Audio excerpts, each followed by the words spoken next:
Good morning. Happy Sunday, friends. I'm not an hour late. This is it. We're doing it. Sano, thank you for the 40 months. Theligoth. Welcome to the stream. Chaos, hello. Revo, thank you for the raid. Sano, thank you. 40 months.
Good morning, Psionic. Hello. I'm doing well, Revo. I am doing well.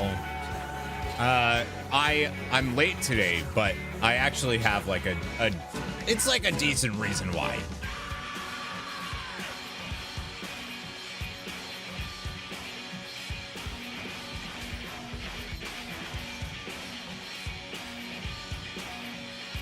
It's Margaritaville Day.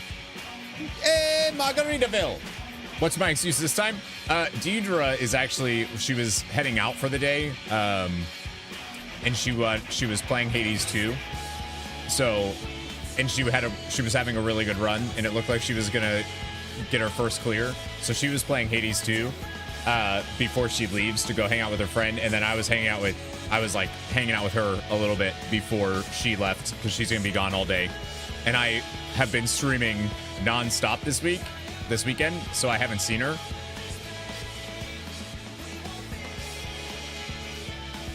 So I was cheering on her Hades 2 run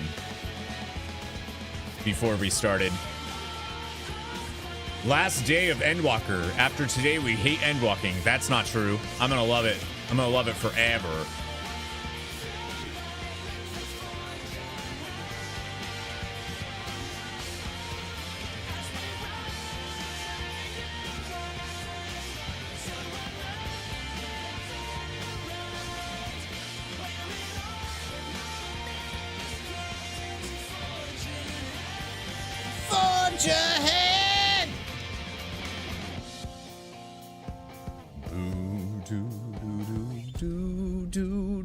Let's get some lights on. Let's get some mornings going. Hello. How are you? You're beautiful. Good morning. Hey. How's it? Wait, is that this? Okay, that's prelude. I was like, wait. What just happened? I was like, I didn't boot up the game. Why is it going? Why is it doing that? I didn't do that. Y'all, good morning. Thank you so much for coming. I am really excited, and honestly, it's a little bittersweet to me to be finishing the Endwalker MSQ. I've been kind of like, I'll be real, I kind of wanted to hold off on doing it.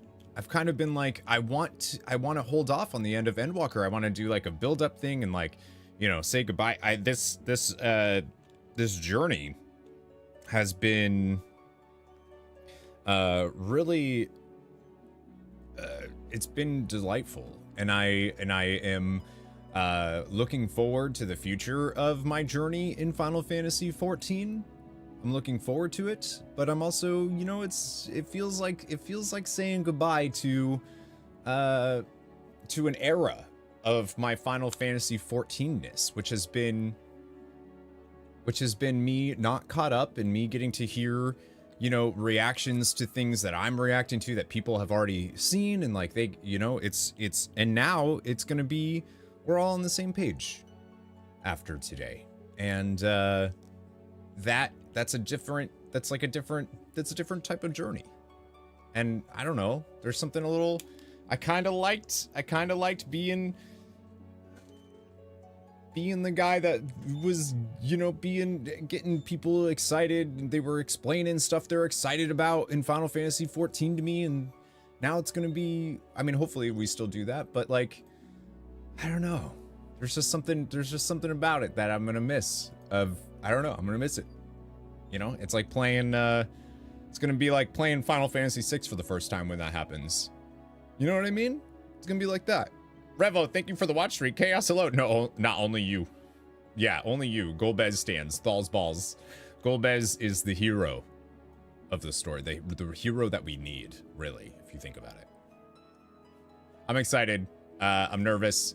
I was talked into it. I literally had another stream ready to go. I was going to stream, people will still have to explain glamour plates. We were gonna do the mop remix stuff. I literally had it set up, and then I was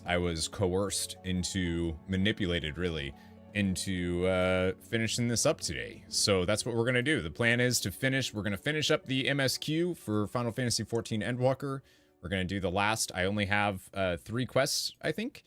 And then we're gonna watch the trailer for Dawntrail, because I've never seen it before. I've been waiting to get caught up so that I can watch the trailer, so this will be my first time watching it. And then, see where we're at. See what we're doing. Probably switch over to Mop Remix at some point for the rest of the stream. We have other things that we're going to be doing in Final Fantasy XIV, for sure. So, like, we're not done. Like, we have other stuff. For those that don't know, which I'm sure you all know, Dawntrail Early Access, which is the next expansion for Final Fantasy XIV, releases early access.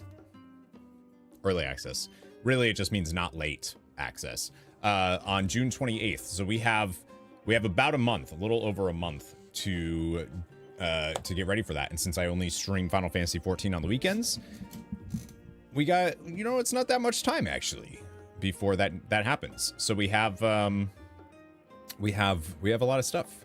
You have your vacation time approved. I have to work. Can you believe the entire launch period? I have to work the entire time. That's bonkers. I asked my boss if I could get it off to play, and they said no. So, yeah, I have to play the whole time. I don't get any vacation time. Maybe after. Maybe after we finish 7.0. So yeah, I'm pumped. We're gonna be doing. I still have like blue quests to do for Endwalker. Wait, didn't we just hear that? Just kidding. If it is like Endwalker, you'll just be missing server queues first couple of weeks. No, this is my full-time job. So the joke is that I am gonna be working because I'm gonna be doing this. Is your boss you, Deidre, Maybot, Tomas? It's like a little amalgamation of all of it, I think. Sano. I think my boss is an amalgamation of all of that. I think. Yeah. Hey, real quick, couple things I want to talk about before we get into Final Fantasy XIV. One, if I ever joke with you and am like, fuck off!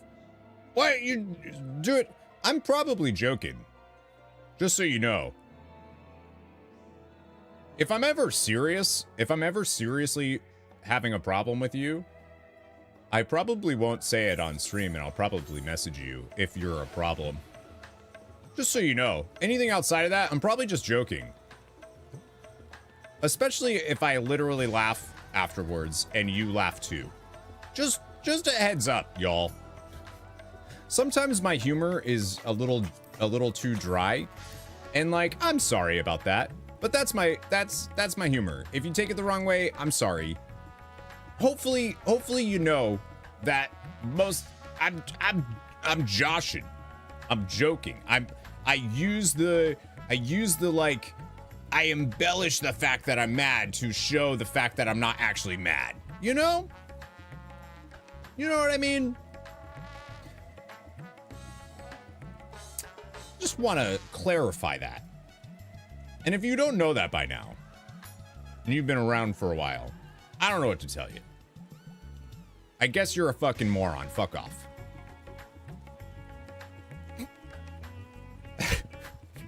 You know?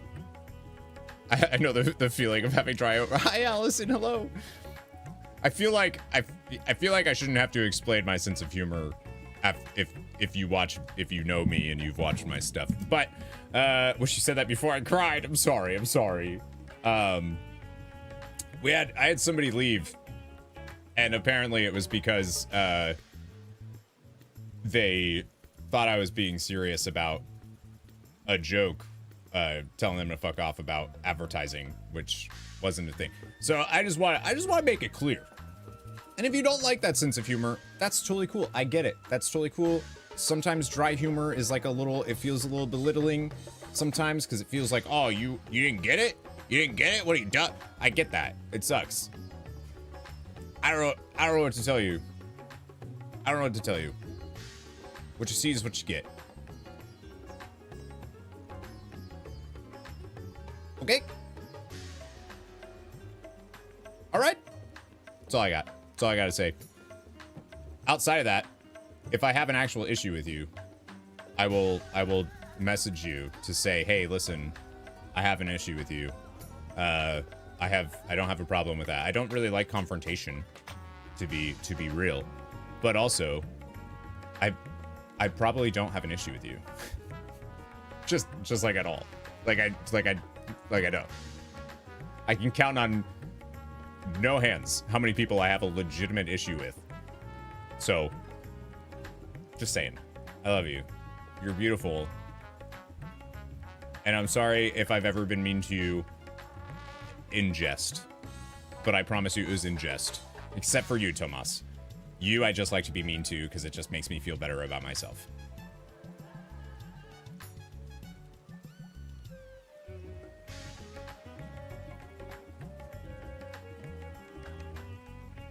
Just so you know. All right. The other thing I wanted to talk about, that was the like stuff I woke up to today, and I was like, dude, I'm not dealing with none of that. I ain't dealing with that. Listen, either you think I'm funny or you hate my guts, okay? That's it. I don't know what to tell. That's all you got. The other thing is, I don't know if you all have heard about this. So, okay, so one that's like more serious, but I got a headline for it, and now I want to know more. So if anybody hears anything, I want to know what's going on. The president of Iran, apparently his helicopter crashed and they can't find him, and I am like, what the fuck? That's pretty crazy. I literally just got like the headline thing right before I started stream that the helicopter carrying the president of Iran crashed and they can't find it or whatever. Unbelievable. Yeah, I think that's wild. That's like, that's crazy. Other thing, anybody here interested in the game Hellblade? Has anybody played Hellblade? The first one was Hellblade Senua's Sacrifice. The second one is Hellblade Senua's Saga. We streamed the first one actually last year or year before, and it was incredible. I don't know if anybody here has played it. Also, hi Melanie. I just realized I didn't say hi. Hi. Good morning. Happy Sunday. It was amazing. It is a very incredible experience, and talks about some mental health. It's wildly good. However, have you all heard any advertising for the second game that's coming out? Do you know when it's coming out?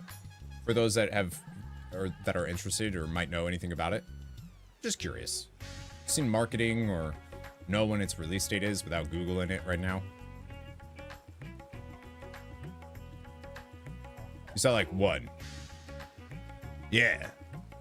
Yeah, isn't that weird? Never heard of it. You never heard of Hellblade? Also, hello. Hi. How are you, Allison? Good to see you. It releases in 2 days. So Hellblade 2, this huge game that has been like, it was like Microsoft's like flagship thing. That is what they announced with their new console and like all of this stuff, right? Like that. It was huge. It was huge. They were advertising it like crazy.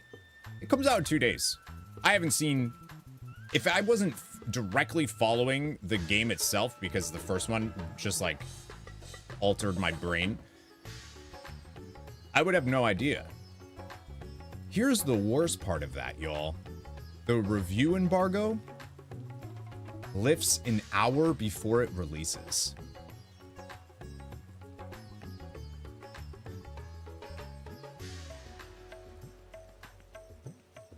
So if you pre-ordered that game, which it sounds like no one here did, but if you did, I would cancel that pre-order for now. I would maybe just cancel that. Hold on to your money for just a little bit. It is never a good sign when a review embargo lifts an hour before a game comes out. That is not good. There's been no advertising for it. Also not a good sign. It sounds like the people in charge of promoting big games at Microsoft, and because it's an Xbox, it's like an Xbox thing, it comes out on PC too. Doesn't really sound like they're the most confident in this game. Which, Microsoft's real stupid when it comes to games. Xbox is real stupid. So that could potentially mean that it's actually incredible and they just like, you know, it's not Call of Duty, so they're like, whatever. I don't know. But when I saw that the review embargo lifted an hour before the game comes out, I was like, oh no, dude. That's not good. I can't think of a single game that had that. I can't think of a single game that had a review that came out and that the embargo lifted an hour before it releases and it was good. Lasoria, what's going on? I feel like I haven't seen you. Hello, hello. Happy Sunday. I'm doing well. Today's the day. We're finishing it. Magic is back. Hello. Pre-orders now are pretty useless. It's not like they're going to run out anymore. Yeah, I mean, I still like to buy games physically, so like I still like to pre-order certain things physically, but yeah, digitally, it's why pre-order. Like I mean, they nowadays I feel like they give you so many incentives for early pre-order bonuses, right? You get like consumables or whatever you can use in the game, or maybe like a cosmetic skin, or you know, they try to incentivize it, so I get it. Hi, mailman. How you doing? But I think that's wild. I think it's wild that they didn't. Oh, so you can see there. Hey, fuck off, mailman. I'm just kidding. That's a. Felt like it for one thing, budgeting. I like it for one thing, budgeting. Yeah, pre-ordering, like I've already, yeah. My issue is sometimes I pre-order something and I forget. Like I pre-ordered Aiden Chronicle 100 Heroes back in October and I forgot. I'm just joking, you're glowing. That's because I'm wearing yellow and I really like yellow clothing. I don't know why. I don't know when that started, but anyways, that's neither here nor there. And my sister got this for me. They went to Jamaica and she got me a shirt. So now it feels like I went to Jamaica. But I didn't. Yellow looks good on me. Oh man, you want to get out of here? You want to maybe go somewhere a little quieter? See if we can just talk. You want to get some coffee?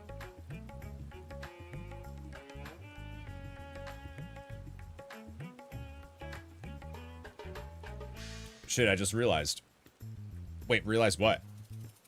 Wait, just realized. Did you just have an awakening with that? You're welcome. No, dude, on camera. Should film it. Film it. All right, we gotta play. I'm gonna give some time. I'm gonna give some time, y'all, because we kind of decided to do this last minute. So I wanna wake up, say hi. I mean, I've been up for a while, but you know. After I sent it, I was like, oh, geez, what did I do? Yellow looks good on you. Yellow looks good. It's okay. You can tell people that things look good on them, mailman, without it meaning that you want to like marry them. It actually, it's fine. Like, you look good in everything you wear. You know? Poop brown looks good on you.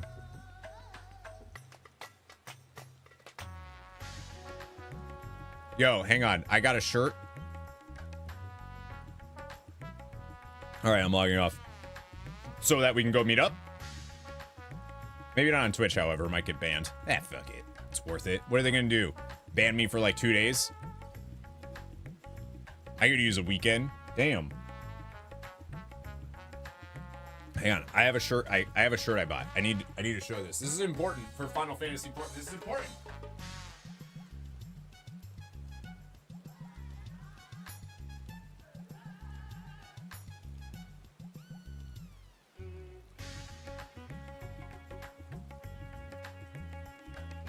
So it's wrinkled right now, but yo, what do you think of this? What do you think of like this color? It's a little harder to see it on camera actually, but I really love this. I really like this shade. Like, it's nice, right? It's really wrinkled though. I don't know why that got so bad. It's like really, really wrinkled. Rust, yeah, it's like a rust. I really like it. Anyways, I just got it. Twitch bans can be emotionally traumatizing. I feel like they're weird about it. There is some, like, people have done some awful things on this website. And because they're, like, huge streamers, they get banned for, like, 6 hours. If I was to do it, I'd probably get banned for, like, forever. Falcaron, thank you for the follow. Welcome to the Nerd Herd. It was a joke about yesterday. Oh.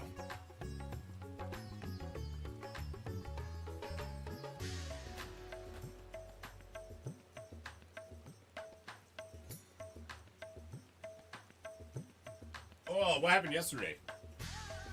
Anyways, I really like it. Maybe not forever, but like close to that. Yeah, they do like one of those weird ones. Sucker for red shades. Yeah, it's like a nice rust red. I like it. It's a good one. Devin, oh right, Devin banned you. Right, I forgot about that. Yeah. I can't believe Devin did that. I guess Devin just really doesn't like you for some reason. Which I don't know why. I like you. I think you're swell. All right. I'm ready. I'm in the game. But I want to give it a minute cuz like there's, you know, I can remove the WoW drop there. That doesn't need to be there. Like I could do it. I could.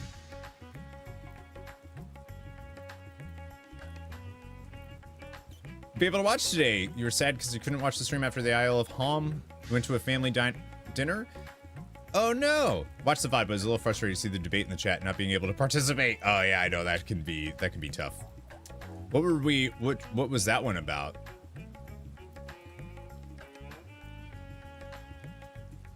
The Isle of Hom. Yeah, that was cool. That dungeon was really cool. I don't remember what we were debating. I feel like we're always debating something. About Golbez. Ah, yeah. The one where we went at each other's throats. Yeah, that's the good stuff. I like that. I like that one. What's up, Leo? First time catching live. Hello. Just started watching Mass Effect videos. Was wondering if Mass Effect 3 was still... It is. But it's actually going to be on a different... It's going to be going on to a different YouTube channel. It's going to be going on to... !LP. At least that's the plan. The plan right now is to do it and put it up on, with like, it'll be longer videos too, when it does happen. It'll be longer videos than the current Mass Effect stuff. But yeah, Mass Effect 3, the plan is to still do it and just have it up on that other channel, and have it in longer pieces. That's the hope, the dream. The fantasy where we went at each other's. He's doing remix. Yeah, I'm gonna be doing mop remix after this. Finish Sea of Stars first, please. Yeah, I gotta finish Sea of Stars. Yeah, I'm not starting Mass Effect 3 right now.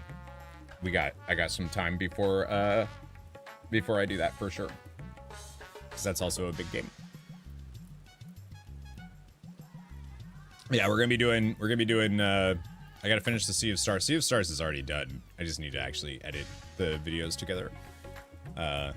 Slap those up for all of Psionic and Maybot. Damn series. But yeah, the Mass Effect 3 is there. Thank you for checking out our stream though. I appreciate it. Thank you for watching my Mass Effect videos. Should have seen my shock when I looked at the clan for D4 and saw people actually playing. I keep hearing that the season's real good. Usually it's just you powering through the new season. Do you play every season, Mailman? Where we went at each other's throats. We're actually not even friends. Me and Tomas, we're not even friends anymore, actually, now. Feels like they nerfed overworld XP drops from 40 to 60. You went 56. I feel like the XP acquisition stuff is like super, it's so RNG. The way that you do it in Myst Remix is you just gotta do, I guess you just gotta do the normal raids and then you're guaranteed the XP unless you're level cap already, in which case you don't get it. After this season, you'll have each class at 100. Damn, dude. What a nerd. What was your last class? What is the one you're doing now? Y'all, I can't believe we're gonna finish this today. There's Lysuria. I can't believe we're gonna do it. Yeah, each raid boss is plus, yeah, it should be 12. Somebody said 10, but from what I've heard, it's 12. Do Magushan Vault set. I should have done that. I didn't know about the normal raid stuff though until I was already 70. Barbarian last season, your favorite by far. Druid this season, your lead. Really? Oh my god. That's so fun. I was in the complete opposite. Felt so slow and awful compared to Druid. Druid I was having so much fun on. I don't know what changes they did. Cured Tornado Druid is the most broken. I was doing Earth Bear Druid. And that was really fun.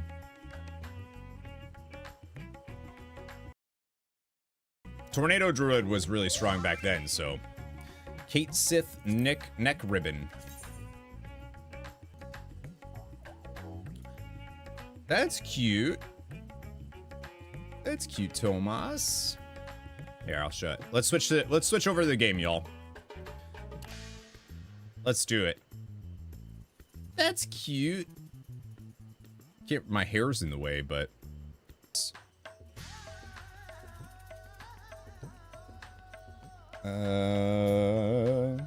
flag side.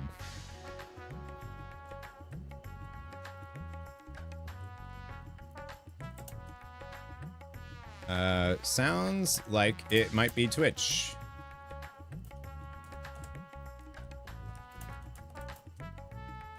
Yeah, there's nothing on my end at all, friends, for drop frames, so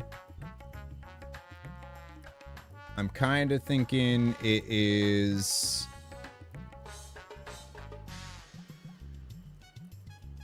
Man, Twitch sucks. Is it? I don't know. I mean, I'm assuming that's what it is. Because I haven't dropped any frames. I have 0 frames dropped. YouTube is more smooth. Yeah, I'm not seeing YouTube's fine. Yeah. Weird. Very weird. Yeah, I'm seeing no issue on my end at all, so blame Bezos.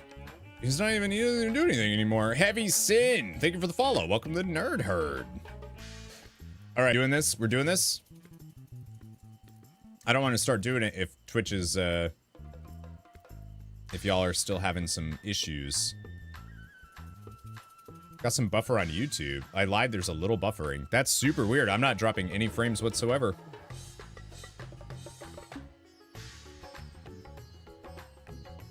All right.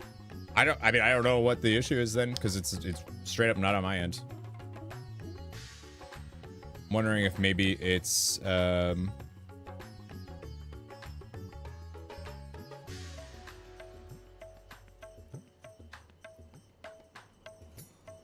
I don't know.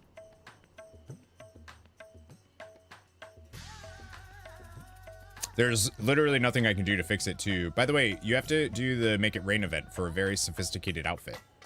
The Make It Rain event. I don't know what that is. What is the Make It Rain event? I think it goes away. How do I check? What do I do to check that? Is there a thing I can do? I don't know what that is. Do.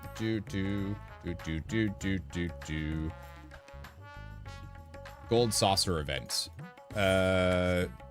Is there any way in game to check that? Or no? Go check the physical servers yourself. Yeah, I mean, I can't. If it's buffering, I don't know how to fix it because it's just not on my end. But it's weird that it's both Twitch and YouTube. But according to my stuff, everything's fine. So, I'm just gonna keep going and we'll dawn next to the Moogle Tombstone vendor outside. Okay, so I don't need to worry about this right now, right? This is not like we're doing like, sorry. Is this something I should be doing right now or just at some point? Heard something interesting last night. Is Final Fantasy XIV completely no pay to win at all? Correct. Yeah. I mean, you can buy last day of May. What is the event? Is it just like cosmetic stuff? You have until the 31st of May. Okay. It's a couple of quests. For what, though? I'm just gonna Google it since I feel like no one's saying what it is. All right, Make It Rain. The Make It Rain campaign. Oh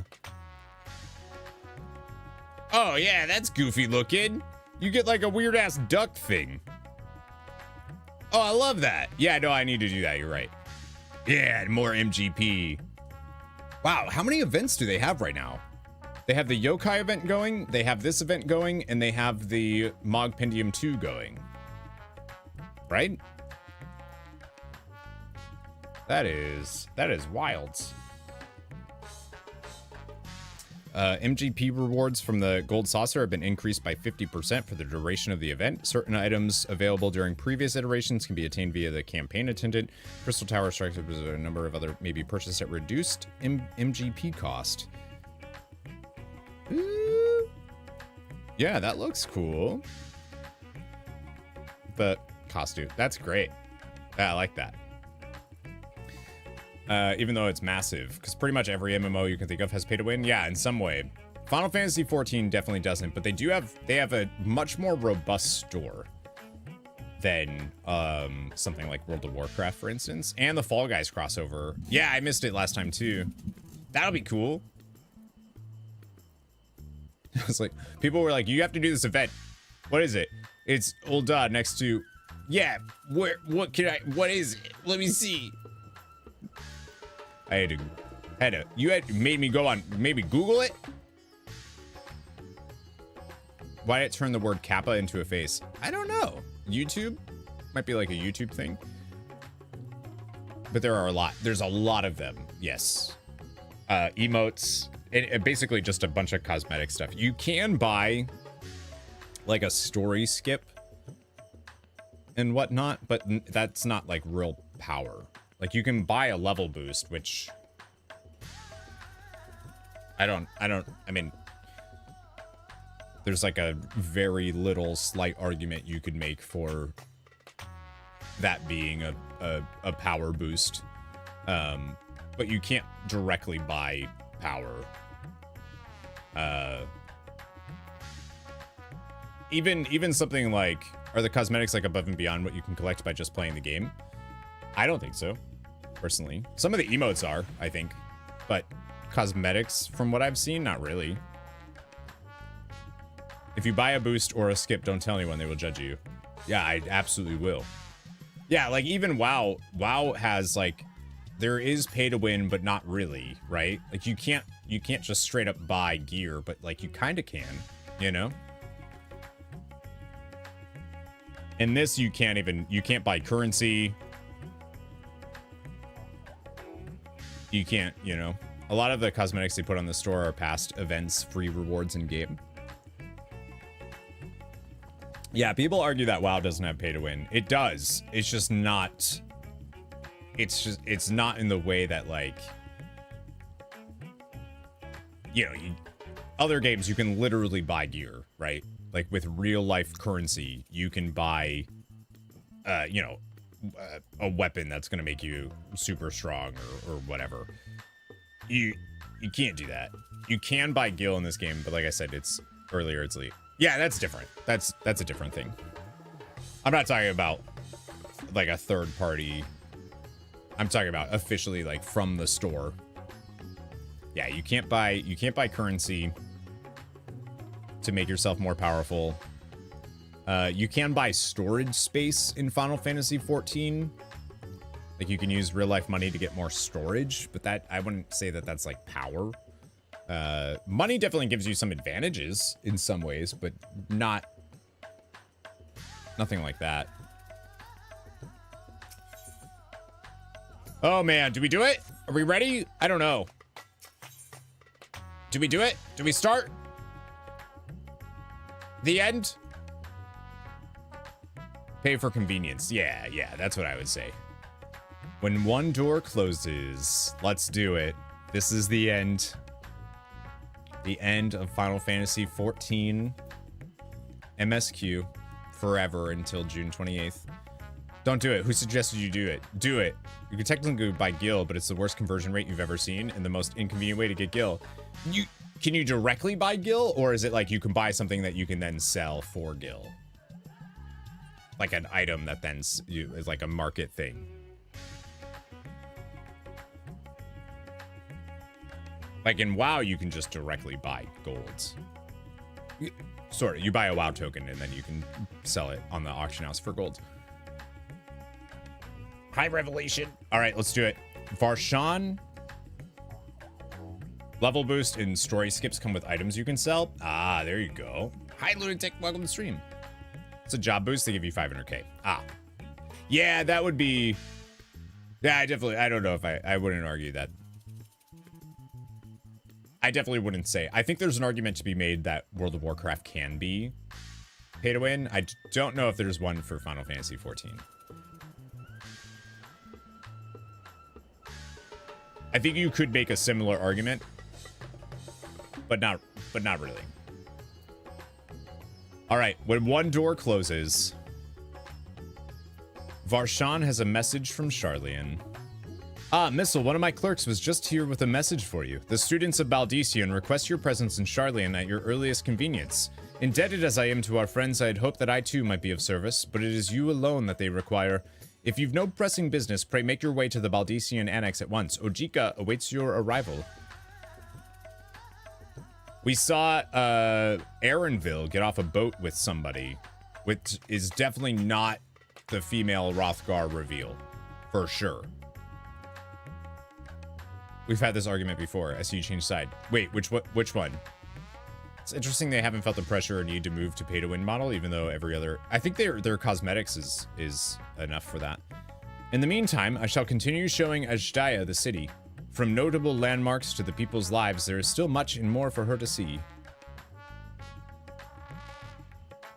Farewell for now, my friend. I look forward to the day we set forth on another adventure together. With like a grown-up Ajdaya? The WoW is pay to win? I don't think I changed my position on that.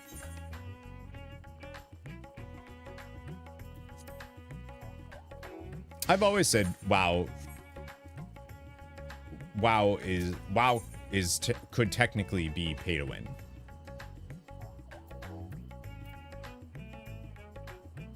But not, what am I doing?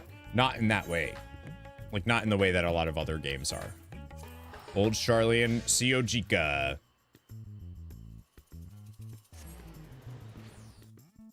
Like, Like, the pay to win in World of Warcraft requires other players to then provide the winning for you, but you can pay them to do it. And like with enough gold in World of Warcraft, you can do anything you want. But that requires other people, you know what I mean? A warm and hearty welcome to you. I gather you received our message. Please wait here while I fetch Kryl and Graha. I miss Graha. He didn't really come with us to any of our adventures in the 13th.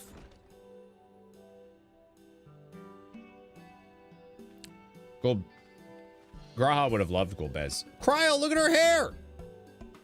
Thank you for coming on such short notice, and forgive us for sending for you so soon after your trials in the void, to say nothing of your grueling battle against the 12.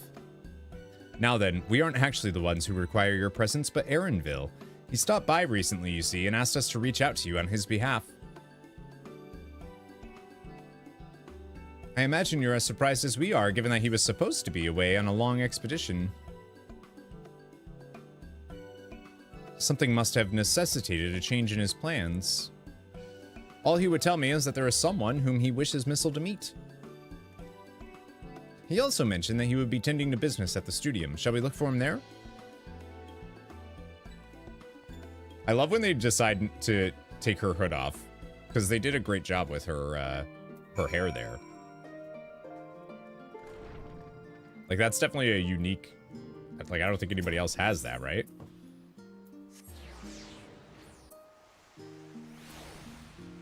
This is actually, like, behind me a little bit.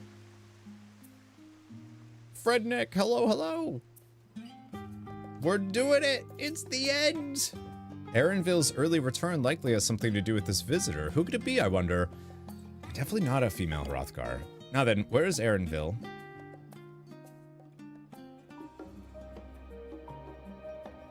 I don't know anything about this character other than they're the reveal of the female Hrothgar. Erenville! Yeah, voice acting!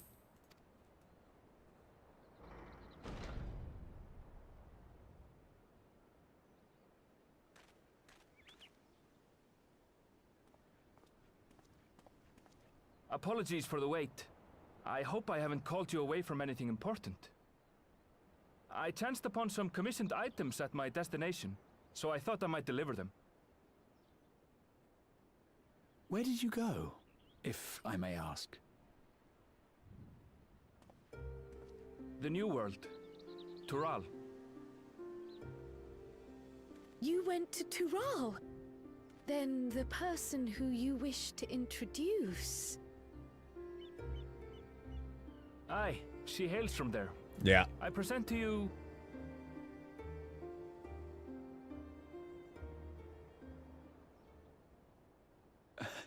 But it seems you've lost her. Did she wander off? No, she's invisible.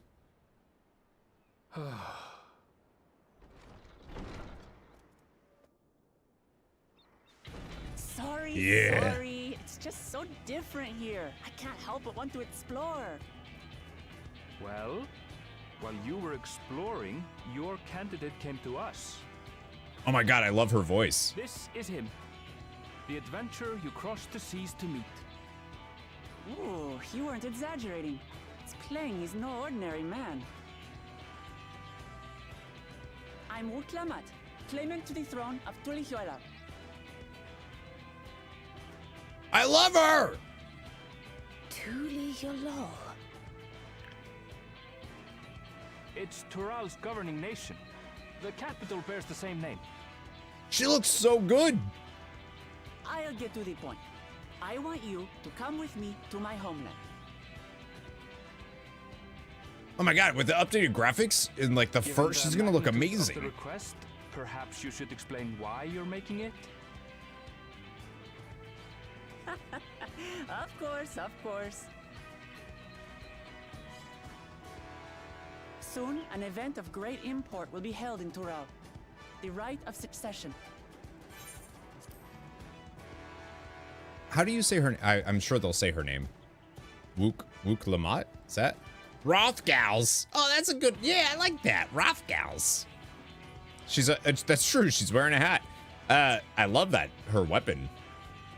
I'm assuming that is not attainable at the moment. I'm assuming that's a Dawntrail weapon, I hope. Because that looks dope. She looks really good.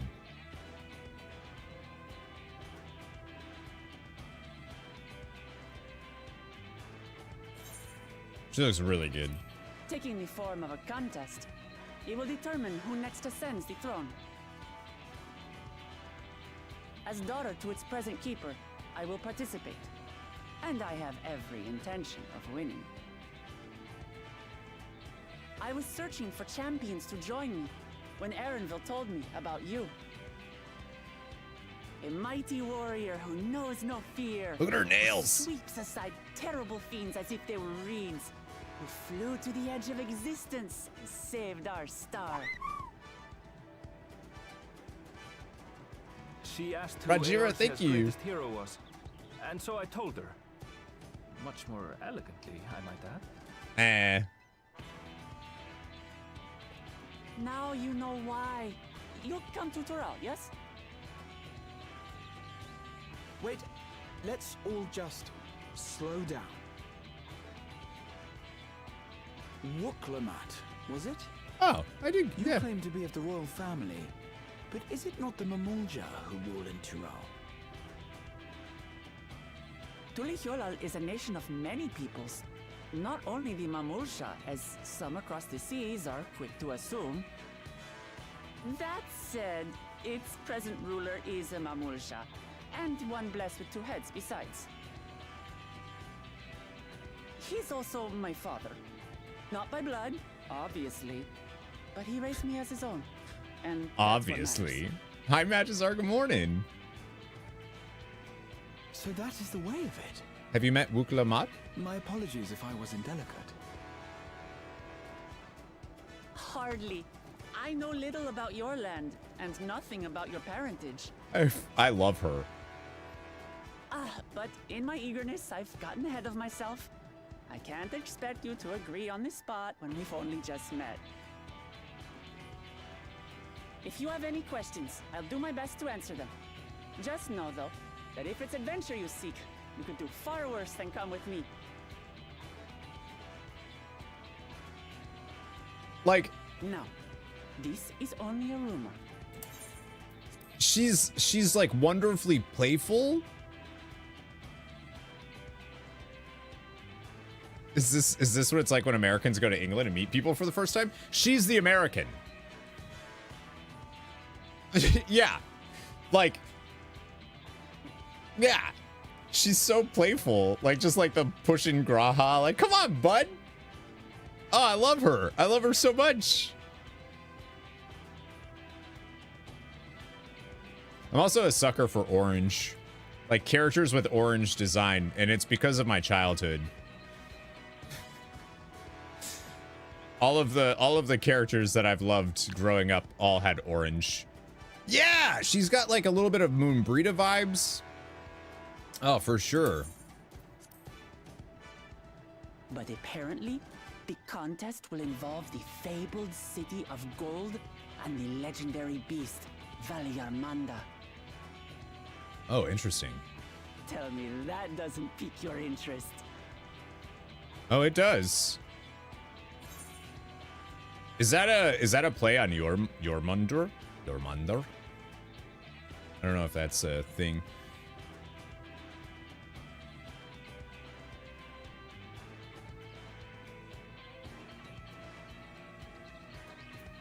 Prefer their previous name? Which one? The Beast or Wuklamat?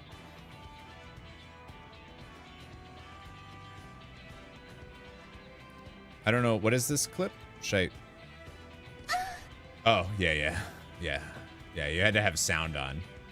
Used to be called Try Talk. Oh, it's from 6. Gotcha.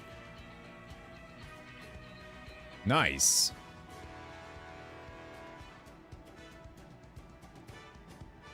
All right, sorry, I clicked out of that to see what Tomas posted.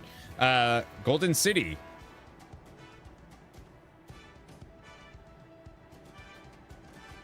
So the tales have reached even these shores.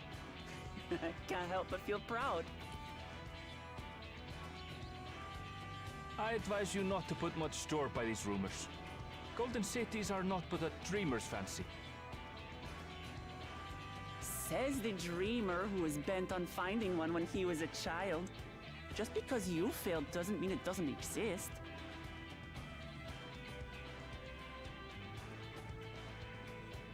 Tuliolal and the Golden City. That's great. Just like in the letter to Grandfather.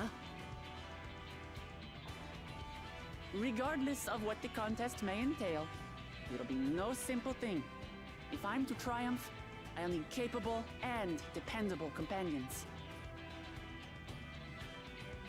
So let's go on a hunt together. There's no better way to get acquainted.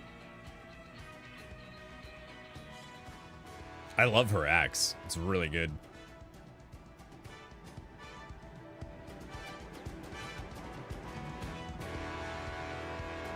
So, I'm already thinking about like why there's no like companions or champions she could have had a little bit closer to her, you know? A journey to Toral. That's the long and short of it. At the very least, I ask that you go on this hunt of hers and take her measure for yourself. Wuklamat. So where to for our hunt? The stronger the prey, the better. I feel like her and Graha would get along really well, but they're both like kind of goofy, and that's great.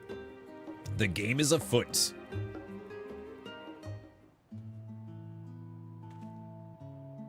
The chance to see not only Toral, but the fabled Golden City besides. This is the stuff of grand adventures, my friend. So I wonder if they've known each other since Erenville was a kid. Which is not to say you should hastily accept this invitation, mind. There's still a great deal we do not know. So let us begin to rectify that by first getting acquainted with our visitor in the manner she suggests. I'm not certain what might be a suitable location for her hunt, however. When I was at the guild earlier, I learned about a petition from researchers on the Isle of Hom. Hey, we've been there. You went there not long ago and culled some unruly fauna, of course, but according to recent reports, other ordinarily docile fauna have grown savage. It's believed that they've been unsettled by some manner of predator, and so the researchers seek assistance with identifying and dispatching it. As part of your hunt, perhaps you might answer the petition? The isle isn't far, and we would also be helping those in need. That works for me! Just so you know, I've honed my skills against some of the fiercest beasts in Toral. Whatever this creature is, it had better be able to put up a proper fight, or it'll end before we have the chance to get acquainted. She's delightful. Yeah, I want to hang out with her.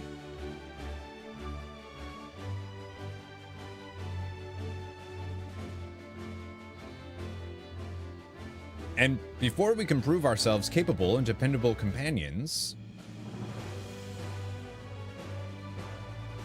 My apologies, but I must see to some preparations. Pray go on ahead to the Isle. I'll join you as soon as possible.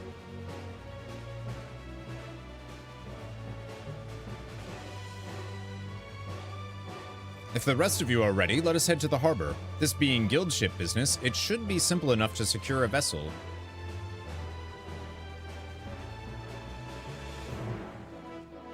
Nice! I like that we're going back to the Isle, because that place was beautiful. That's the outfit you can get? That is just delightful. Does it have a... Oh, it's like a little ninja turtle. Duck a turtle. See ya. He's dead. Where am I going? Okay. Sounds good to me. Going down here. I can't believe we're at the end. Like, that's crazy, y'all. We're doing it. We're here. That's a kappa? Is that what they're called?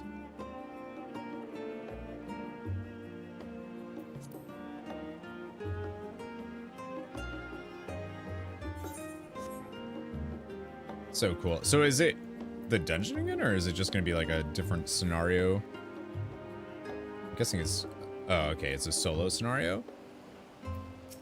Wook Lamat. Cryo was acting a little strange, don't you think? This is just a simple hunt. I wonder what preparations she needs to make. Well, she's planning on going. We have the loan of a ship from one of the captains, a cheery fellow. I can operate the vessel, so we don't need to trouble him to take us. Convenient. So we have to take a ship? Ugh, I've barely set foot on dry land. Oh well, I suppose it's for a good cause. A hunt! Come on, let's get going. Boarding the ship, several cutscenes will play. Yeah! My favorite.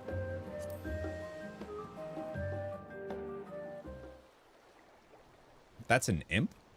Some places call them imps, in other regions they're known as kappas. Ah. It's not the imps that I've From seen here, in Final Fantasy. we must walk. So much ice. It rivals even Yogg-Tural. Yogg-Tural.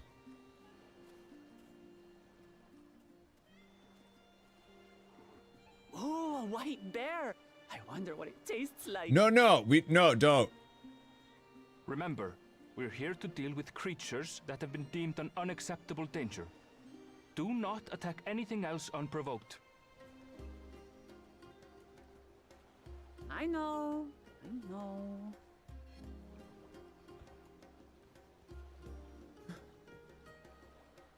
So this is the isle where ether literally bursts forth.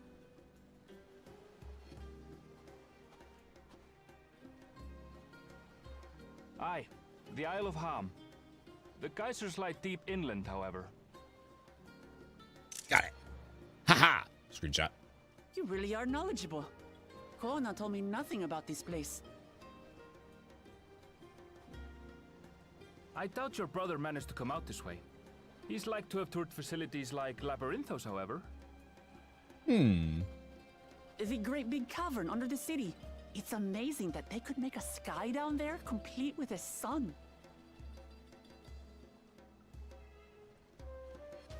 So her brother's been here? We haven't met him though, I don't think. This brother of yours, he has been to Sharlayan. He has. Kona's my second older brother, and until recently he was a student in the city. He went on and on about technological amusements. He made me want to come here too one day. And so I did. I think I understood something of how he felt when I set foot in his beloved studium. He went to the studio. Your brother must be quite a scholar. But I wonder, like you, he'd be royalty, yes?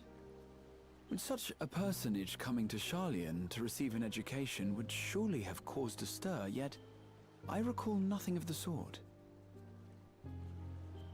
He consulted with the head of the studium beforehand, that his identity might remain secret. Being Mikote, he had no trouble blending in. Oh. He's adopted like me, you see. I'm assuming the other brother is as well. One time, though, he almost let it slip to a professor. It was all he could do to parry the barrage of questions. Having no shortage of questions myself, I can imagine. Stick to the same thing, Graha. Ask whatever you like. I don't mind. But I maintain hunting together is the best way to get to know someone. I already have questions. Like if she has two older The brothers, researchers should be up ahead.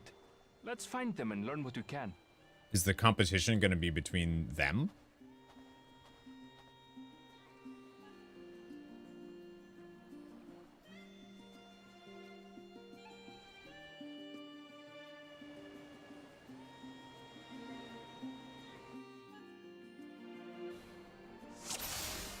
That's interesting. She give... The researchers should be just ahead. Oh, okay. There. The building to the northeast. So, ordinarily harmless creatures have grown savage. I love Don't know what's Graha. got them riled up. but I'll take down any that thinks to try me. She's a tank too? Right. That makes Let's sense. hunt She's a our warrior, fill. right? Trying to see if she like does anything cool.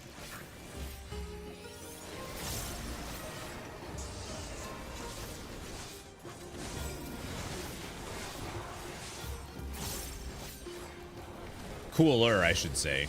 She's obviously already cool.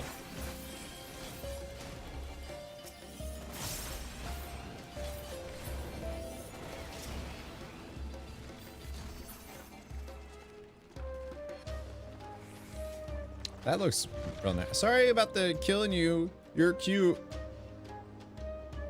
Sorry. Look, someone's in trouble. Yeah, taste my axe.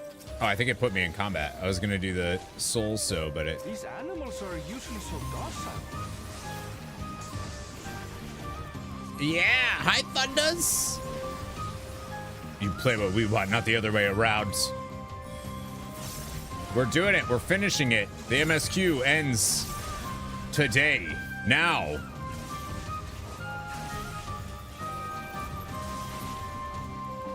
And I'm gonna miss it.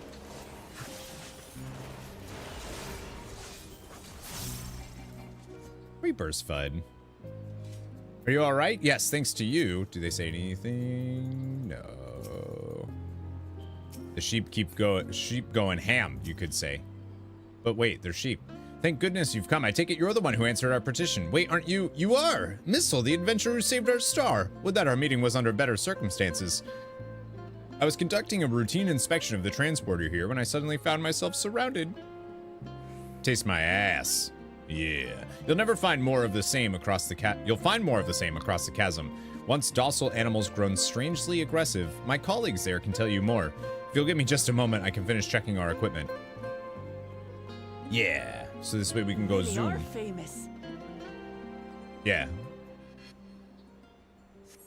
And for good reason, as you'll soon see for yourself. I feel like Graha's voice shifted a little bit.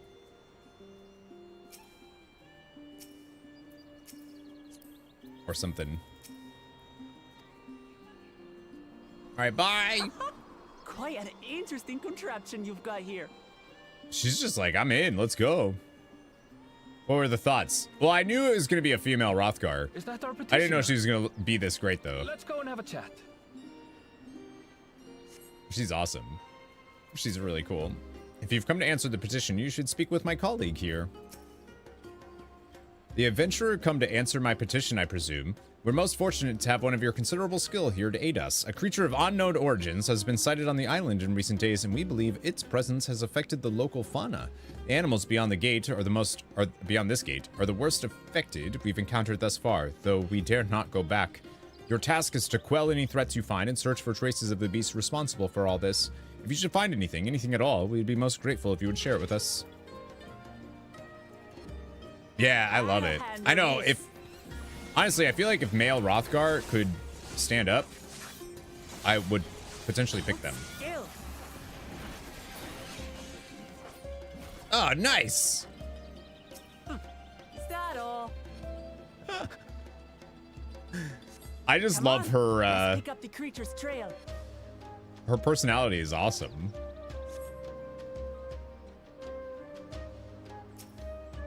You find ravaged beast remains torn to threads by yep. I've seen the like before.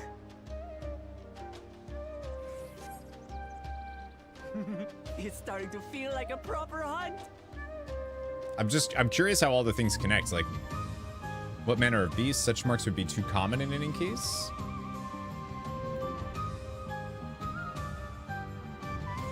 How large do you suppose it is? There has to be a clue. Yeah, I'm wondering how all of this like fits together. Like, why Kryle's letter now? Beast has feathers, eh?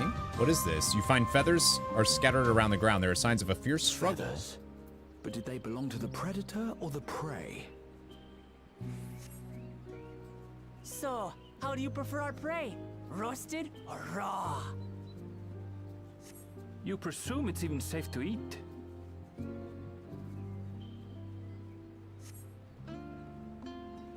that the voice actor was a. Yeah, I love it. What's up, Rainhound? How are you? Delightful. Yeah, she's great. The voice actor is fun. She's like the character. Like I can already tell that like when she starts going through it, I'm gonna feel bad for her for sure. The cloying stench of fresh leavings assails your nostrils. Whatever beast left them is likely still close by. Whatever this beast, it cannot be far. What? She zooms so fast into that? Holy smokes. Nice, Revo. Dope. Rats on finishing. They appear near. Oh, I know. Yeah, yeah. Suppose they're upset we disturbed their home. They didn't say too much. Who knows? But if they're spoiling for a fight, then they've got one. Yeah.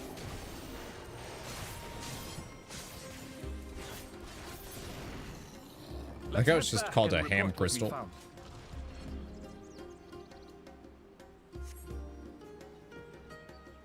I don't think we found the beast, though. You said the beast is close. Even so, we should speak with the researchers first. Like, how would she know? She knows what beast it is. We don't. They don't. It's not from here.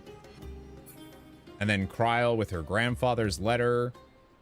I just feel like... And then there's... So, I wonder if there's a bunch of different moving parts and not just one that gets us and everybody else there. It also helps that the animation stuff is improved. She's got a lot of character in her eyes. Like, a lot. Powerful wings and razor-sharp talons. Worthy prey.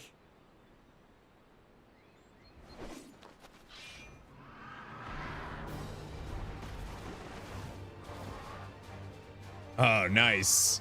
That's cool. What is that thing?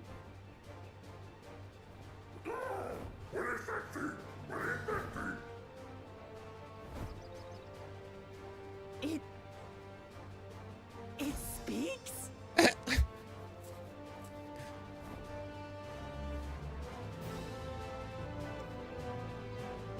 I love the little tease of like creatures you're gonna see over there.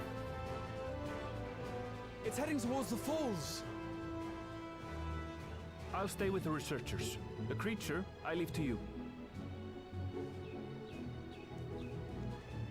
Come, Waklamat. Right.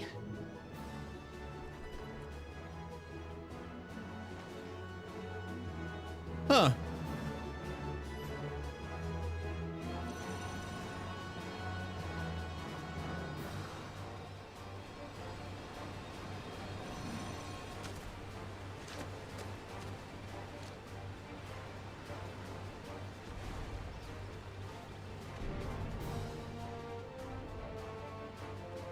Just so we're clear, I wasn't startled by the beast earlier.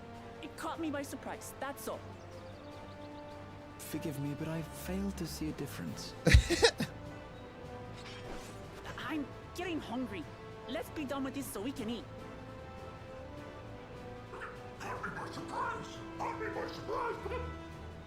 Oh my god, I love it. Think you're clever, huh? I'll rip off that beak and roast you on a spit!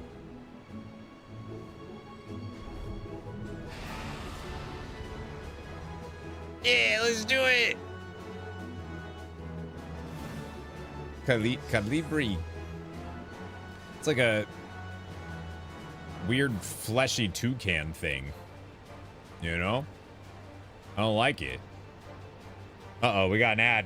I won't do anything until the ad ends. Woke up to your oldest running Siege of Orgrimmar one last time before they dive into remakes. Nice. Hopefully they get the shoulders, unless they already finished. Hopefully they get the shoulders, don't have to spend all that currency on it. Tomorrow you're gonna be doing a watch party? You don't have to start anything? Nice. Yeah, you said you're doing it Friday, you're gonna start Andromeda? Yeah. Dope. Dope, dope, dope. Yeah, this is cool. I'm very curious to see the throw spider thing right now. That's so old now. That's crazy. So funny. I'm curious to see what they end up doing with this. This is the second quest of 3 remaining quests, right? I snoozed the ad for as long as I could, y'all. I tried. On Twitch. So she's got at least 2 older brothers, one of which is a Makote named Koana. Kana? All right, I think the ad's over. Is the ad over? Let's do it. Hiya! Talk all you like, Bird. I'm going to have the last laugh. She is. Oh, I'm going to enjoy sinking my teeth into you.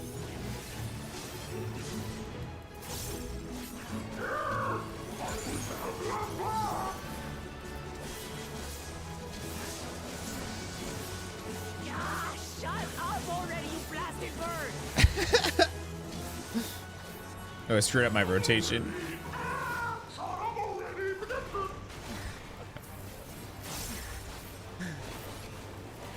I love that they gave this thing the ability to mimic. Delightful. Look out!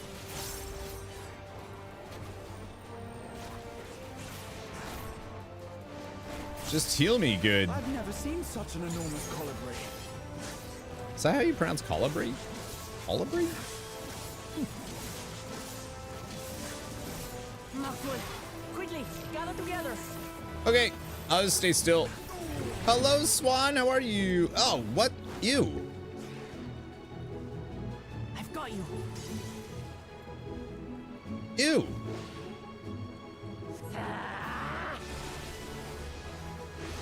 That was too close.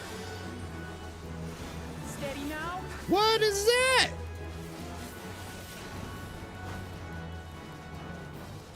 Is that a new warrior ability coming in? Hi, Swan. Hi, Woach. Good to see you both.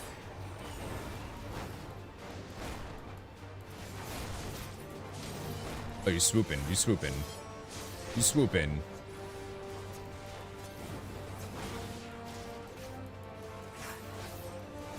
See how it is. Vote was 3-1, but you went the 1. Hi, Baybot. Good morning.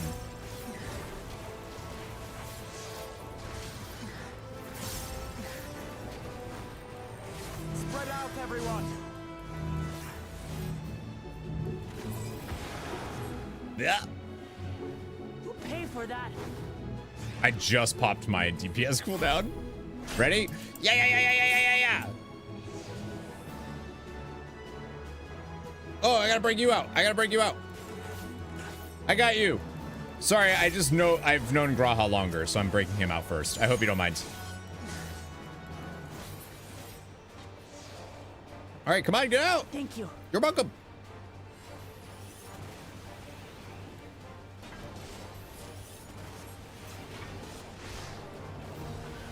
She's delightful.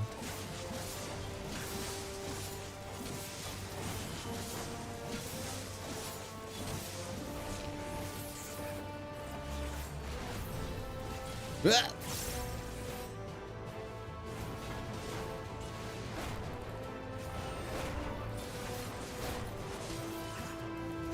I'm gonna get hit by that swoop, but that's okay. Didn't realize you were supposed to kill the whirlwinds, and they got zap. Popped a fell cleave, proper warrior. Oh, gotta attack wings. Try aiming for its wings. I am. That was hardly a tickle. Duty failed.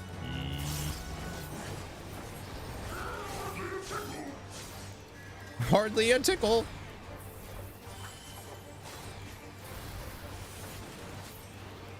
Try this. Oh, she's got something.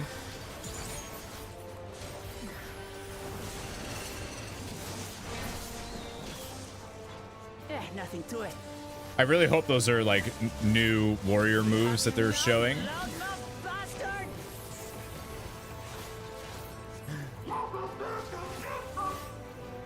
Yeah, we're doing WoW after this. Maybot. Everything you have at it.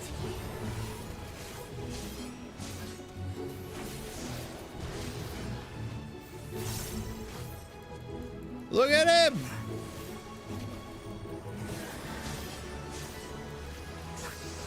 Corey plays WoW. Yeah, for like 40 hours over the past 3 days. I've been doing, we've been doing Mop Remix all real hard. Duty completing. Yeah.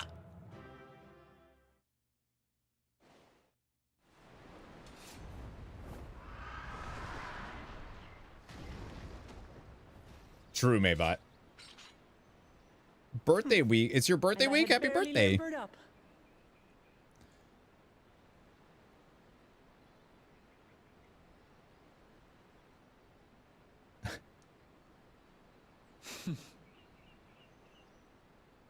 It was a terrible foe, but no match for your axe. I like. Oh, this is good.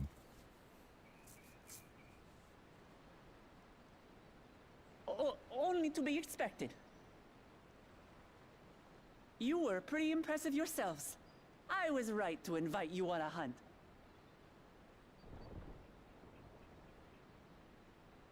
What a curious bird that was. Though we have similar in Tural, they don't grow so big or use such dirty tricks. Dirty tricks, dirty tricks. Aye, dirty and despicable. Otherwise, I could have easily...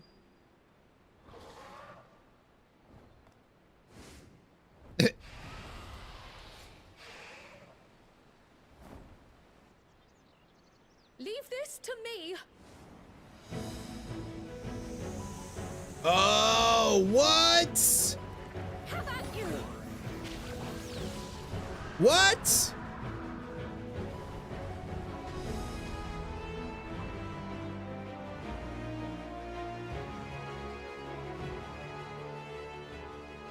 Cryo.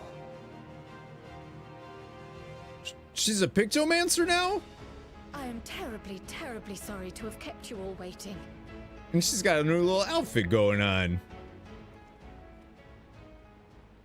She arrived as I was seeing the researchers to safety. It was all I could do to keep up with her after I explained what happened. Her as a Pictomancer makes sense. I thought that the female Rothgar character was going to be the Viper. So this is what you meant by seeing to preparations? Learning a whole new job. Oh yeah, After hearing of the contest, clover there. I thought how wonderful it would be to join you. In coming here, I wanted to demonstrate my skill at arms to Wuklamut. Alas, it seems I missed most of the action.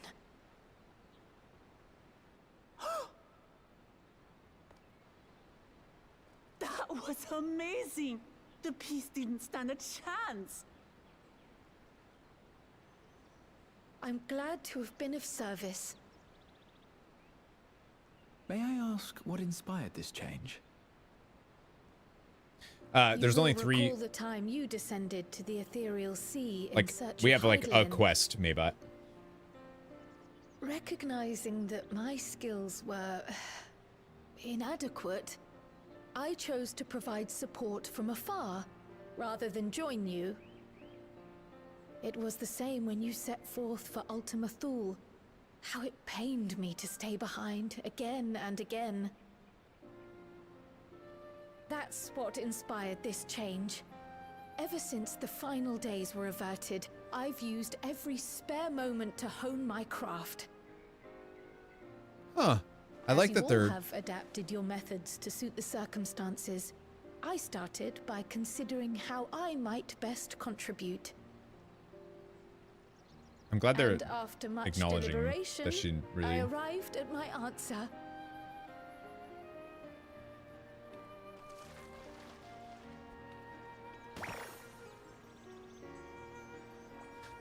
Doodle, With doodles. the esoteric art passed down by the legendary Archon realm, Pictomancy.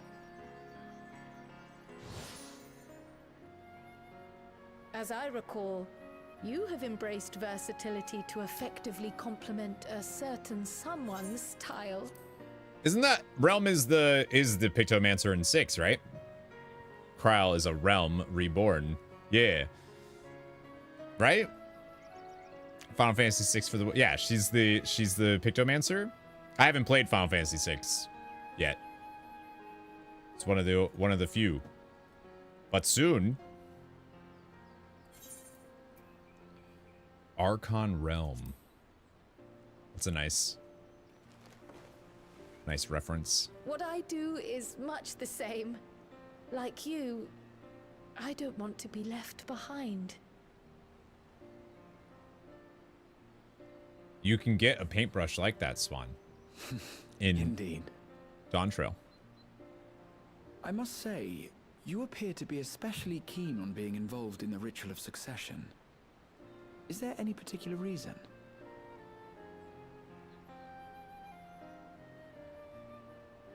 Yes, there is. This letter from Tuliolal. Oh, I know what they're doing. Addressed to my grandfather Galuf, and turned up among the students' archives. The ink was faded, so I couldn't fully make out the sender's name. Galul, someone. Jaja. Gulul Jaja. That's my father, the Dawn servant. What does the letter say? While much of it isn't legible, it appears to be a request to investigate the Golden City. A request to investigate the Golden City? From the Dawn servant himself?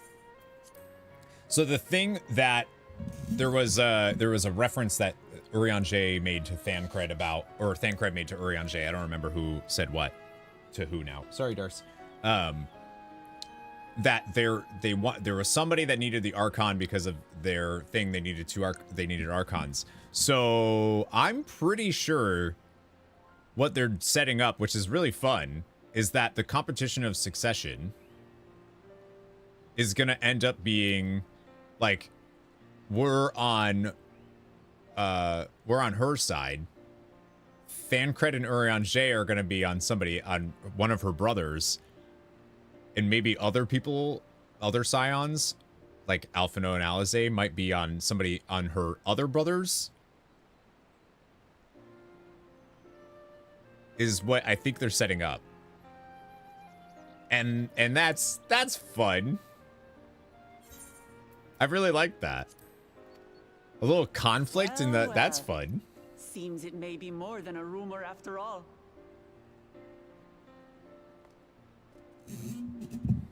Being a member of the royal family, it was my hope that you could confirm the authenticity of this letter.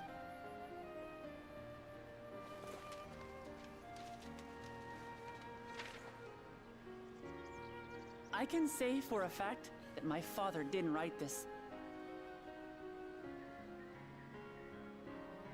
Given how culturally diverse Tuliolal is, it was decided some time ago that a common language was needed.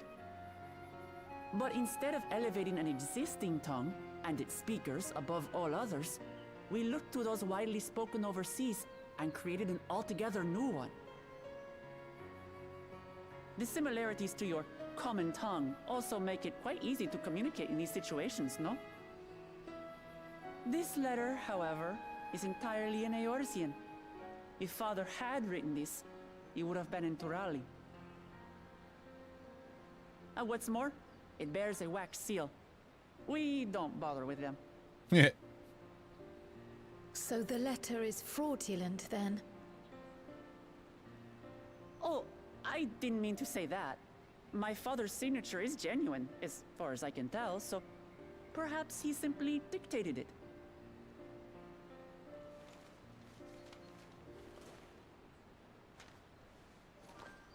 I see.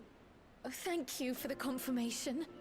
It seems my grandfather indeed had dealings with Tuli Yolal. I feel like all of that was to explain why they speak our language, but then they were like, it's just really similar though. Like it's not actually, it's just really similar, which was kind of weird. Rat Pack, have fun. Thank you. Time for Hildebrand. You're off having dim sum. Nice. Enjoy. Thanks for stopping in, dude. I can't help but be curious as to what exactly he was doing there. In order to help us decide on a course of action, would you mind if I asked you some questions about your home? Yeah, I guess so. Or By all Canadian means. and French Canadian. After all, learning about one another was the purpose of this hunt. I mean French and French Canadian. You know what I We can meant. talk while feasting on this fellow. I, for one, am starving. We're eating that. She did say she was gonna roast it.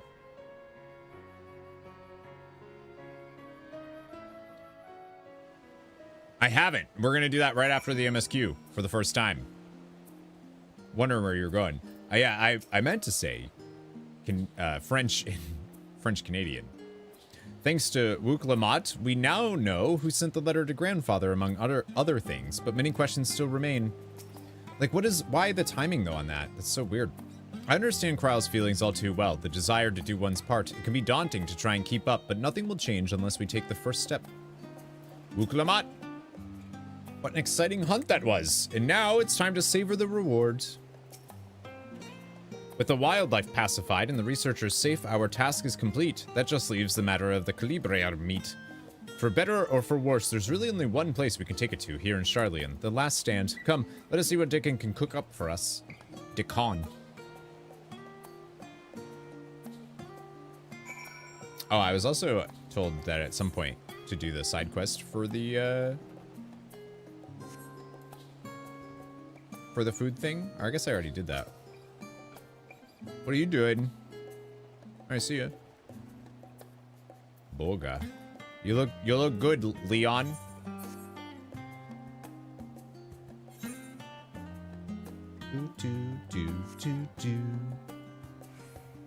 I can't wait to like hear all the music stuff and check out Taral. Pretzels and sandwiches. Yeah, I'm guessing it's from them, maybe? For the love of pudding? Well, now, there's a famished face if I've ever seen one. What can I get you? Or maybe it's from him and he just doesn't have it right now because of this quest. Bird meat from the hunt, you say? Leave it to me. I have just the recipe. It's a new dish I recently learned from some sailors. And for you lot, it's on the house. Have as much as you like, you hear? You'll get to it to confirm he's wrong. I usually think Mango's wrong. Come, come. Let's enjoy the bounty of our first outing together. That looks like lamb shanks, but I will gladly eat it.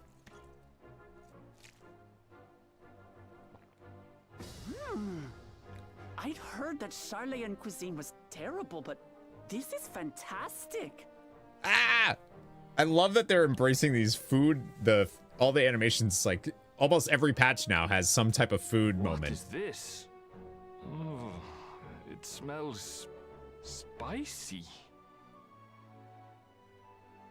Oh, come now. Since when did you become so soft? It's not like we don't have spicy food in Tural, too. Ooh, excuse me. Is that where he's from?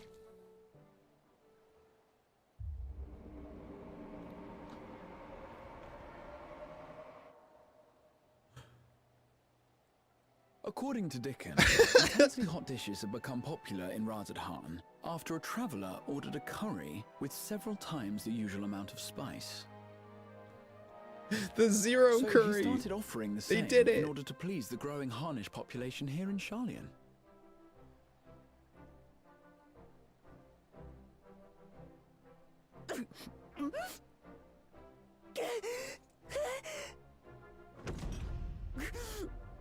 It's nothing I can't handle.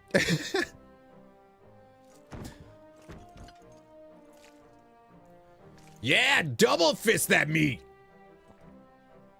Your boorish manners reflect poorly on the both of us. I wish you would consider your station.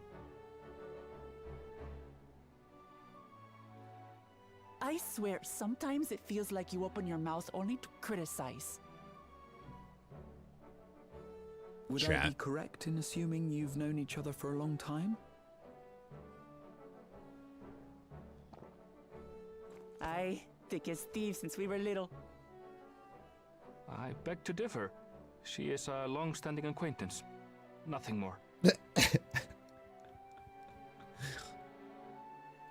Yo, I want all that food. I see. I see. All this time you were from Tural. Oh, would that I had known sooner. There's so much I'd like to ask. You and everyone else.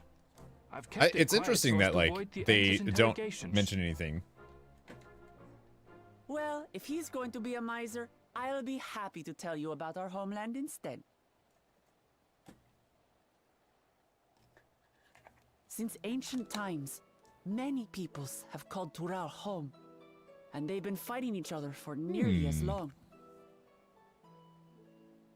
The fighting finally stopped some 80 years ago, when the reigning Dawn Servant unified the disparate communities and founded a new nation.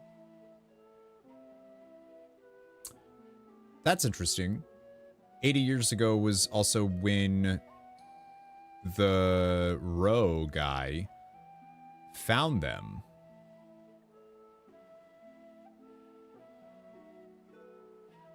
Including the blue mage, which is suggest you do the quest before. Yeah. I remember you saying that. That's interesting.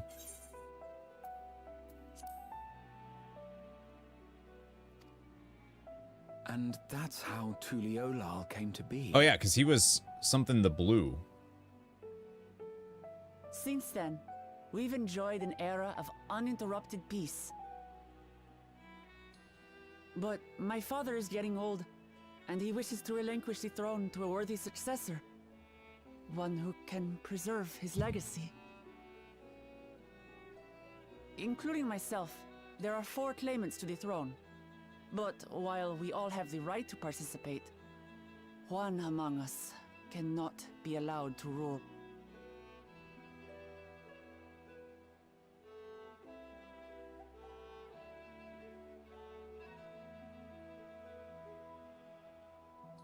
A man who is too ambitious by half.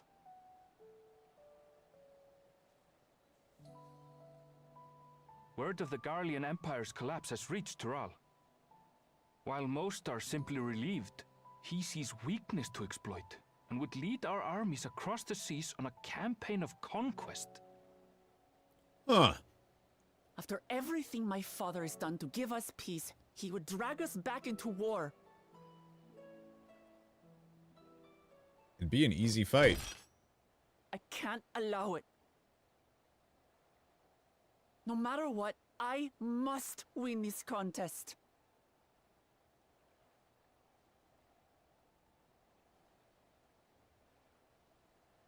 I understand your reasons. But this being an event that will dictate the course of your nation's future, is it appropriate for outsiders like us to be involved? Oh, it's more than appropriate. The Dawn Servant himself expressly encourages it. The ruler of Tural must navigate the intricacies of myriad cultures, and there's no better way to prove oneself qualified to do so than to work with foreign allies. That's why I sought you out. Through our hunt, I've confirmed that you're a warrior of considerable skill, but more importantly, one of good character as well. And so I ask you, will you lend me your strength and help me win the throne of Tuliolal?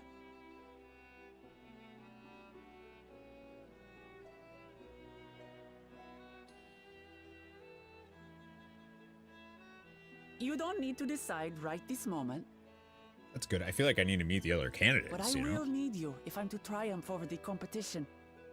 I'll stay here as long as I can while waiting for your answer. In that case, Allow us to prepare a room for you at the Baldessian Annex. That's very kind of you. I mean, she's proven strategically that she's the smartest of the bunch so far. Going right for me, you know? Oh, and one more thing. Once we finish eating, would you mind if I took the rest of the meat?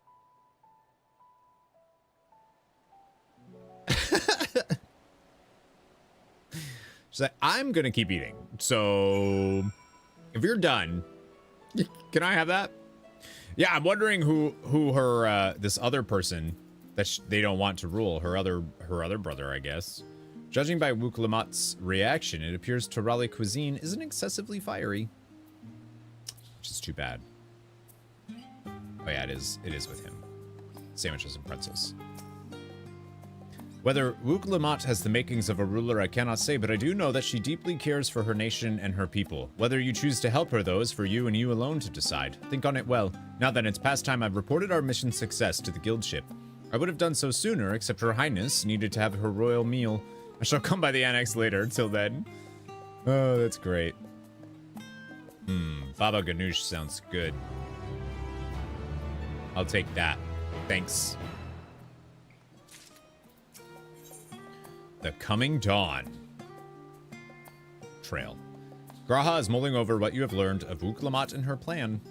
Well, I dare say we now have a fair grasp of Wuklamot's situation. Still, you've been afforded time to consider her invitation. Why not use it to learn more about Toral? Numenon is bound to have some information on the continent. Wouldn't hurt. They're speaking of Galuf a lot. Oh yeah, her grandfather. Quite right. The last quest. MSQ. Wild. Not only would it help you to make an informed decision, but if you do choose to go, you would be better prepared for what awaits. Come, my friend, let's be off to the archives. What you doing, Tobias? You eating food? Ordering something? What you ordering? Curry? Hope so. He's over there doing stuff.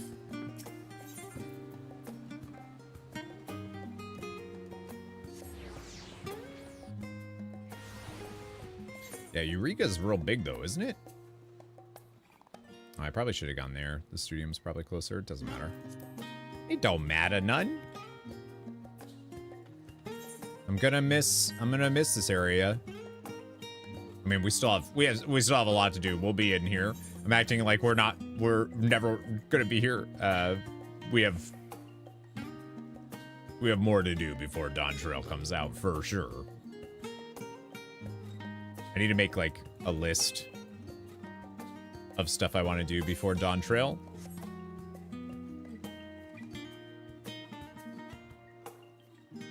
Numenon.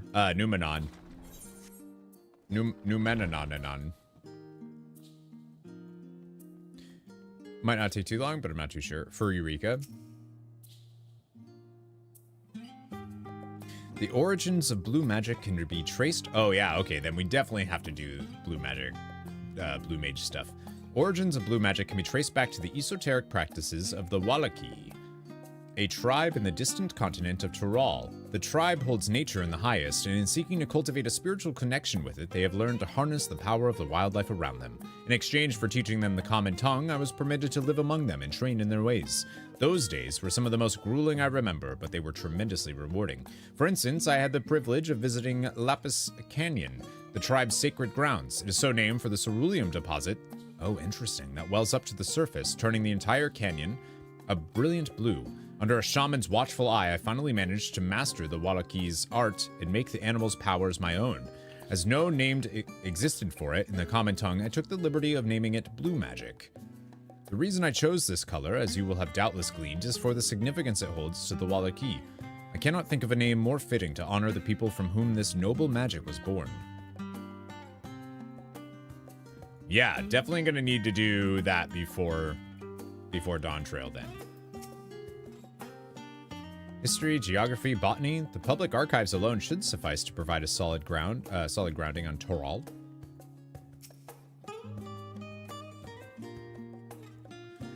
It is impossible to adequately discuss Eorzean cuisine without speaking of that land from which many of our modern-day staples hail, the far western continent of Tyrol.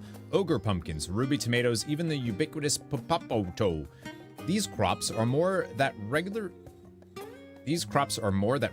grace Eorzean dining tables, trace their origins to the New World, as the place is known to most.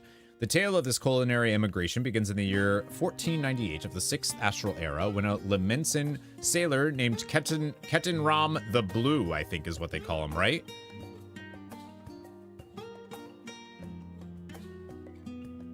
Successfully traversed the Indigo Deep to arrive at the theretofore unknown continent. Ketenram spent several moons exploring inland, in the course of which he encountered the denizens of the sprawling nation of Mamulja. He was even granted an audience with their supreme leader, whose confidence he won along with the permission to roam freely. Ketenram would return to Tyrol several times, but during his first expedition he charted the land and gathered myriad root vegetables and seeds to bring back to Limsa Lomensa. The most notable of these was the papato, whose ease of cultivation and nutritional value saw it quickly spread to all corners of Eorzea. Produce was far from the only bounty of Ketenram's expeditions to Tyrol. Many tantalizing recipes, such as the bean-filled burrito. Oh, well, there we go. I'm getting a burrito. I was thinking earlier that the burrito sounded really good. When I was watching them eat, I was like, oh, I could go for a burrito. And now they said it, so now I gotta. And gripping legends, such as that of the Golden City, reached our shores by way of his ship. To those outside of Ketenram's circle, Tyrol largely remains shrouded in mystery, yet its influence on our cuisine cannot be overstated. Many scholars, myself included, would relish the chance to immerse themselves in the culinary culture of that faraway continent. Yup. Sounds good to me. Getting a shrimp burrito? I feel like I shouldn't answer you.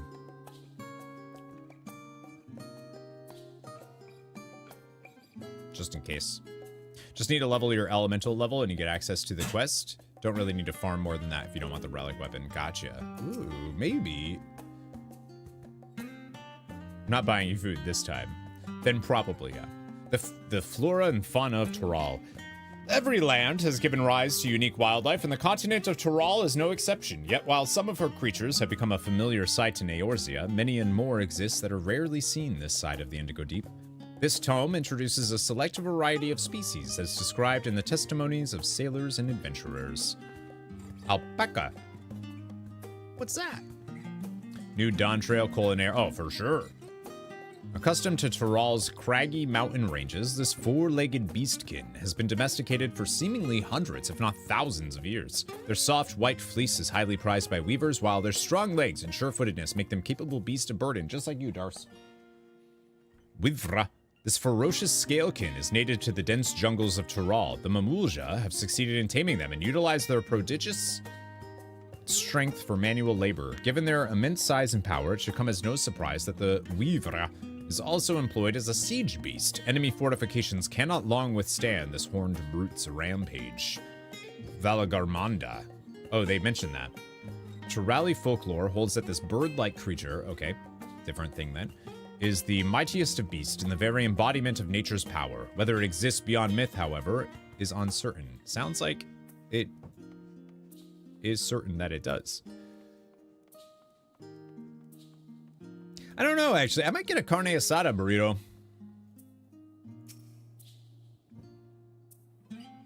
That meat looks pretty good. I know that was bird, but it didn't look it. Let us begin by comparing the geographical characteristics of the three great continents in Tyrol. The former stretches from east to west and lies entirely within the northern hemisphere. In contrast, the latter extends to the far reaches of both northern and southern hemispheres, and a difference immediately presents itself in the form of climate variance. Oh, that's cool. I see what they're saying. Shifts in climate tend to be gentler when moving east to west, but harsher when moving north and south. Owing to this fact, longitudinal migration is far more common in history, whether it be by men, animals, or plants. No giant parrot burrito? Well, maybe. Get a carnitas burrito. Pigs fly, so they're birds. You bring up a good point. A case in point is the Alligans, who rose to power in Aldenard before advancing east into Ilsabard. Their movement would be mirrored thousands of years later by the Garleans. Yeah, like almost entirely. Meanwhile, although the disparate tribes of Tyrol waged war with one another for generations. Stimulated by the climate, none could make any great headway north or south. Tribes hailing from frozen lands withered beneath the desert sun, while those that thrived in open plains could not pierce dense jungle. Such was the way of it until the leader of the Mamulja succeeded in bringing the continent under one banner. Given the land's divided history and the reason thereof, one cannot help but be in awe of this feat. Truly, it is a testament to the autarch's greatness. Ooh, be eager to know what you have discovered. That's really cool. I like the idea of that. So they're going to be separate. They're going to be like different cultures north to south as we go through.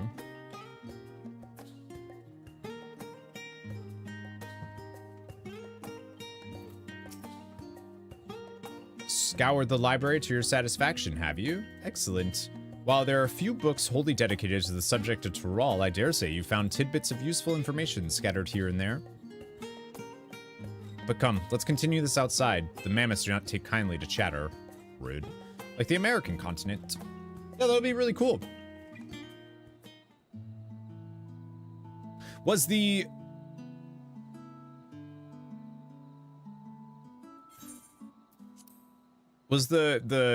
job trailer thing, did that was showing regions from Dawntrail?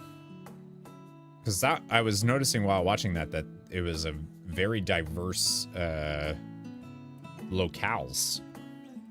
The Reaper one in particular, I was like, what is going on here? This looks like a volcano erupted or something. Now then, I'm quite keen to hear your honest impressions. I couldn't help but notice that we read the very same book on cuisine. I was pleasantly surprised to find references to Tyrol within. Among them, did anything in particular pique your interest? I was rather taken with the tale of Kettenram.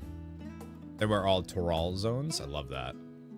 Ah, yes, the renowned Leminson explorer who traversed the Indigo Deep and discovered the unknown West. His accomplishments didn't end there. He traveled Tyrell extensively and even forged a friendship with the Dawn Servant. I wonder what that is. If we were able to meet Kettenram, what things we could learn. Alas, all of this happened nigh 80 years ago, and he may no longer be alive to tell his tales. I feel like that 80 stuff is definitely a big... There's something there, right? Not having a choice about the Wallachie for those who had their Blue Mage questline. Oh yeah, good point.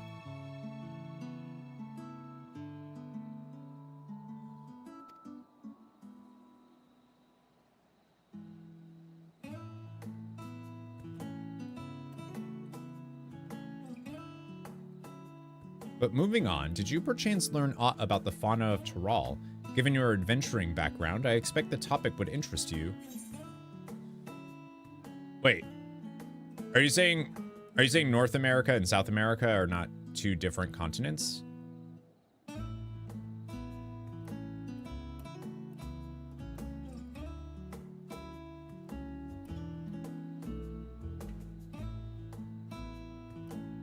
Is that true? I thought they were two different ones.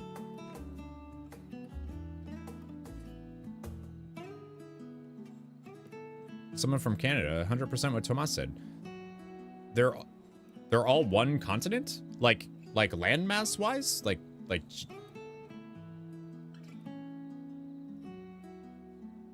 I thought they were literally two different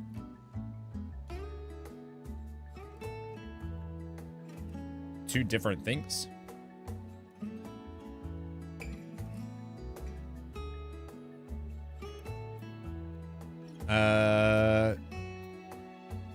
Weavras. I want to know about weavras. I mean, alpacas are cool, but we know what. We got alpacas. Ah, yes, the great horned beast kept by the Mamulja, who unleashed them on fortified positions to devastating effect. That reminds me, I recall hearing that a few specimens were brought to Vilbren not long ago. Perhaps it's possible to see them on the island.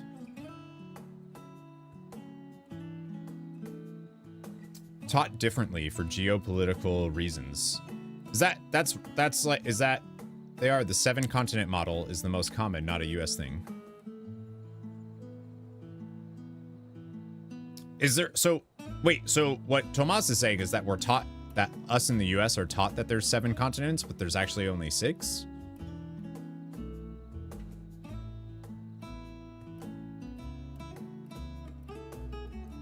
That's interesting. There are parts of Asia that use 6 see, I thought a continent is like a landmass thing that you can't really say it doesn't exist or does it, like it just, that is what it's it. Like saying a mountain isn't, you know, is a mountain is not like a.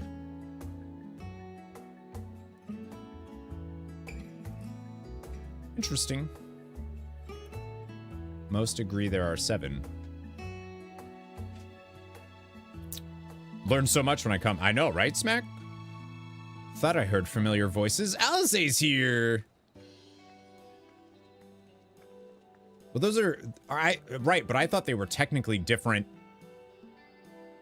I thought they were different things. Oh, you started and didn't talk for 2 hours. I'm sorry. Fancy running into the two of you here. Alphino and Alize are here.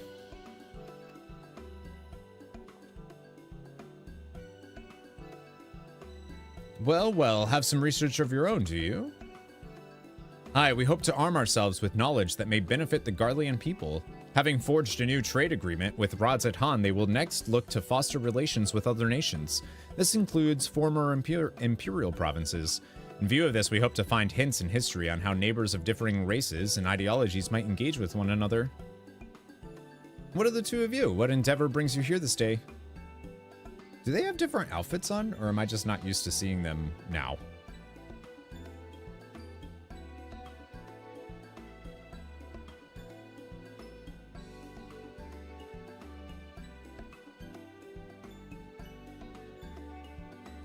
A nation composed of the disparate peoples of Toral.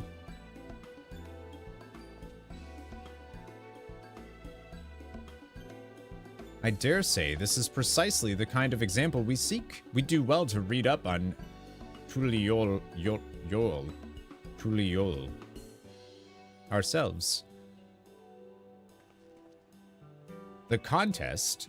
Is Missil the only one allowed to help Wuk Lamat? There was no mention of such restrictions, as I recall. On the contrary, Wuk Lamat gave us the impression that she could have several champions.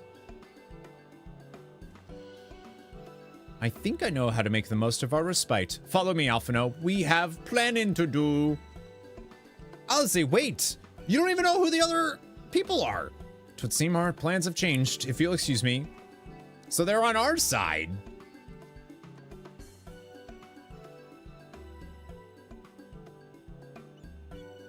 They could never rest on their laurels. Come, let us return to the annex. I love how they're just like throwing their weight behind a candidate for this thing without knowing who any of the other people.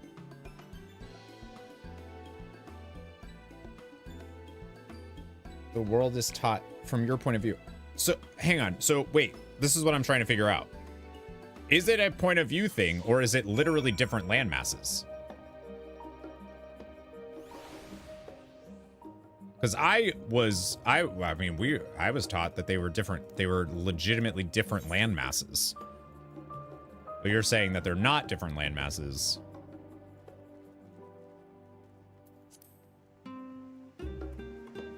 Yeah, I thought that was why they were, why it was called, why there was the North American continent and the South American continent, is because they were two different land masses.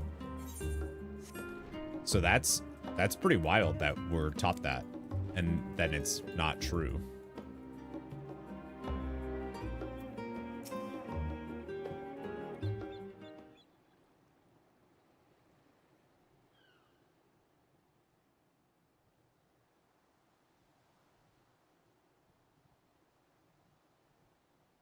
I love how my bunny boy did the same look I did. Like, what are we doing? Oh, it's just... Despite all that we've learned, I can't help but feel we've yet to hear the whole story. All right, we have an ad break, so I can click. The Panama Canal is a man-made thing, right? So I would say no. Tectonic plates. Yeah, there's the North American plate, the South American plate. Is that not real? Latin America and Greece combine North and South America. That is nowhere near the rest of the world.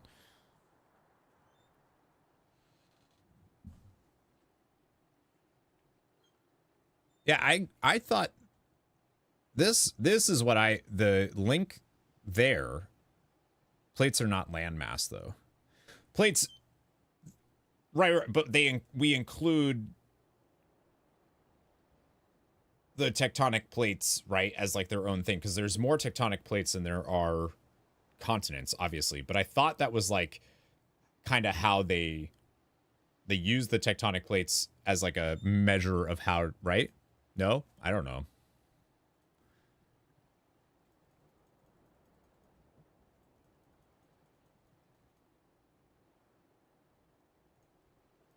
Right.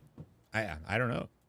I mean, it's wild that's only if I don't know what specific country I need to reference. Otherwise, I reference specific countries. Yeah, I feel like I don't really reference continents that much. Despite all we've learned, I can't help but feel we've yet to hear the whole story. I definitely agree with Graha. All right, let's get back to it.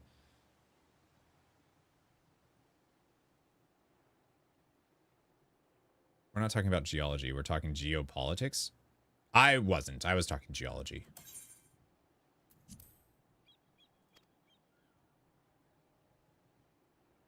What about you, my friend? Are you inclined to accept or refuse Worklamat's request? I mean, I love her, so I'm going to accept. But logically,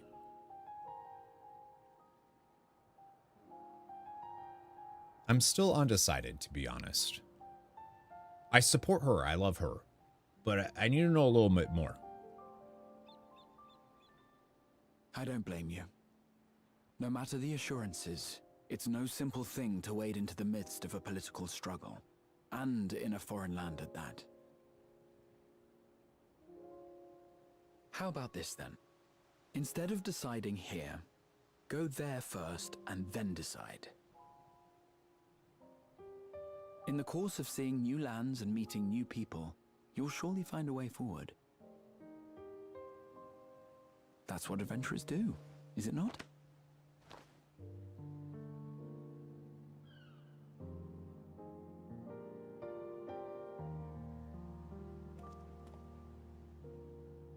Such a journey would be the envy of many a scholar. Distant as it is, Tural remains largely unknown to us, with only meager records to be found in Numenon. The experiences to be had, all the things you might hear, feel, and think. It's enough to stir me to the core. Nice. Subtle.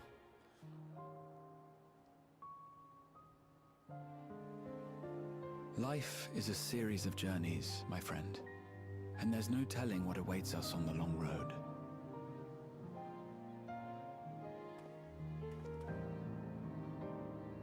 But what's important is to be true to yourself as you walk it.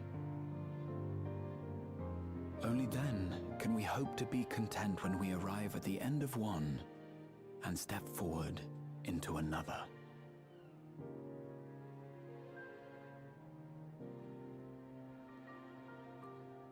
Ah, but there's an idea. I have a matter to attend to at the Agora. Please, go on inside. I will join you shortly.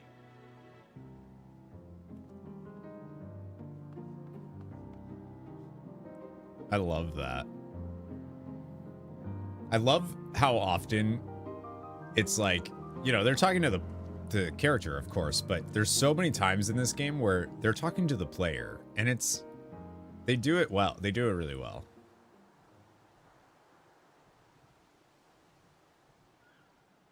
Sup? This is Thancred.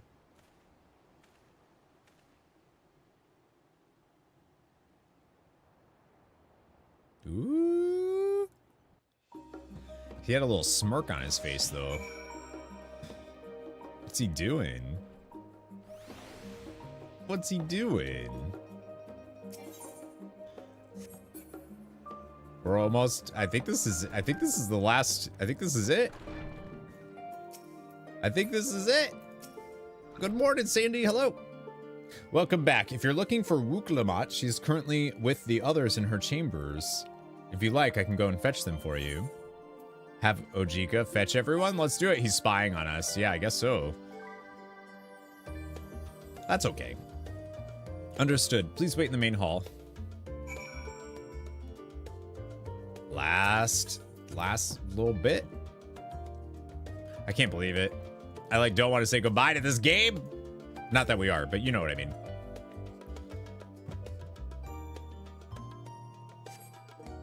It's the dawn of a new trailer or something.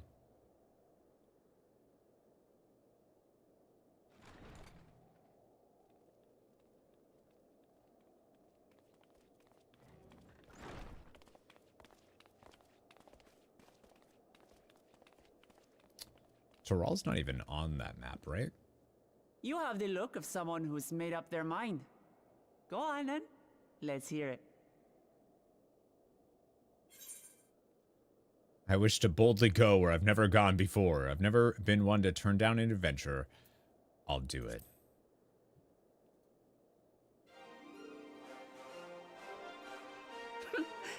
Excellent. You'll be compensated for your troubles, of course. But I dare say your time in Tural be its own reward. Yeah, the music! You're not planning to leave without us, are you?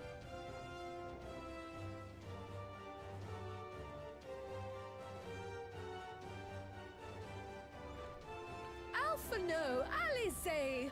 What are you two doing here? Oh We man, happened the across paths at Numenon earlier, you see, and I told them about Wooklamat. And when we fortuitously met again at the Agora just now, they expressed an interest in meeting our visitor.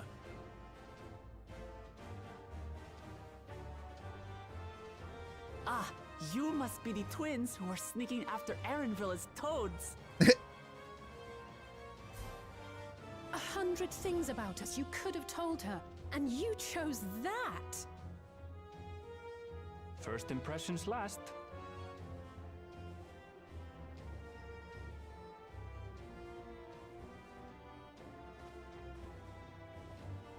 That's It great. is an honor and a pleasure to make your acquaintance, Your Highness. Alphano Leveilleur at your service, and this is my sister Alize. Oh no, let's not do that. I really can't stand titles. So, you want to participate in the contest too, is that right? Indeed we do. We've been assisting with the rebuilding effort in Garlemald. Yet while progress is being made, the question remains of how the nation might reconcile with its neighbors. We believe there is much we might learn from Tuliolal, a nation founded on unity. And in return for this honor, we would spare no effort in supporting your claim. The more the merrier, I say. And I'd be keen to learn about Eorzea and Garlemald. Yeah, from that you map as is well. just the 3 great continents. Having recruited so many committed and capable allies, I presume you have no need for my continued assistance? Yeah, right. Nonsense! Like I told you before, you're indispensable. They're strong, aye, but strangers to our land. They need someone to guide them, to point out the dangers, and spare them grisly deaths. I can't think of anyone better suited to that task than you. What's more, despite your assertions, I know you haven't given up on the City of Gold.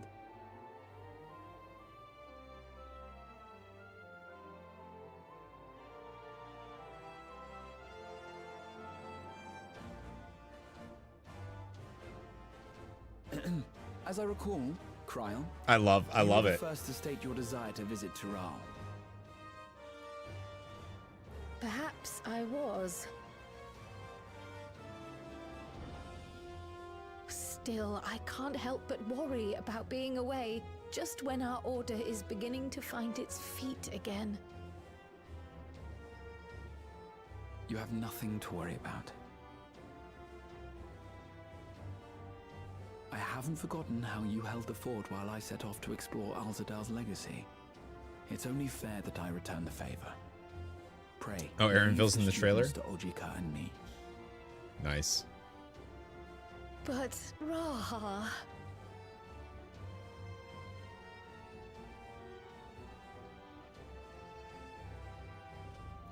Raha. You want to retrace your grandfather's steps, don't you? This is a rare opportunity, and I insist that you seize it.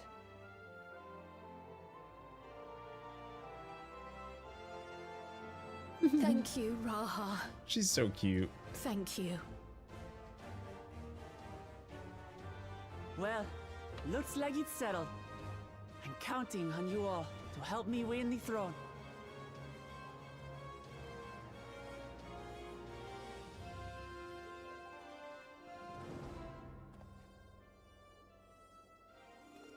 I suppose now is a good time to show you what I spent a small fortune on at the Agora.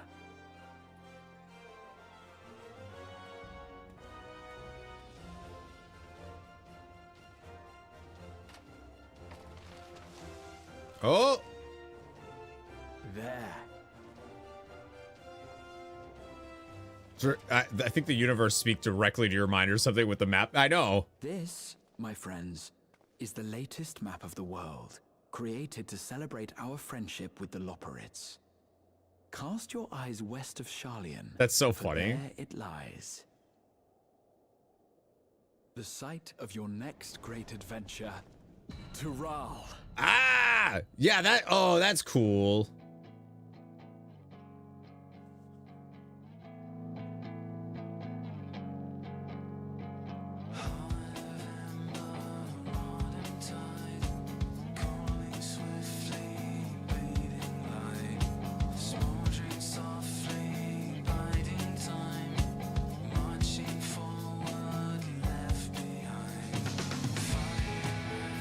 Yeah, dude.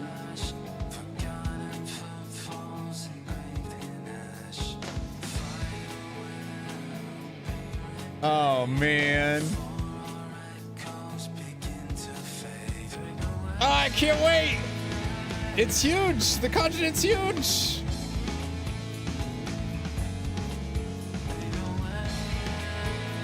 Wow.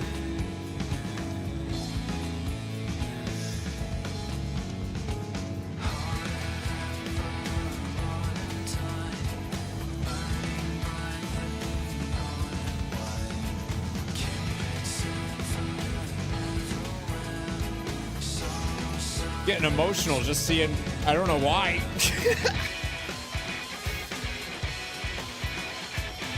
I don't know why.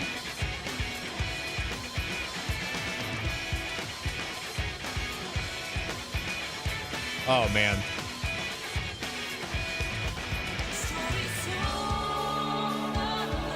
I love it. I love it, Cap. Wow. Cryo looks so good. That should be a paintbrush though, now.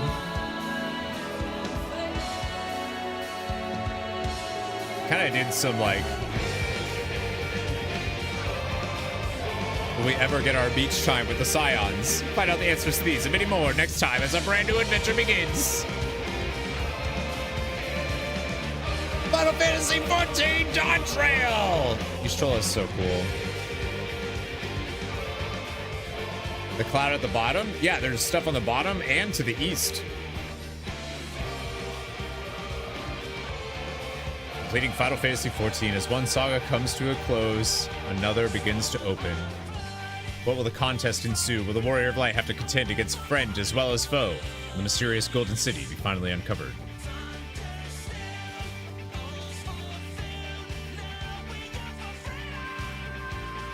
Kind of wild. It's ending. Man. What a journey, dude.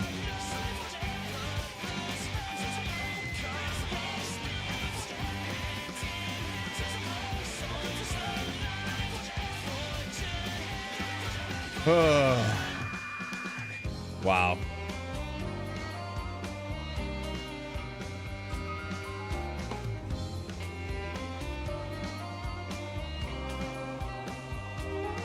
Just like seeing the credits made me well up, which I think is funny.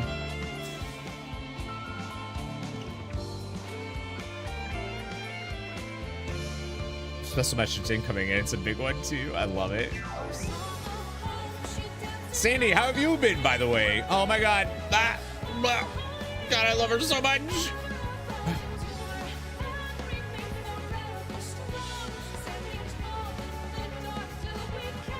I'm gonna miss her so much.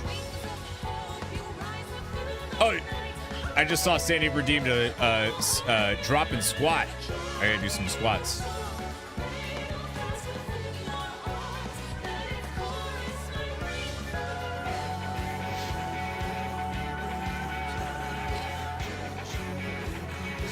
I'm doing very well. Glad to hear you're doing great. Nice.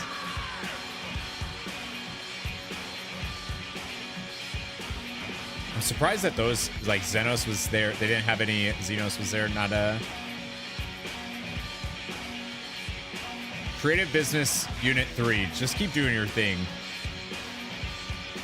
Y'all are wizards. Such good storytelling out of them. Oh, I never skipped the credits. Gonna watch the trailer? Yep. All started with a treasure map.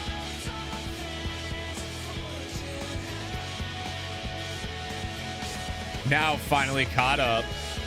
We're caught up, baby! Well, ish. Still gotta watch the trailer. The full trailer.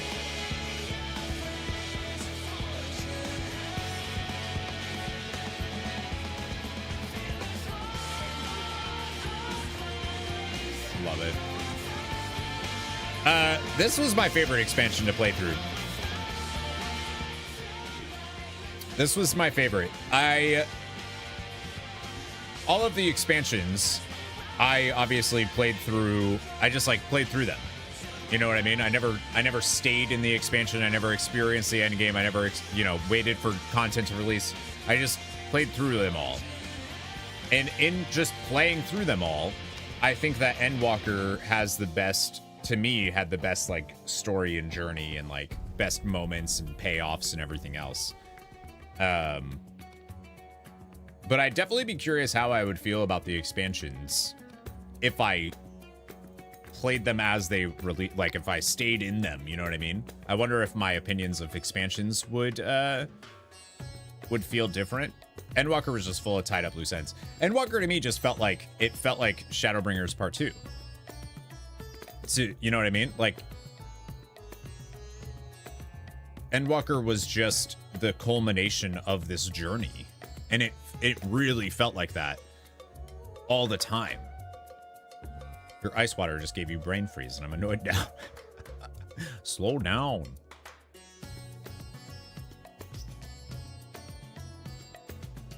I loved it. I loved it. I loved the patch content too. Favorite lore moment in Endwalker? I mean,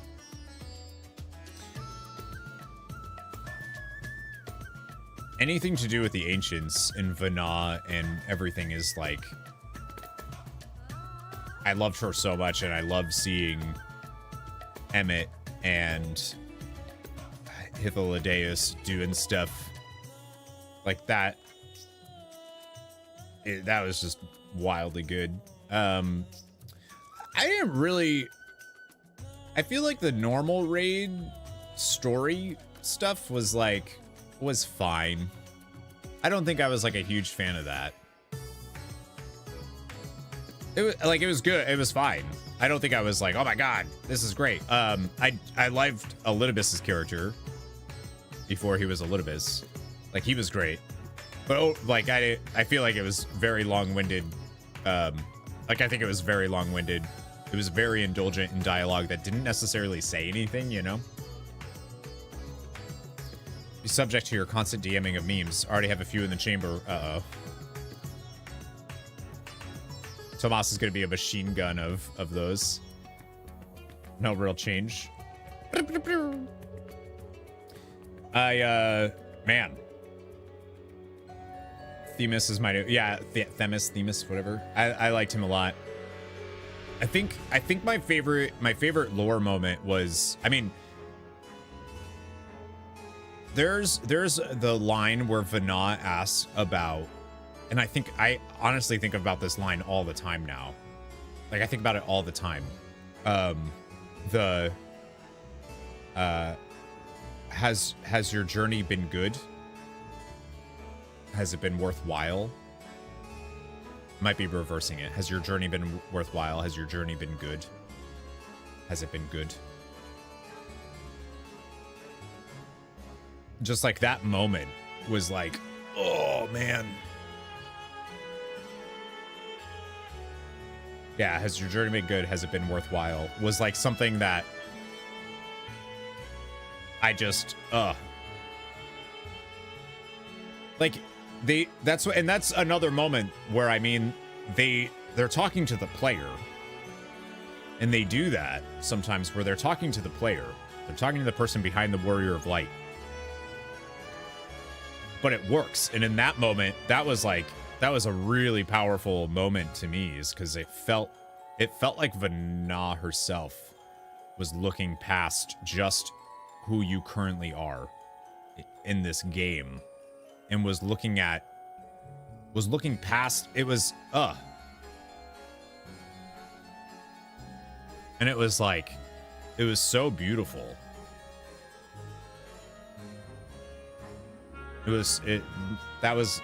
That moment, obviously watching her, basically anything with Vana, but watching her walk, us doing the end walk stuff was like unreal. I think the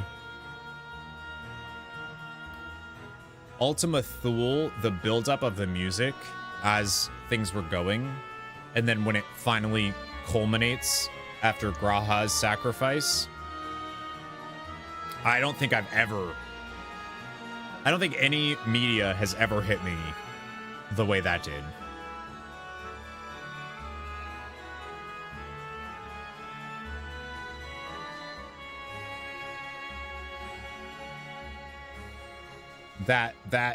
Yeah.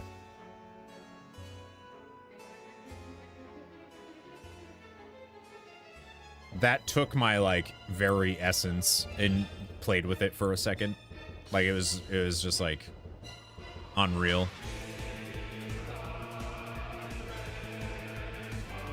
Unreal. And I was really surprised by once I put together that they were doing stuff with Meteion being this, like, big bad. I was like, I don't know how I feel about this. Like, I don't know how I feel about going to the edge of the universe and, like, the weight that has compared to what comes next and blah, blah, blah. But I actually think it worked, and I cared about Meteion, which is weird. I was not expecting to care about this, like, oh, this is the actual villain, you know? Was like it worked, though. Like, I cared about her. Seeing her again, like, seeing that she's still around was, like, I'm really, really hoping that we see her, that we actually see her come back. And they somehow were able to make,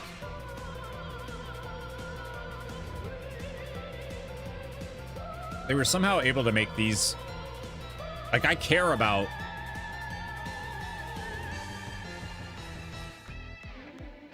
the characters enough where I feel like the stakes are so rooted in individuals in this game that it almost doesn't matter if there's, like, a universe-ending threat, because they've made me care about each individual's stakes. And I think that's a really hard thing to do in an MMO, especially. But I care about all of these characters and what they're doing and what things mean to them. Therefore, it means something to me. And I think that's, like,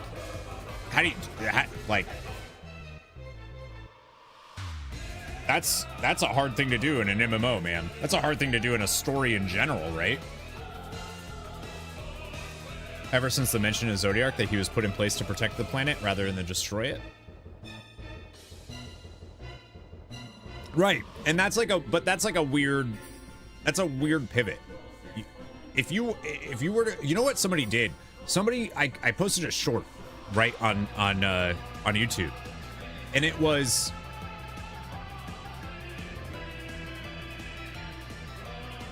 I posted a short talking about, like, is this one of the best stories in gaming?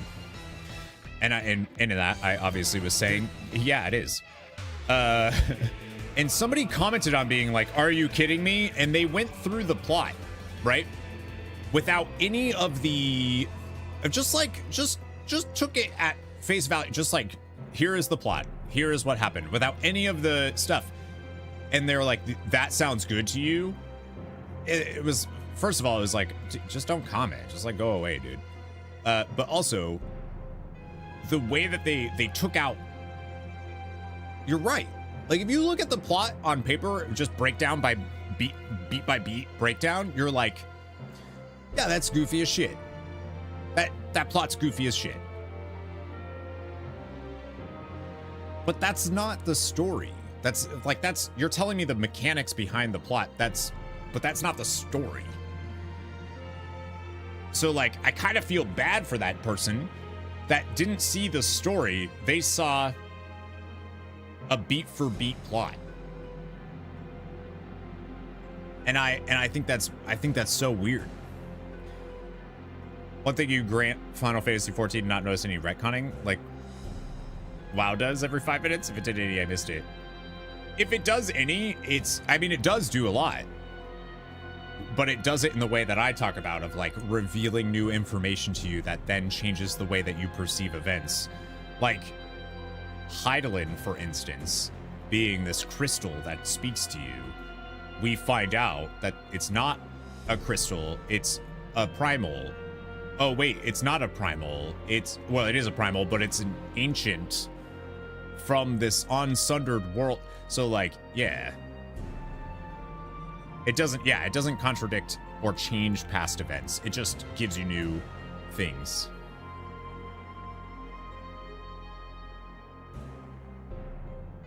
I think I disagree. I get what you're saying, Maybot. Going out to eat lunch. All right, I'll see you, Psionic. They said like 10 years of Zodiac. Yeah, it's like you have all of this. You have an unofficial trailer. Everything in the world has a lore of some sort, right?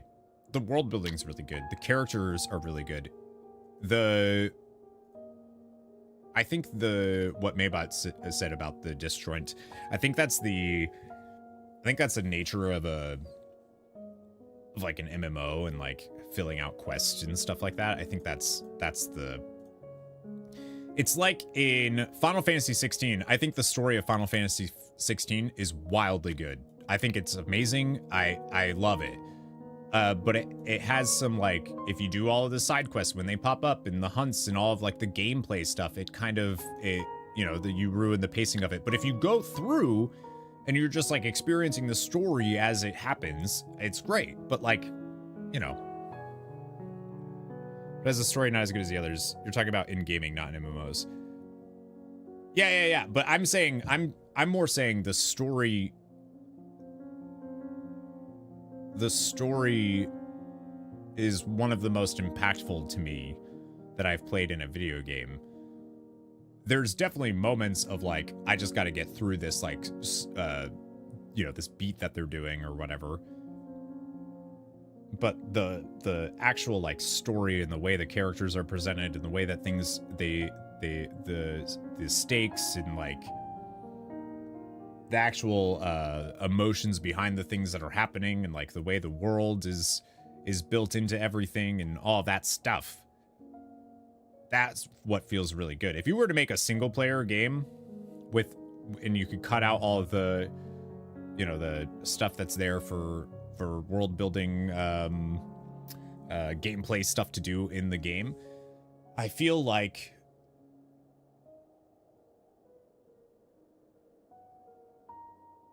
it'd be one fuck of a narrative. It'd be amazing. But yeah, I think it's also the presentation, because it's an MMO. the presentation's like a little bit different than what you would expect in something like The Last of Us or, yeah.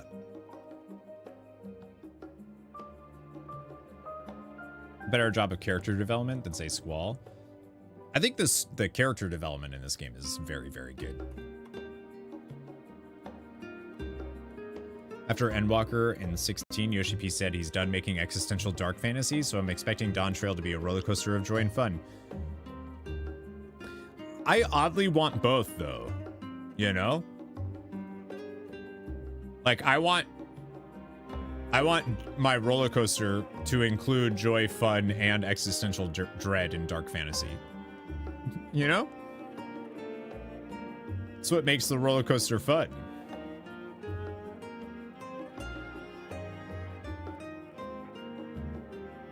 But like the joy and fun is, I can already tell with Wook Lamont that she is going to be a big source of our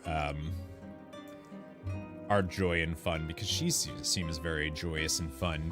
But it also feels like a lot of what I'm interested to see going into this is it feels like there's been a huge generation of peace for these people of Tural and unification and all this other stuff. But there is a hint that that unification and stuff might be in jeopardy.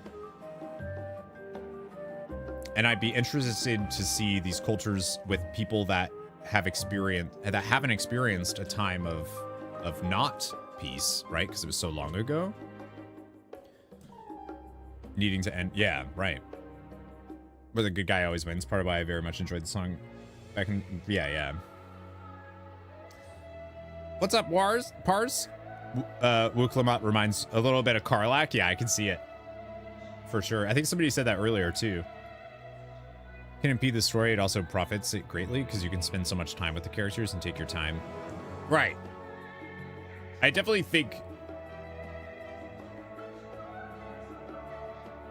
there are games that tell stories as big as this one, single player games.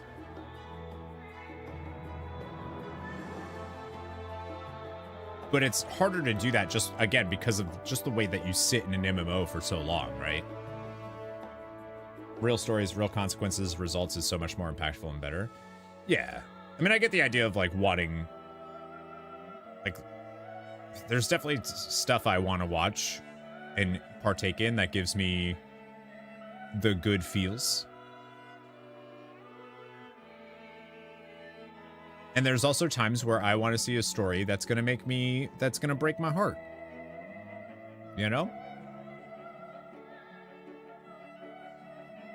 It also depends on my mood. Like, I don't want to play a game that's just sad and destroys you the whole time. I want to have those moments of peace. Probably the greatest experience I've had playing video. It has hit me in ways that I've definitely never had media hit me, for sure. Yeah, definitely not the opposite. Nothing but bad. I agree with you. I want stakes. I want things to matter. That's the important thing to me. If it's just like fun in a story, if it's just people having a good time, it's like, cool.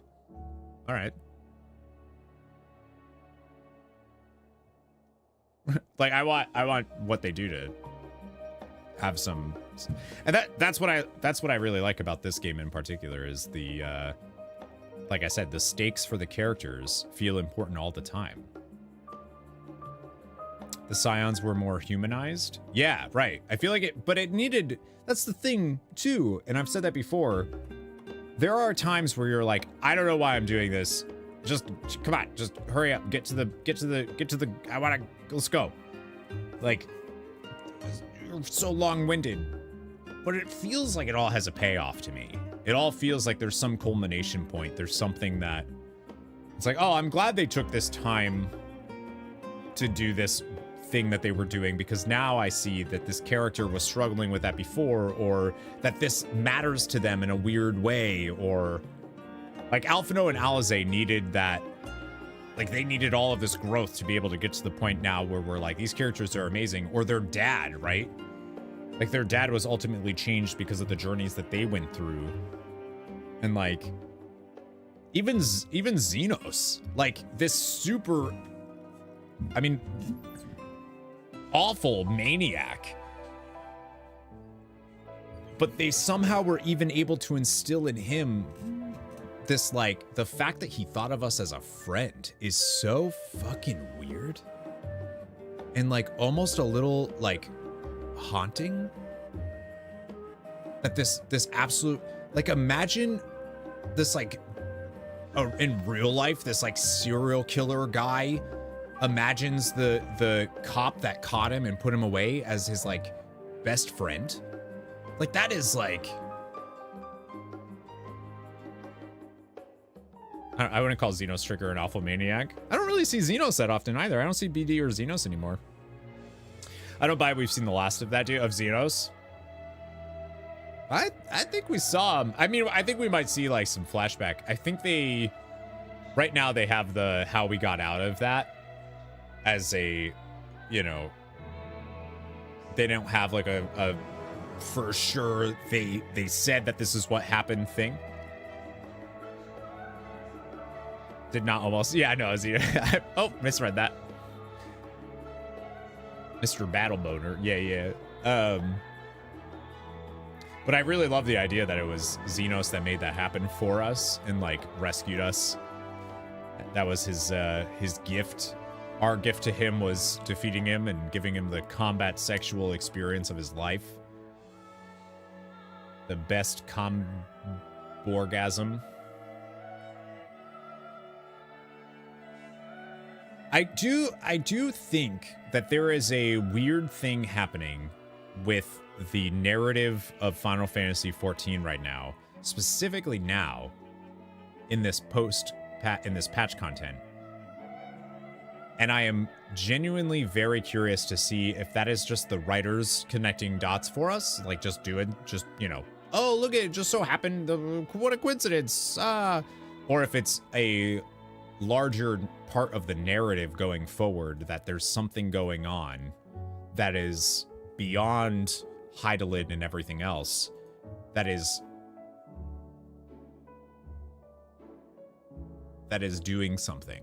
Because a lot of the timing stuff and coincidences in this are starting to feel a little too, and it could just be the writers are just, you know what I mean? But I don't know. I don't know if there's, like, a larger plot happening behind the scenes that we don't know about, and, like, you know what I mean? Because there's a lot of coincidences that are happening that are weird.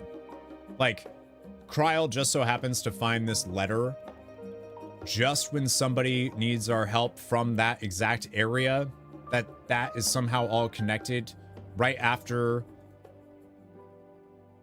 all of the stuff that we did in Zero just so happens to be the void scent that Xenos used and therefore had a connection to us that led to all of this stuff that then led us to possibly fix reflections.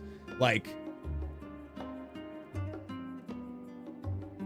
it could literally just be the people writing the game have these coincidences for us because it's a story.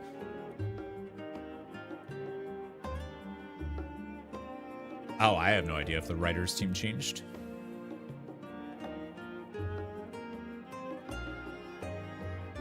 Oh, that's great.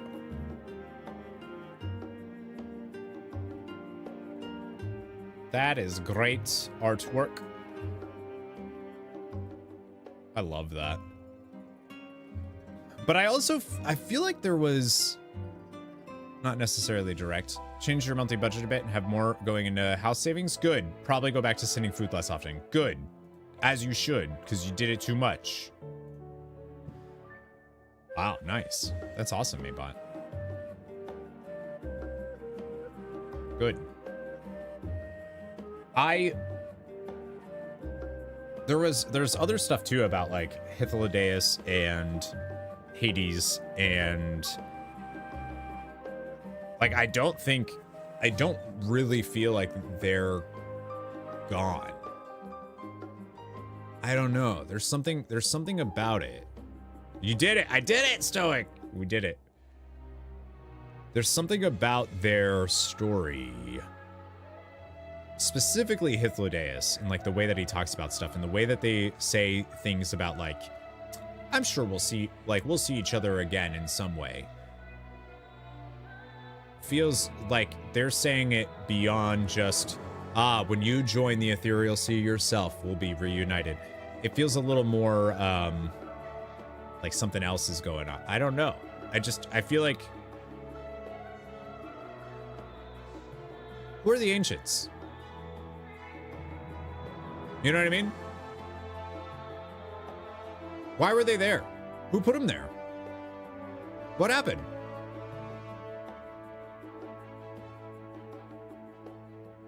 Why is Aetheris important? Why is Aetheris a thing in this world? Like what about all these other civilizations in space and evolution? Maybe. That's what I mean. We don't know. They don't say anything. And none of us know. I know. That's what I'm saying. Like but I don't know. I can't. I'm curious. It almost feels to me like there's a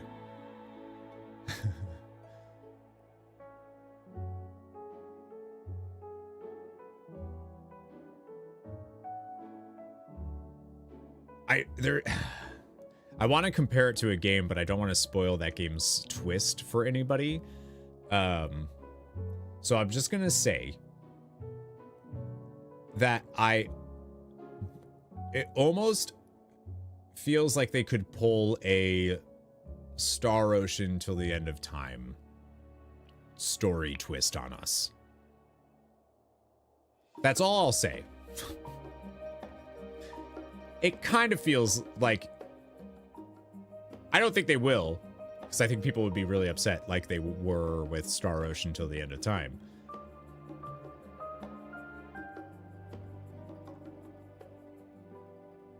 But I wouldn't be entirely surprised if they did end up doing something like that. I don't want to spoil it for anybody because it's really, I think it's great. There's an origin story in there somewhere. I think so.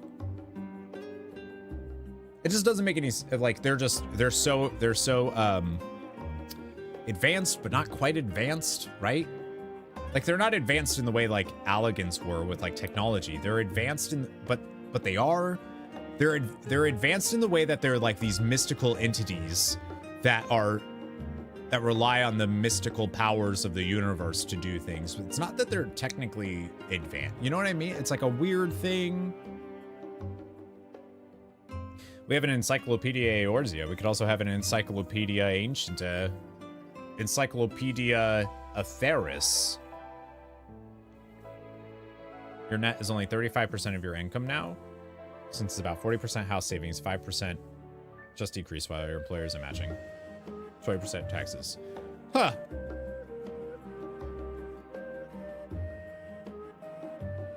That's pretty good, though. It's like the evolution of what is considered magic morphs to science fiction, which morphs into science fact. Right. But, like, they do it in a weird way, too. Or not a weird way, but, like, I don't know. What's up, Simon? Welcome back. Walked into credits. Yep. We just finished this MSQ for Final Fantasy XIV. Can't believe it. Talking about haunting. That's pretty haunting.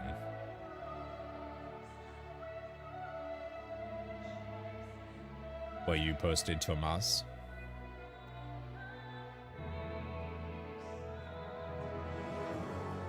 And then just that one random person just absolutely ruining it or making it, depending on your point of view. Yeah, we're gonna watch the after this. MSQ prog is over for now. After this, we're gonna watch I'm gonna react, I guess, to the Dawn trailer. I have not seen the trailer at all. So we'll see how it goes. See what happens. Maybe I'll absolutely hate it. Maybe I'll be like, wait, that's what we're doing? That's where Dawntrail's going? Yeah. Yeah. When is Summer Games Fest? Trailer time. Well, not yet. Gotta finish the credits.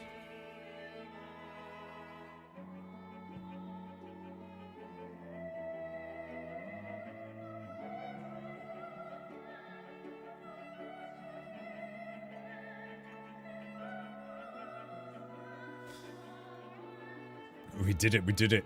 When is Summer Games Fest? It's June. Summer Games Fest 2024.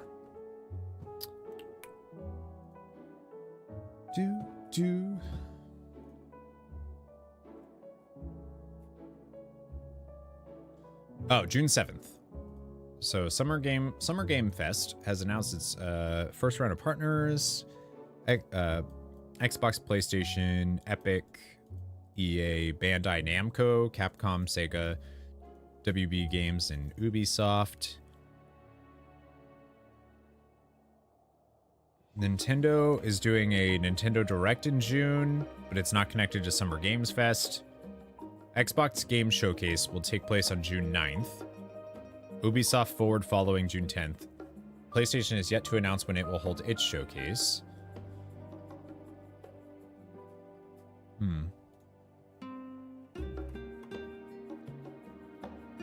What you saw from their update? I heard it's really good. Mailman's been playing it. He plays every season, but I've heard other people have been enjoying it. Quite some bitsies. We all know you pre-watched the trailer that one time you tuned in for the Fan Fest, but I'll pretend. Wait, what did I tune in for? I didn't tune in for the Fan Fest?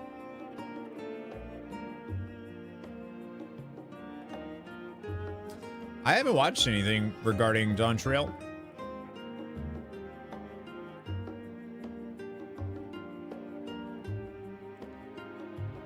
Did I? I don't think so.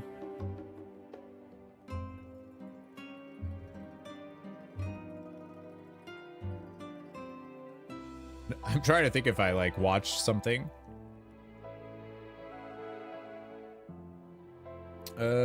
Yeah, I haven't watched anything. I don't think I've watched a single Final Fantasy XIV presentation.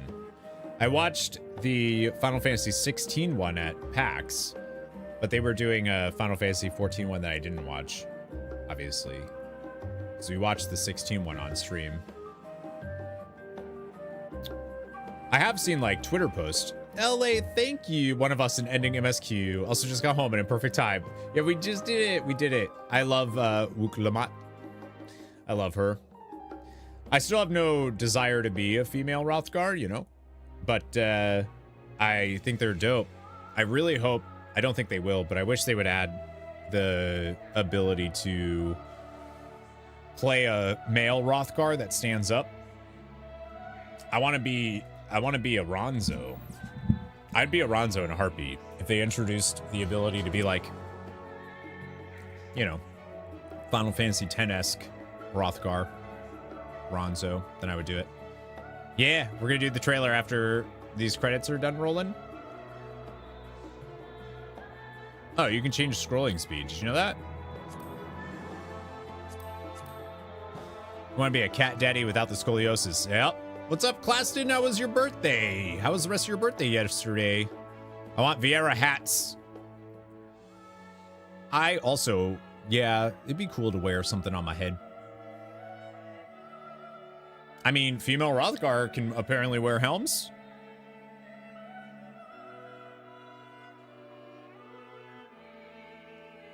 It was a decent day. Good. Good. I'm glad. Yeah, I didn't realize until the end of stream yesterday that it was your birthday.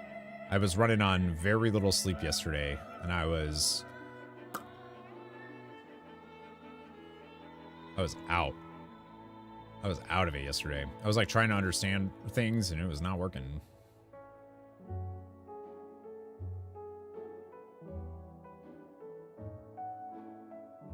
Ah, what a great game. What a great game. Man. think there's a promotional content with a male Viera with a hat. Ooh, wait a minute. You want to scalp some Viera, make hats out of them, and then wear it? Yeah, that works for me too. Fall Guys' event back. The Fall Guys event. Yep, that's coming back. There's gonna be so many events soon. My gosh, they already have what, 3 or 4 going? Man. And all Final Fantasy 14 players. Soken, you're the best. I love you. The music is really good. I can't wait. I feel like that's one of the things I'm most excited for in Dawntrail is just seeing how they use music. They do such a good job with it, you know? Very curious. It's gonna be fun to like speculate with everybody.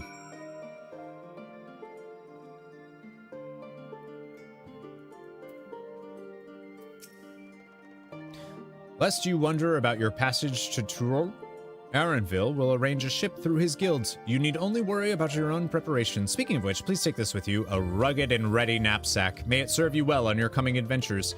Now, I'm not sure when departure will be. It's June 28th, Ojika. But rest assured, I'll let you know when I hear something. Till then, please take your ease. Oh. I get a knapsack. Boop.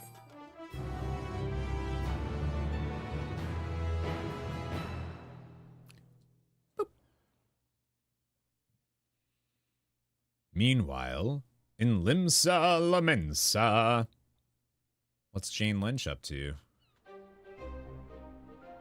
Ooh. When does the next ship set sail? May I ask your destination? Tour. Tour. The north and east, I've already seen.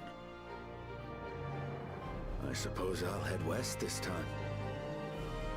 What a coincidence! You say?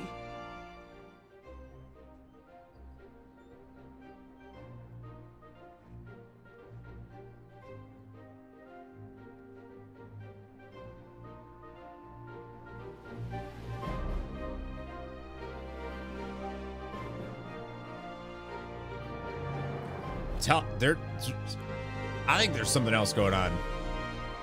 Meanwhile, in old Charlian. I'm gonna make some outlandish lore predictions, y'all.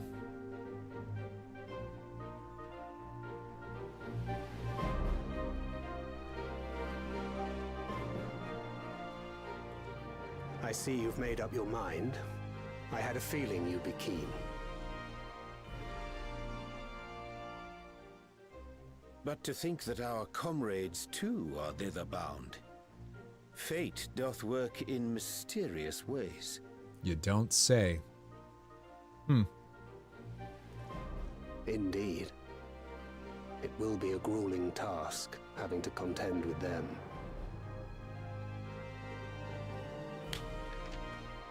I knew it.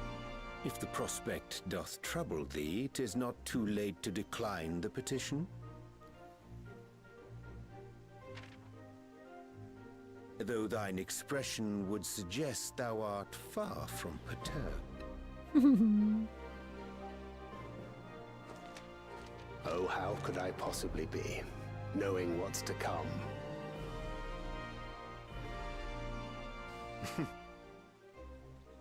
Then let us delay no further and secure passage on a vessel.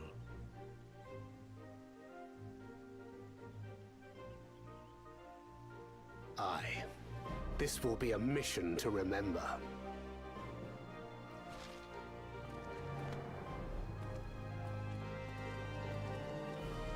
Come, my friend. We make for Taral.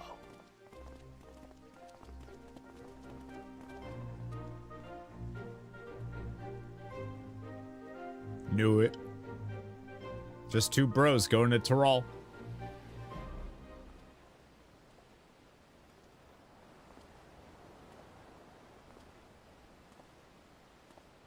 That was really subtle with the moon, but that was really cool.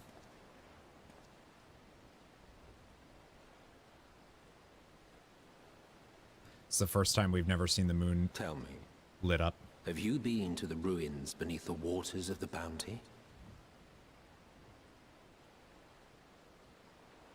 Or the treasure islands beyond the frozen waters of Blind Frost in Offerd's north?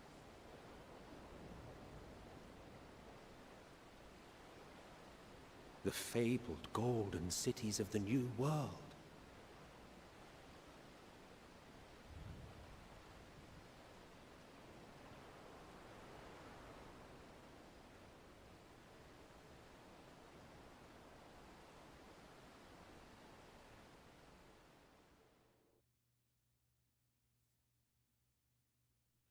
Weigh anchor now, the tide is high, and dawn of new adventure nigh. Row forth to break horizon's bond and tread the gilded path beyond.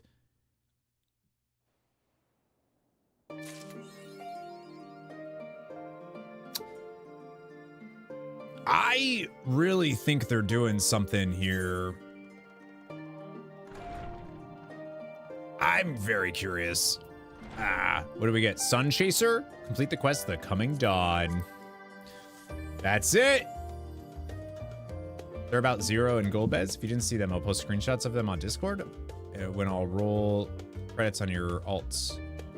They're about Zero and Golbez. Oh, I didn't get any scenes about them at all. Why wouldn't I have gotten scenes? What? I have a link with the music lyrics after if you want. Yeah. Yeah.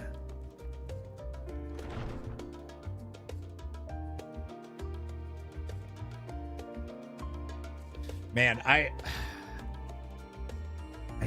feel like they're doing something with like the Gilded Path, fate, like the coincidences that all of these things are.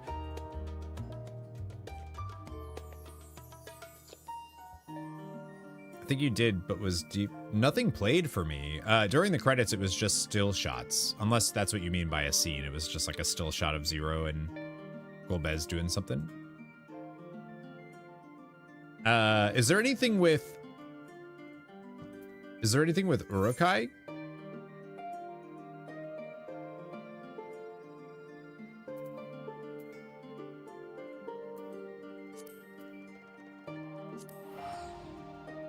I mean, we have no way of seeing Zero in them. They're in the 13th. We don't have like a place we can go to in the 13th, right?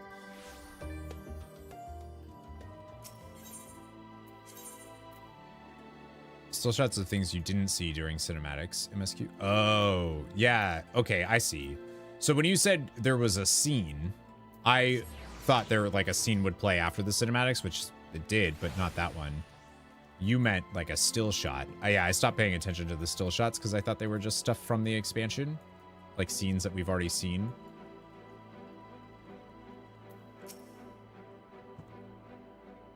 Zeromus. Oh, there is different stuff here now. Zeromus, he was a great hero of Eld, beloved by all. Never did I imagine his name would live again after 10,000 years.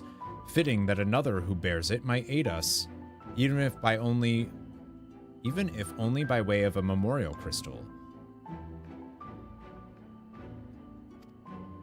That it should be wielded by this Zero is both reassuring and encouraging. To know that we are not alone in our endeavor makes our work here in the First all the more important.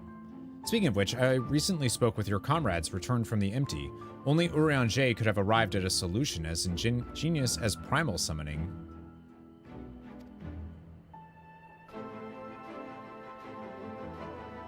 What? In the first Fan Fest, Yoshi P mentioned that the Scions would be divided in this conflict. He didn't elaborate on that ever since. Then we got 6.55, which implied as such with that last scene. Oh, I see. Yeah, and like, but the conflict doesn't feel like, oh, we're no longer, like, we're fighting each other and like, this is bad. It feels more of like a, well, may the best man win type of thing, you know?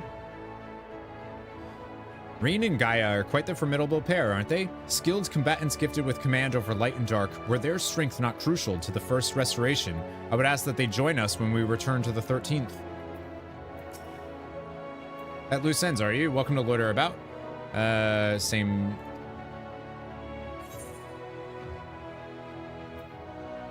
How fare you of late?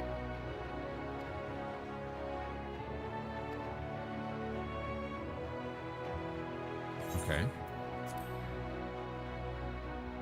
I too know the sting of the Asian's deception. 'Tis well that this Gulbez now strives to make amends for his transgressions. As for your friend Zero, I struggle to believe she not only journeyed here to the first, but was able to take light into herself.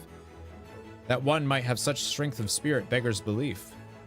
That is not to say Urukai or Ukulele and I are not capable in our own right. In fact, I believe it may soon be time to put our plans into motion and return home to the 13th. Aren't fighting for the bad brother? I feel like they wouldn't. Feels like a competition more than... Yeah, exactly. I feel like they wouldn't do that. But... because I feel like they would learn...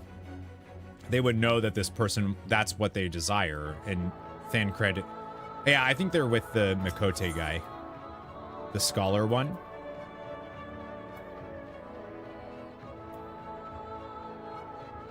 Personally.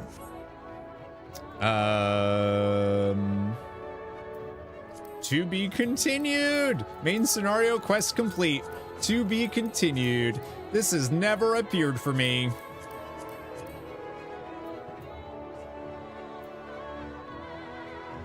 They don't actually know the political involvement of that? Oh, maybe.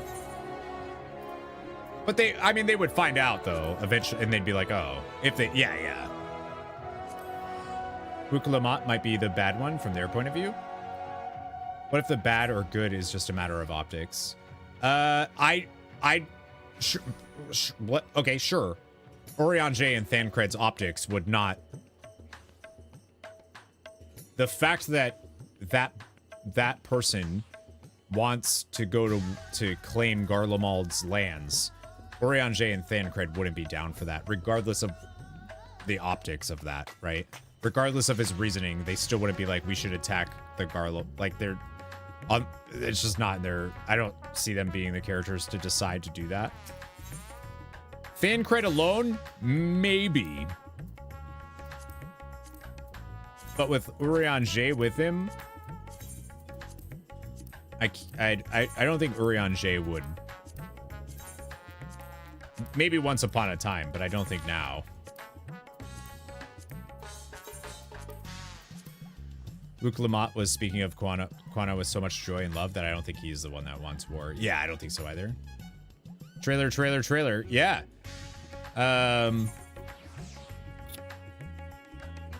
Yeah, I don't think there's anything loose ends here. All right. I want to give my most absurd... Yeah, there's no one here. I want to give my most absurd lore speculation plot thing that's going to happen, okay? I'm going to give my most lore one. Do the Sandwich and Pretzels quest offline? Oh, no, I'll do that. I'll do that on stream, for sure. This isn't like my last Final Fantasy XIV stream until... like, we'll still be playing. We're just finishing the MSQ today. All right, let's get the trailer up then.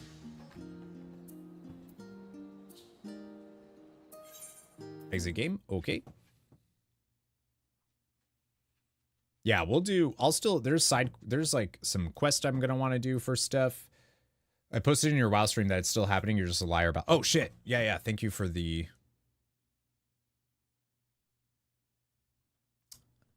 I should update the time. That's my bad. I wasn't seeing the time.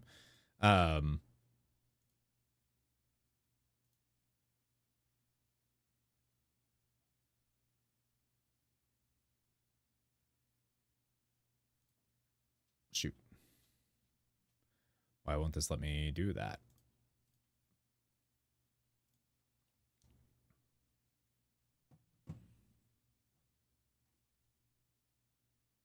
Why can I not? I can't access my...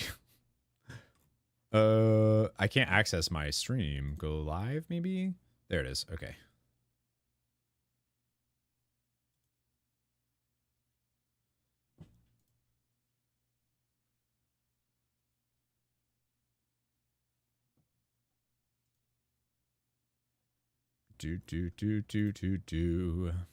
Time is it?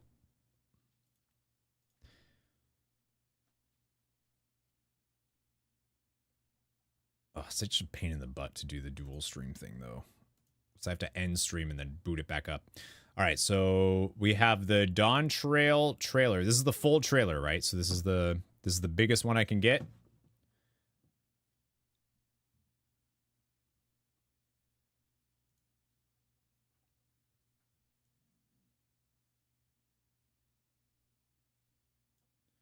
Alrighty. Well, let's do it. Just finished MSQ. First time getting to watch the trailer then. All right, I'm doing it. I'm nervous. What if I hate it? What if I don't like it at all? What if I'm like, this music sucks? What if I agree with Mango? Nah, it's not unlikely.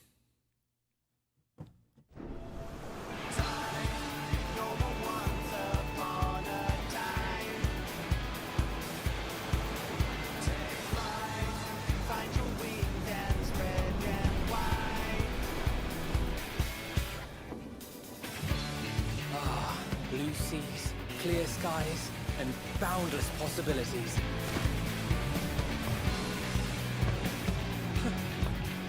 I dare say our destination will soon be in sight. Enjoying yourself? Oh! Oh, he looks so good!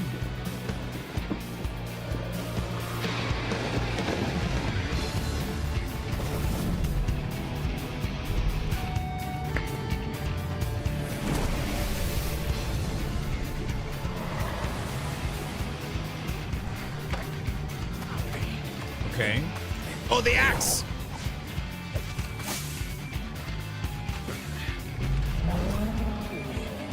Come now. There's no cause for panic.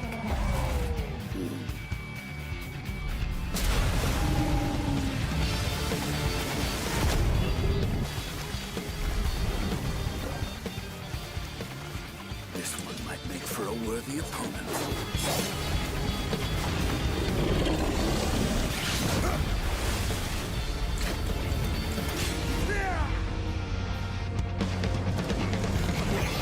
It's like a Godzilla looking dude.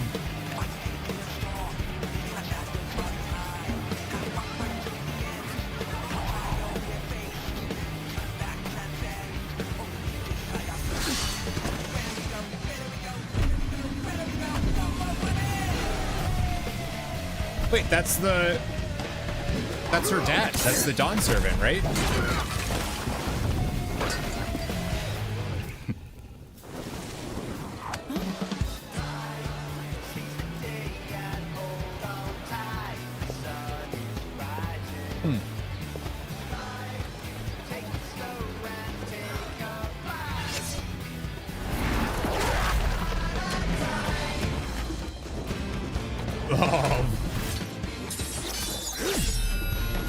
I wish I knew nothing about Viper, because that's dope.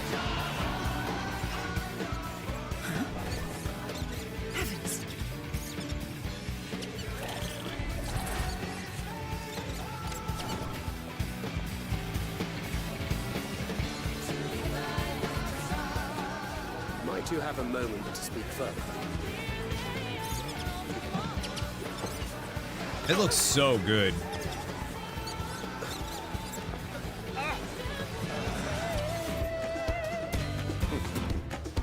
Look at his drink.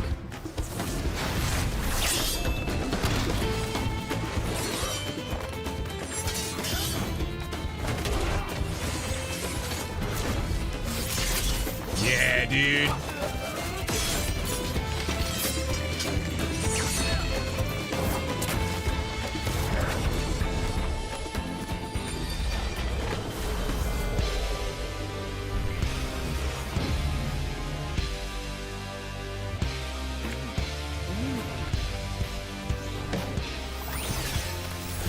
Graha, eat a taco?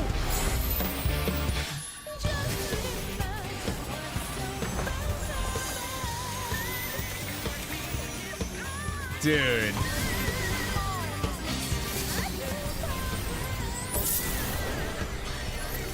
Cryle making me want to go pick Tobin. Look at her.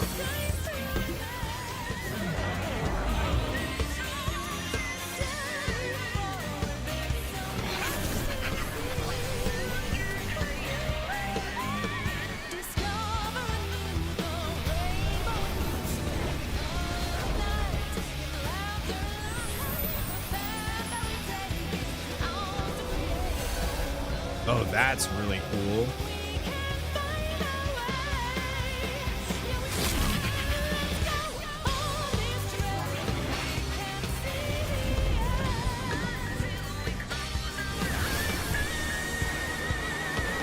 There. Look, my friends. Behold the scene of our next great adventure. You and your adventures. I trust you have not forgotten the true purpose of our voyage? Oh my god, we can just see her in. We have come to the land Right. you call the New World. My home. Put out.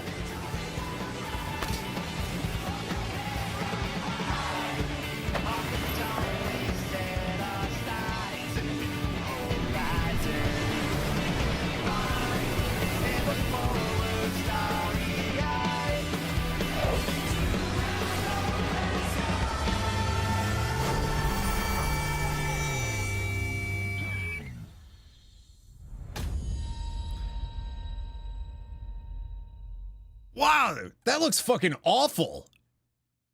That looks terrible. People are excited for that? Are you kidding me? Piece bucket for just $10. Only. That looks awful.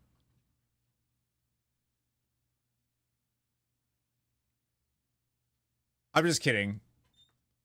I'm just kidding. That was a subversion of expectations. That looks pretty good too, though. I could go for. On Tuesdays. I could go for that. That doesn't work really with your. Yeah, well, that. I mean, that looks great. The music's great. I mean, I knew I would disagree with Mango because, you know, it's an opinion.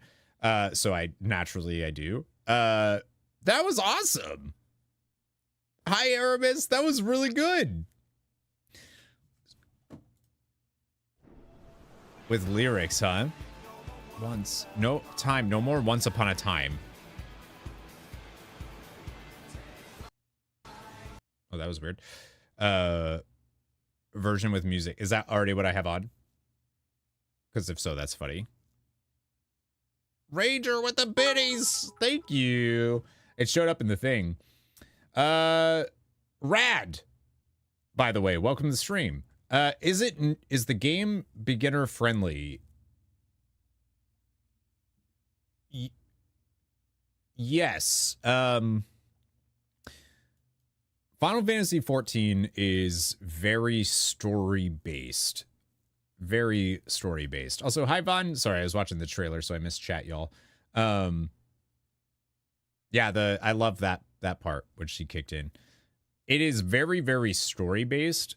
So the way that I would recommend playing is commit to the story, play the MSQ. It guides you through it. You'll never get lost. If you're just doing the MSQ in Final Fantasy XIV, you're never going to get lost. You're never going to be like, I don't know where to go next. It's never going to feel like that because you literally have a button in the top. You can see on your UI all the time of what the quest is or next quest or whatever. So you'll never really get lost if you're just following that. And that's the part I would recommend, committing to the story and then seeing how you want to engage with the game from there. But it's a very good story that just so happens to be in an MMO game. MSQ, yeah, MSQ is main scenario quest. I call them main story quest. But it's, yeah. Female singing the female part of the song is also straight. That's the Crystal Mommy or whatever that people call her. Davsler, hello. They're working on something to skip straight to the current expansion. Are they? I wouldn't recommend doing that, personally. I definitely wouldn't recommend... I wouldn't recommend doing that. I would also, like, personally, I believe, if you're not into story, you don't care about story, well, one, you're wrong. Two, I don't know if Final Fantasy XIV is, like, the best MMO for you, unless you want, like, a world to live in. But also, if you don't care about the story, I don't know why you would want a world to live in. You know what I mean? ESO MSQ was all story also, and you love that? Oh, yeah, then I think this, it's really good. It's just commit to doing this story before you even start playing Final Fantasy XIV. Just commit in your brain, I'm going to play this story. It's big. It's a big story, but it's worth it. But I would, before even starting, just be like, I commit to this story. And then we'll see where you're at. Most people call it an RPG MMO because of how story. Yeah. Like I originally started playing this and I was like, I just want to see the story. I'm not planning on doing any end game stuff. I'm not going to worry about gear. I'm not going to do any of that stuff. And now, as somebody that has finished the story officially, I am a lot more receptive to the idea of doing end game activities in this game. All right, I want to see these lyrics, though. Find your wings and spread them wide. I know we just watched the trailer, but I want to see the lyrics. Blue seas, clear skies, and boundless possibilities. I'm going to give some, like, absolutely absurd, wild lore speculations in a second. Say our destination will soon be in sight. Enjoying yourself for a change?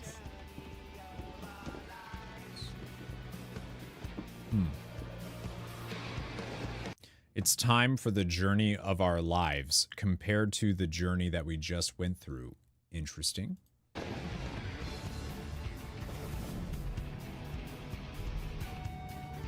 I'm connecting everything to my weird story now. Orlando Bloom is so out of this.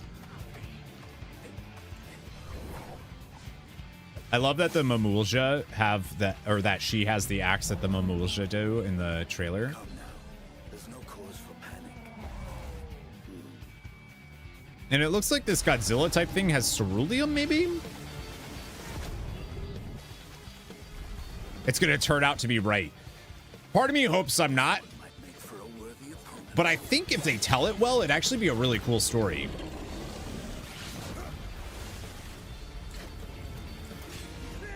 When I say it's wild lore speculation, I'm talking wild.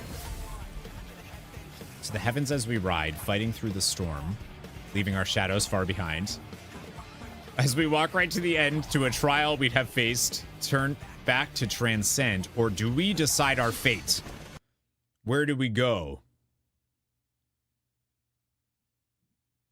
Or do we decide our fate? So I'm already right in the idea that fate has something to do with the story. There is something obvious. That's not a wild lore speculation. You saw what they did there, did you? Yeah, the shadows. Yeah, all of the different. They said storm too, right? The heavens they referenced all of the expansions. They said the heavens to be brought. Yeah, they did all that. But the thing of do we speculating the lyrics of a song because they're usually connected to the story? No. So I already said during the patch content that the coincidences were too weird, and it was either the writers just doing it and like, or it's actually meant to be so coincidental, right? Because there's too many in the patch content specifically. There's just too many coincidences, it feels like to me. And then the idea of fate and stuff, and then Thancred and Urian J kind of mentioned. I think that there's something bigger.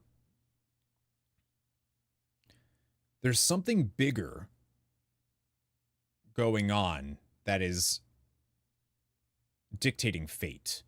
Fate is a primal. I don't think so. I think it might get pretty fucking meta here. I think they're going to get really meta and weird, but I think it's going to work out. Again, I also think my theory is about where this lore is going is completely wrong. I just want to, before I ever say it, I just want everyone to know, I think it's wrong.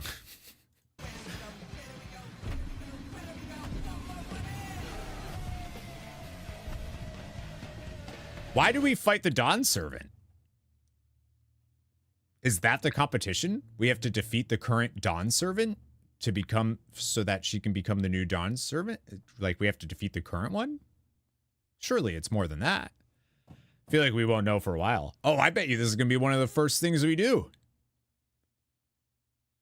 It's like the Highlander. There can only be one.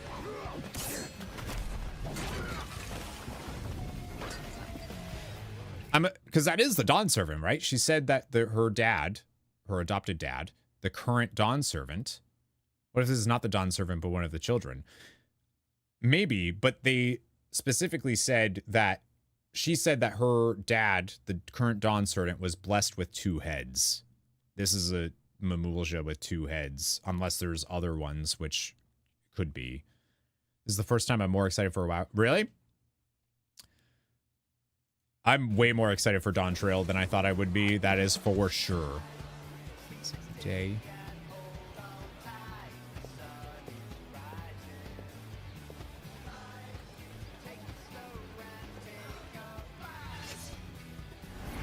One day at a time. They're clearly Bunga. True.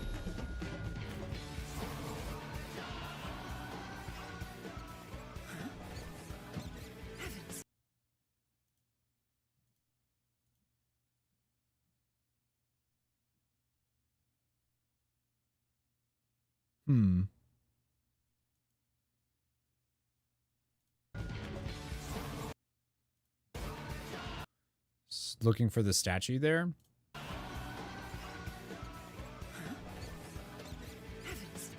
I just love this thing. Like, it's just cute, just to show like the nature of the.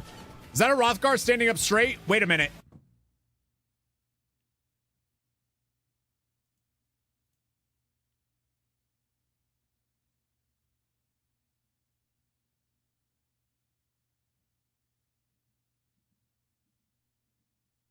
They would have already announced if they were going to offer that, right? Right? That's totally a Rothgar standing up straight.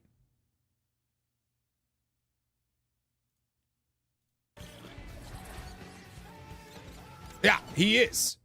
Are they? They would have announced. They would have said something, right? Would it be in the? It'd be in the thing that y'all did, the technical whatever. Maybe, no, that's a male. That's a male one for sure.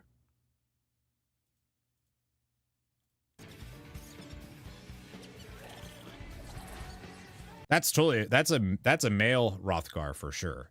They have better doctors in the New World. Sad MMOs almost never update their graphics engine, so the cinematic look. Oh, I know.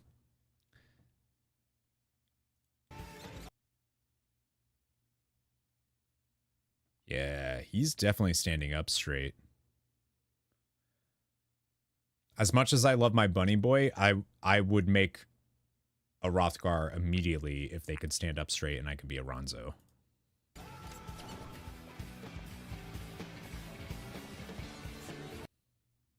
I love this, like, oh, you can't, the suspenders and like weird, like, I don't know, colonial, not colonial. Yeah. Here every tale is painted whole. Tonight our songs of life, our fortunes are crystal clear. Might you have a moment to speak further?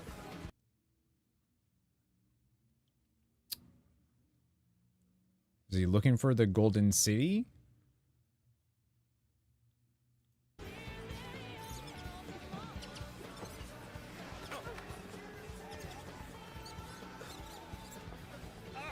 What is the music happening behind?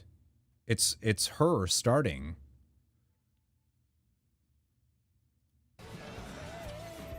There it is. To eternity.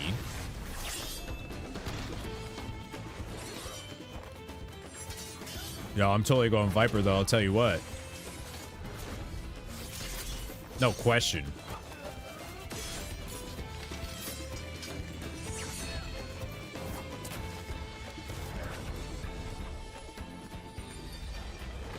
They look like he looked like he's having fun. Like it's a competition more than it is like a fight to the death. that fight didn't seem like it had stakes. It felt like it was a test, a thing. So I do think that is this. I do think that is the Dawn Servant. Looks like a friendly thing for sure.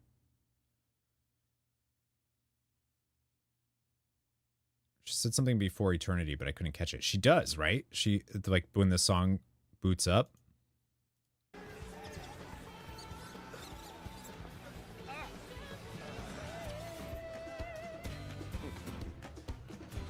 I can't hear what she says before that. You can speculate away. I know you don't.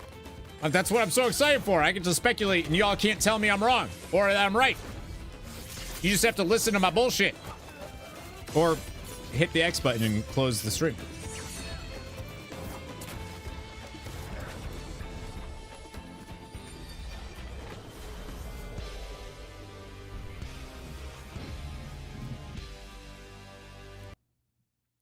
I'm really glad Graha... It made it sound like Graha wasn't going, but he does. And that's great. And he eats a taco. Dude, this game is telling me to get a burrito.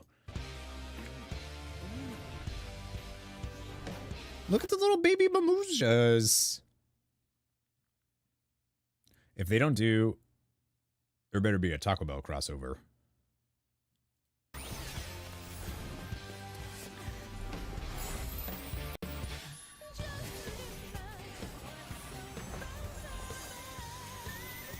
Chanting what we knew, calling for bliss. Hope is small, but we can keep our prayer. Fulfill my honest dream for this. Took two hearts, till sorrow strives to an end. This way my olden soul transcends.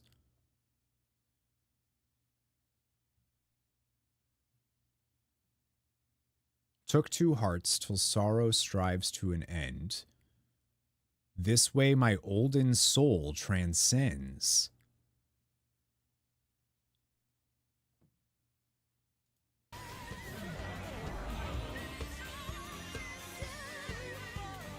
Huh.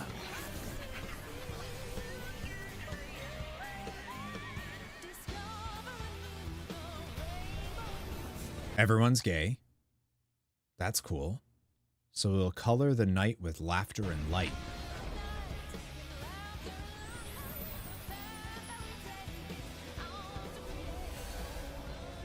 So with all we've inscribed, we can find our way. See, they say that fate, we can do what we want.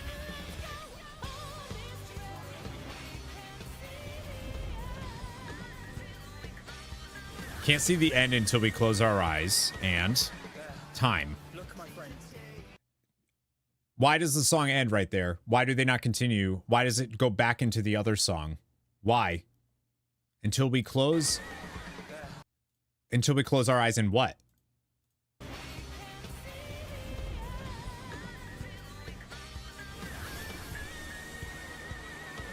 Time. Look, my friends. Behold the scene of our next great adventure. You and your adventures. I trust you have not forgotten the true purpose of our voyage? Last we are come to the land you call. Join in the song and its choir as you ride the waves of time.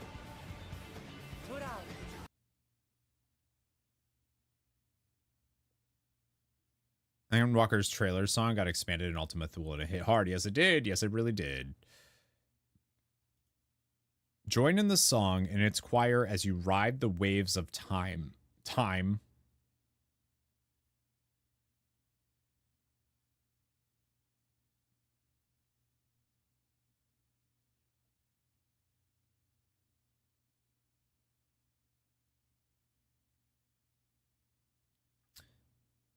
Solution 9, the future? Are we going to the future in this expansion?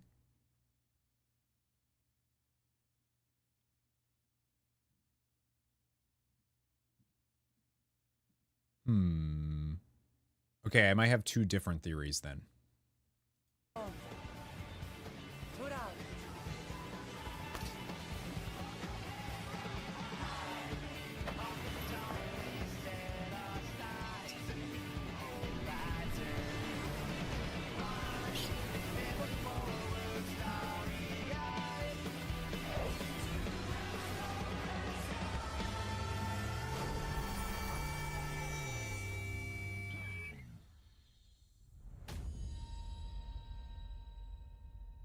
I think we're going to the future, maybe.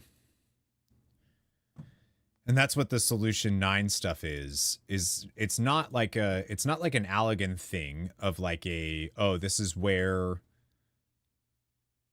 you know, this old civilization, I don't know, it could be. So, okay, so here's the crazy ass whack theory that I was thinking, which totally isn't true. Everyone that isn't dead is always going into the future. Oh, shush. Nemia did say she was curious as to see where we'll go now that we are beyond fate or something. Right. That picture definitely gives you futuristic. Right. I mean, the Allegan stuff in general would too, right? If you saw that, you'd be like, oh, that's future, but it's not. It's the past because that civilization has been destroyed. And I was thinking the same thing with the Solution 9 stuff, but I think maybe that's not it, especially with he says, close our eyes and we'll go. I think somehow we'll go forward. Dawntrail, it's a new horizon. There's on the, you know, future. They keep talking about fate. I think they're going to, I think more realistically, I think they're going to take us into the future somehow, which makes sense. We've been to the past. We've never been to the future. And I wonder why. Maybe we need to do something in the past for the future. And that's like some of the plot stuff. Who knows? Yeah, I think my crackshot theory is wrong now. For sure.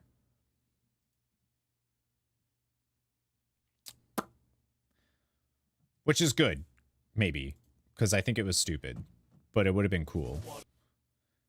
All right, so I'll tell you all what my theory was. Enough of this edging here. I was thinking that potentially they were going to reveal that the world of Final Fantasy XIV, or at least our world that we've experienced up to this point and everything else, and the Ancients, and the Ancients specifically, especially the Ancients, was a simulation.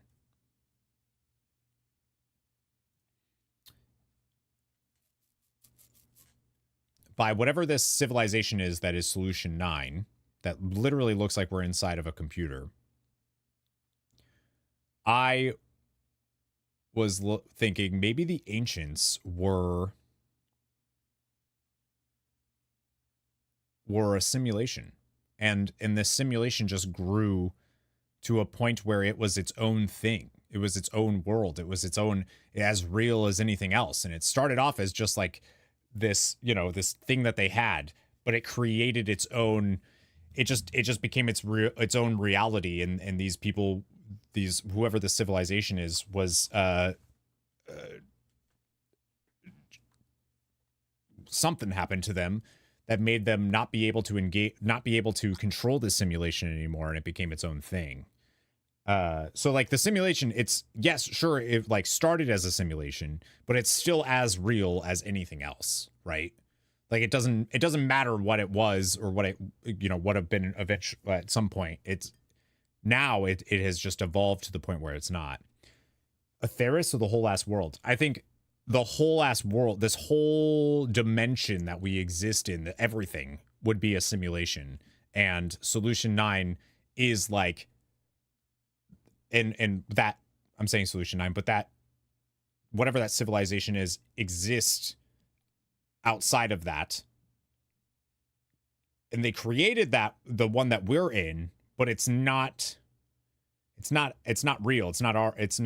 Or it's real now, but it like didn't start off as real. It'd be like playing an MMO, and that MMO gained sentience and started to expand on its own, and we couldn't do, so all the failed. Yeah, the whole universe. It started off as like a thing that they could engage in, that they could play, a game they could play.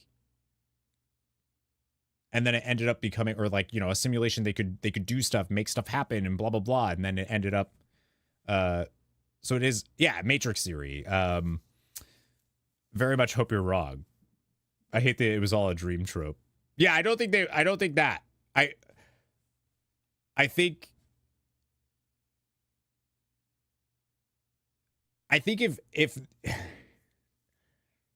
if theory is way too meta, the amount of times though that there is like this meta-ness to the game itself, like that's why I mean this theory is wrong. Like it's straight up wrong. I know it's wrong. I just want it I want to voice it now in case it's not.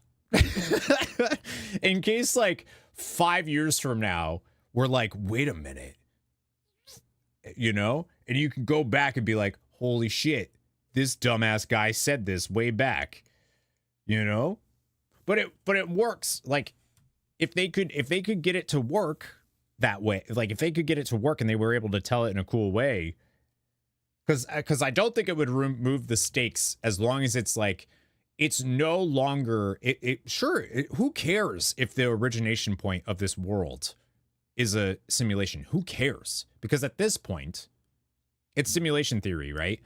It doesn't matter if we're living in a simulation realistically. Why does it matter? Right? It straight up just doesn't matter because we are still cognizant and aware, and we still, you know, as long as they can't still mess with it, the simulation is its own thing. It's just going now. Who cares, right? The people we're still doing our thing. We're still got our own stakes. We still got our stuff that we're dealing with. We still got our issues. The origination point doesn't really matter at that point. The plot of a WoW expansion. I'd be more on board if Solution 9 was at least 3 expansions from here. Basically, you want to be in the game. I think there are so many times in this game where they break the fourth wall. They're not actually breaking the fourth wall, right? But us as the player and knowing that this is a video game, they are breaking the fourth wall. The characters aren't. Like, it's not Deadpool being like, did you get that one, viewer? You know, it's never that. So it's different. But it also would explain how the ancients were just like, they're just like there and like able to do all of this stuff because they're creating. Like, what if the ancients originally were like players from Solution 9's world? Like this thing that extends beyond them. That's what the ancients started off as, and then they lost a connection, or it advanced too far and it became its own thing and they could no longer access it, and it just became this thing and they couldn't do anything. Maybe it's another shard. It could definitely be. It could also just, theory aside, it could literally just be a shard. I think it could be a bit much for the start of a new story, but in later expansions, I do enjoy it. Yeah. That's what I mean. The fourth wall breaking in this game is not like an example of fourth wall breaking is Vana saying, has your journey been good? Has it been worthwhile? That's a fourth wall breaking moment, but not in the context of her asking us. We as the player apply the context to make it a fourth wall breaking moment, but it's not actually a fourth wall. You know what I mean? And I feel like this game actually does that quite a bit. Let's say you are right. Who is the 100% NPC of that game?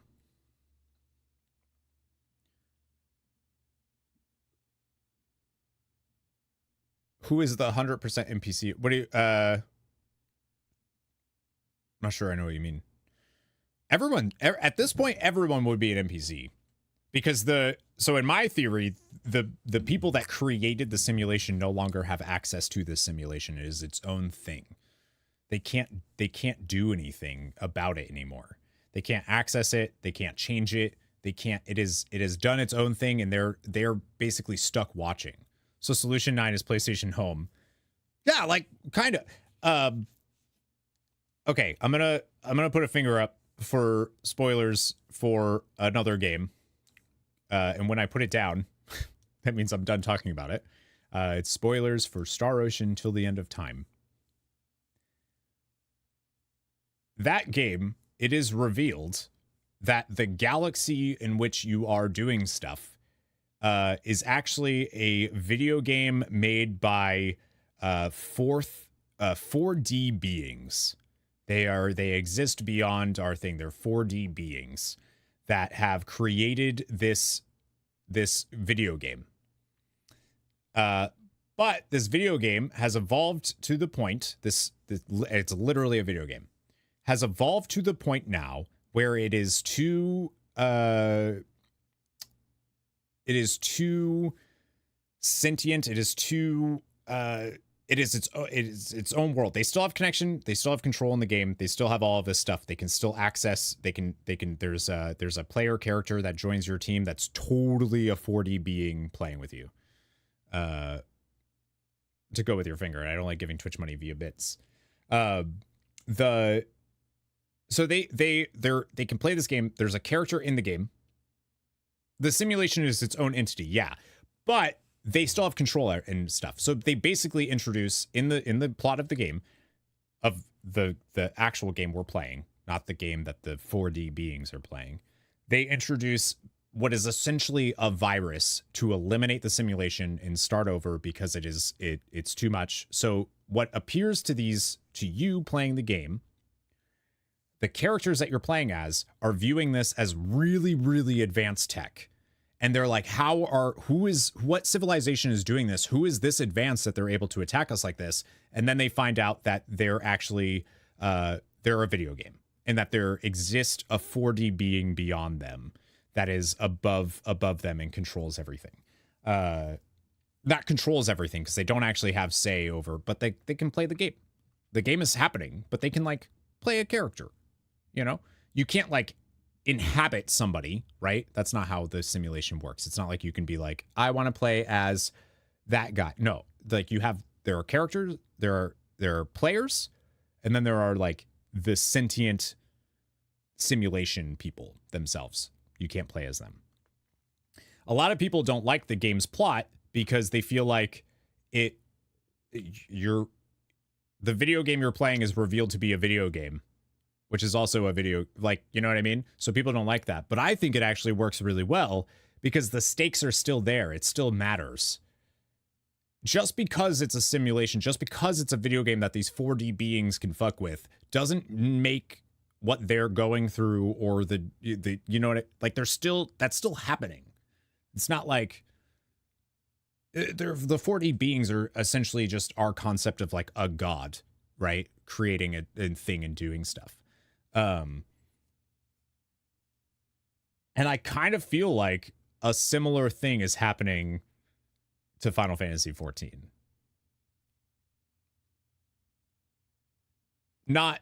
Obviously not like one for one, but anyways, that's why I feel that way, is because I've seen a similar story told, and it feels like they could be going that way. Are they? No, I don't think it's ever going to be revealed that Final Fantasy XIV is a simulation, but just in case it is. The more likely thing, thank you for the hydrate. The more likely thing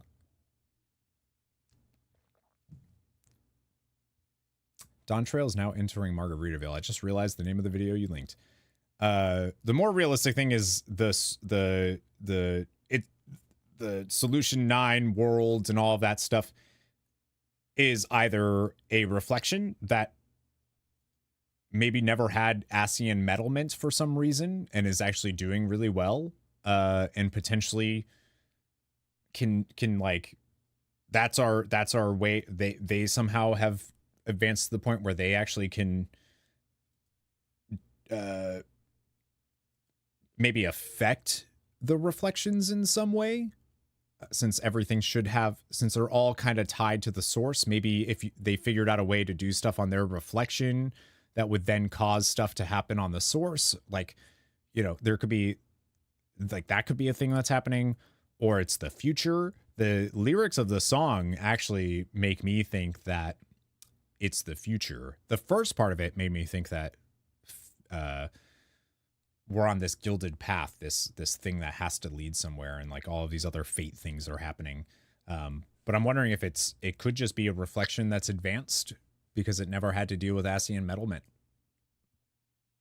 It never had calamities. It never had to start over. It's just been one big astral era, you know? That'd be cool. On a completely unrelated note, if someone likes puzzle games and that kind of story, you should play the Talos Principle. Yeah, maybe I need to play that one. All right, so what's this?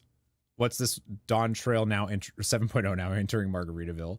The drink that Urianger had made me think of Margaritaville. One of them could be further ahead in the timeline and something I think might be possible. Yeah, I think that'd be dope. I mean, technically the first would be ahead of our timeline too, right? Because the Crystal Tower on the source would have had to go through all of the different things to then arrive at the...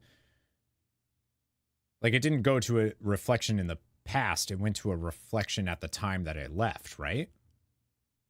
So I don't know actually how that works. I don't know.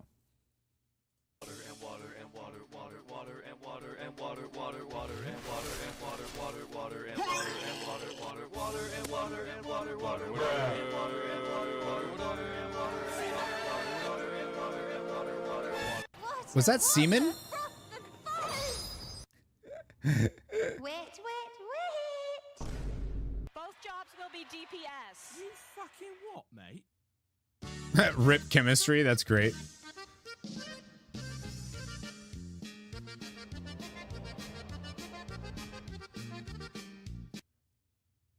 Solution 9's on the map. Oh. You're now open to so much. Hola todos.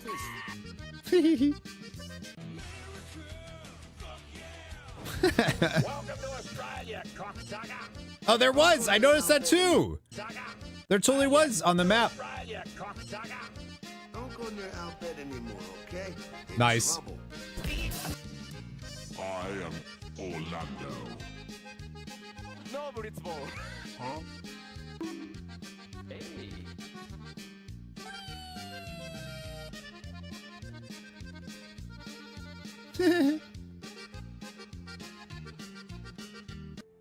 Perfection.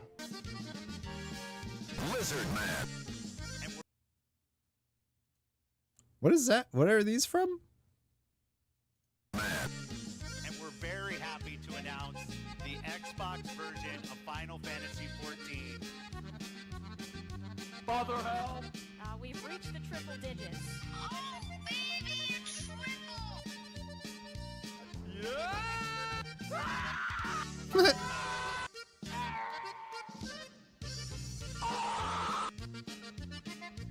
This is a nice fish. Big fucking eyes. Boy, if you don't get... Wow! That's good. Get some help. Shit. It's up my off. Just take a look at this. I have pineapple. Yo quiero Taco Bell. Yeah, dude. That was great. Hello, how are you? I am under the water. Please help me. That's great. The big fat taco edit. That's delightful. Big fat tacos. Graha gets a big fat taco. Love it. Yeah, I didn't know you could see Solution 9 on one of the maps. That's cool. If the first timeline unsynchronized, not sure how to explain it another way. Time seems to be going faster than ours. So they said that, but then it stabilized with us restoring the light. It started moving at the same rate that ours was, right? Am I making that up? Did I completely just pull that out of my ass from somewhere? Is that like an interpretation that is not actually said and I just thought? Because I thought at first it wasn't moving the same because of the stagnation of light. Par for the course. It was the stagnation of light that was causing them to move at a different time than our source. But then once we started removing the excess light, they started moving at a normal pace compared to our source. So now I think they're going. You can watch summaries of the 3 FanFests now. I recommend it when you have time. Yeah, that's true. I'll probably check those out. Crystal Tower had been in the first for 100 years prior to our arrival, and the 8th Umbral Calamity was supposed to be 200 years in our future, so you figure that out. So then, it wouldn't. So theoretically, the first should be 300 years past our timeline, or past where we are in time. When we got there, it seems to stabilize, but I thought that was temporary.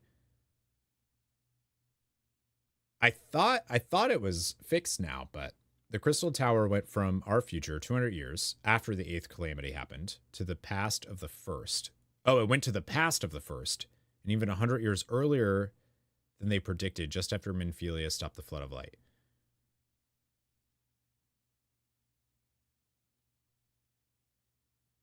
I thought it was... I think the tower is like the TARDIS. It moved in time and space. Yeah, that's the way that's what I was... That was... Yeah. Up until I was talking about it just now, that's the way that I viewed it, is that the Crystal Tower just moved... I guess that the time... They had to figure out time travel. Right. So then the Crystal Tower went... The Crystal Tower went to the past. Not the future. Because they can't go to the future. That was the big thing, right? It can't go to the... They can't go to the future. It doesn't work like that. They can't do that. I remember there was something about that was not something that the Crystal Tower was capable of doing. You can't go to a future that doesn't exist. So therefore they couldn't go to the future. Was the idea. The future doesn't exist yet, so you can't go there.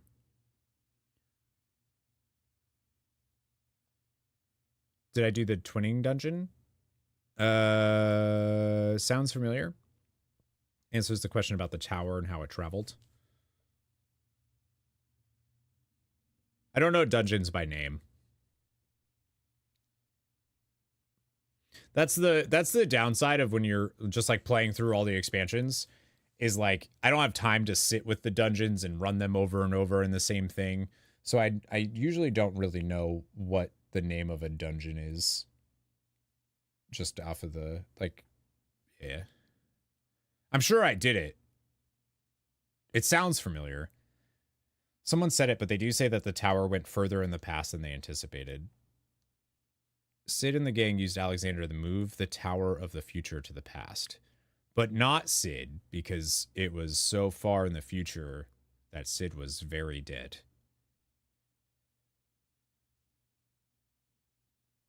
They used Alexander to move the Tower of the Future to the past. Yeah.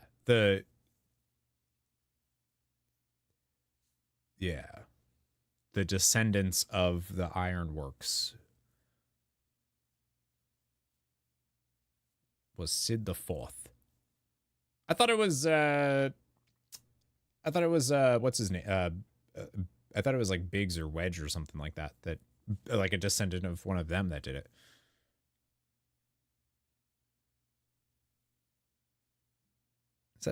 Is that 3? I literally can't tell with my glasses right now. Yeah, because it's 200 years. 200 years in the future was when the Crystal Tower went, because they were trying to solve the calamity that happened.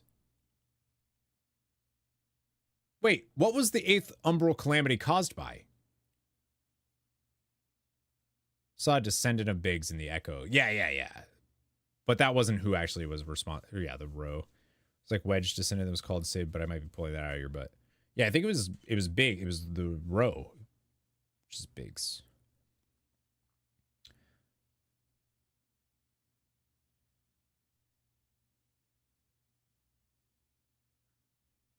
The eighth calamity was caused by us not intervening in the first. The war with the Empire. Right. They were using the thing in the light in the first. Why? Oh, no. The calamity happened. And then they spent. The calamity didn't happen 200 years from there. The calamity happened soon. Yeah, that's what it was. All right, I got that. The time difference between the source and a shard cannot be predicted. Right. The shard time moves faster than the one from the source, but it can alter. It has no rhythm or reason, but it entered a period of near equivalent at the moment the Warrior of Light crossed. So I'm wondering then, I don't really know how that makes sense in like the concept, but like, okay, fine. We'll just accept that that's what's happening with those reflections. I don't know why the reflections would move in a different thing unless they were charged with different ethereal energies, right?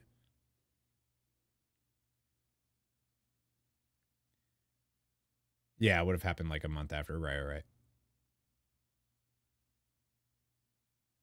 I don't know if it's temporary because the idea is that the time is moving differently because of the influx of light ethereal energy, which is the stagnancy, because there's no dark ethereal energy, which is activity.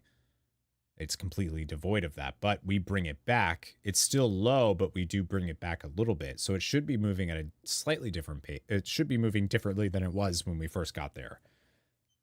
Unless we were the influx of light or the influx of dark. And then,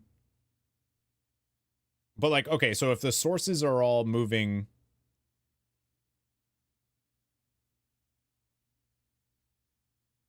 like maybe there is one that's super far in their future.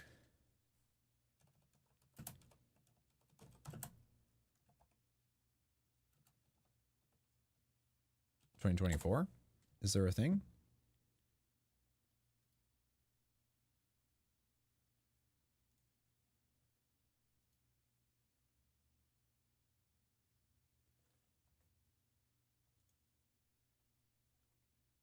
Oh, that's solution 9 there. Right? This is solution 9. This is so wibbly wobbly, timey wimey. Yup. The void would be further ahead than us by your theory of light.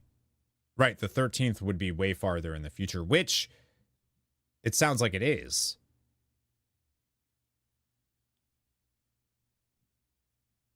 Like, Golbez has been around for thousands and thousands of years, it sounds like. Same with Zero. It's been thousands of years. Which makes sense if...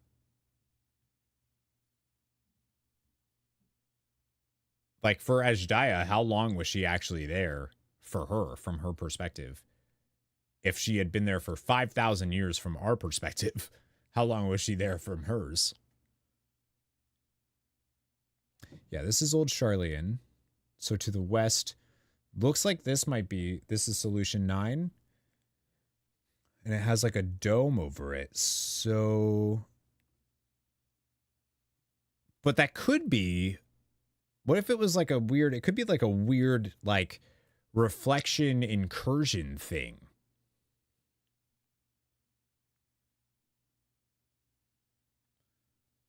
$12,000 years from Sundering to present time? I think so.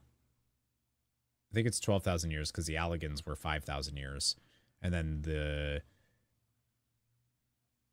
and that's third. And then the other two Umbral eras, or the stuff before that, was hard to tell because it was before the first rejoining, right?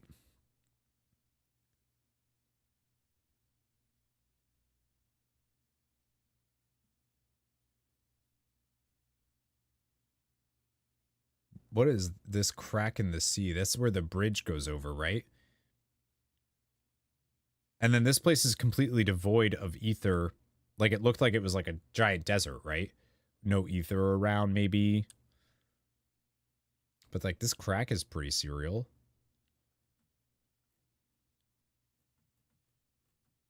That's the Panama Canal.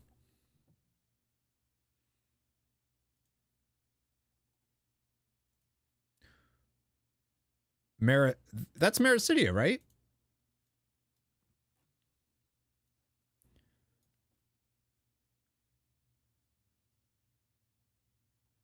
Yep, for sure.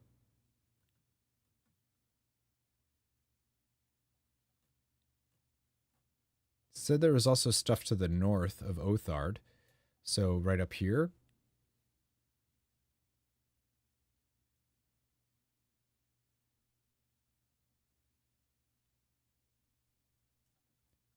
Hmm.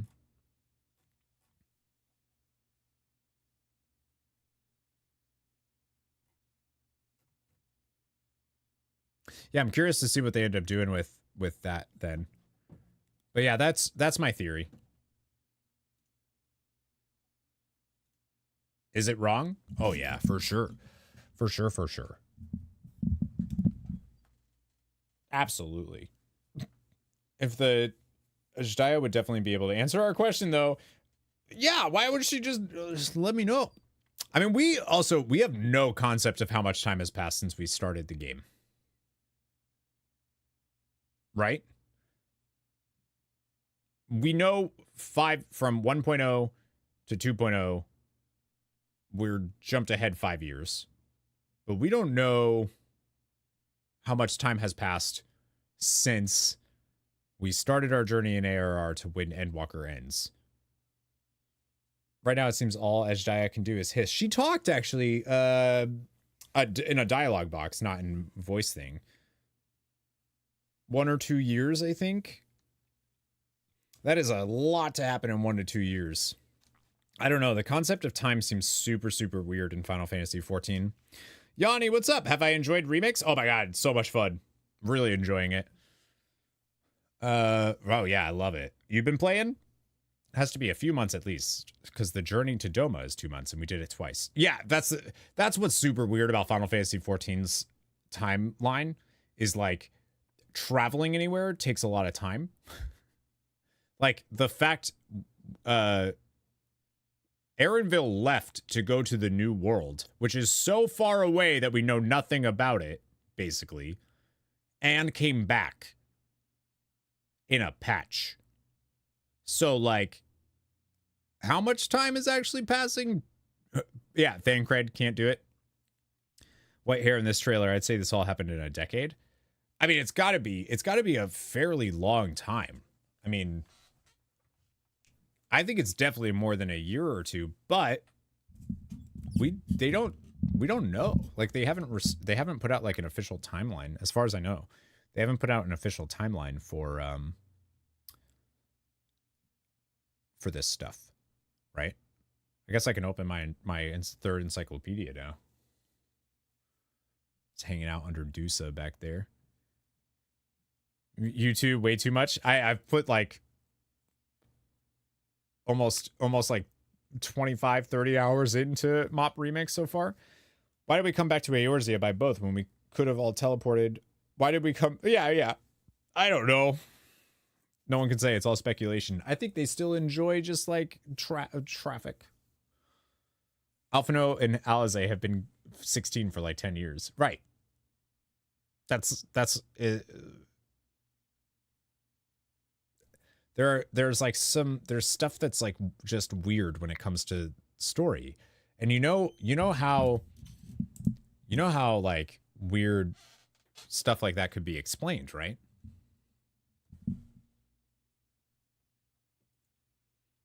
Simulation.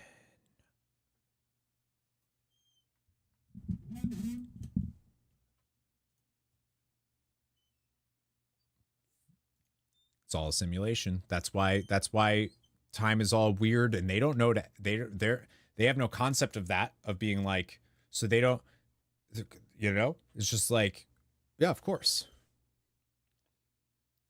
There's just some things that can't be measured against reality. Well, when you're in a simulation, what is reality? You know? What do you do? What class are you playing in that, Yanni?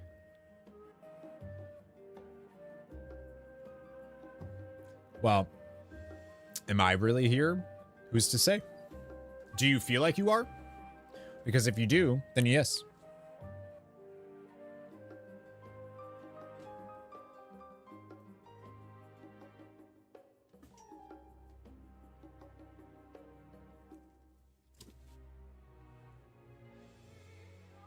These are still wrapped. Just so you know that I haven't spoiled myself. These are still wrapped. Because I can't Google something. I have to open a book. Hunter and Prop Pally for tanking raids. Nice.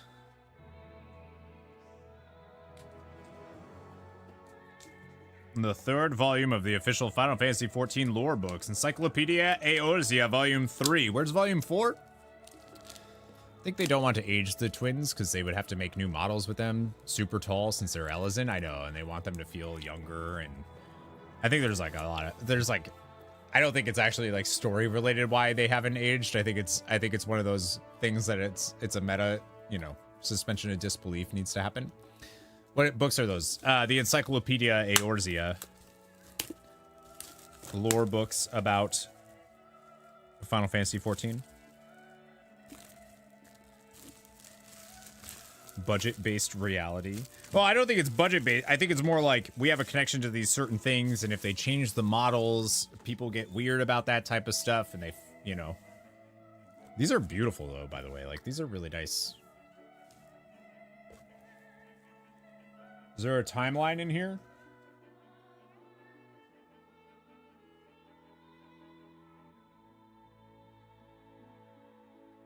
They do start off with a...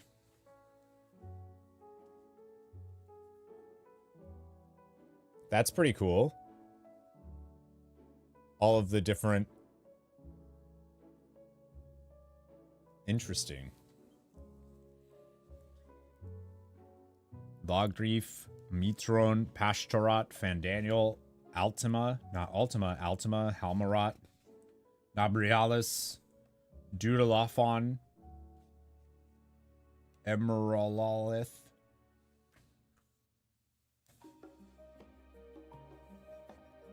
Yeah, this is all Endwalker stuff. Damn. Meteon. I'm really glad I didn't open this book until the like first entries of this is literally the ancients, Meteon, like all of that. Need to magnify. Oh yeah. The Endsinger. This is actually, these are really hard books to read because they're like unwieldy. They're like pretty big and the text is really small for me. But yeah, I need to read it. I've been reading the first one. They have like ancient Ronkin, like history of Norvrant. It's kind of interesting that they go back to Shadowbringers there. My room looks like every gamer's dream. It's not bad. Every 2 expansions. The Rothgar, but they don't have them standing up, dude. Oh, that's cool. They actually talk about a lot of the... That's neat. Yeah, I don't see anything related to a timeline. Unfortunately. They have a bunch of the enemies. I hope my codes are still useful.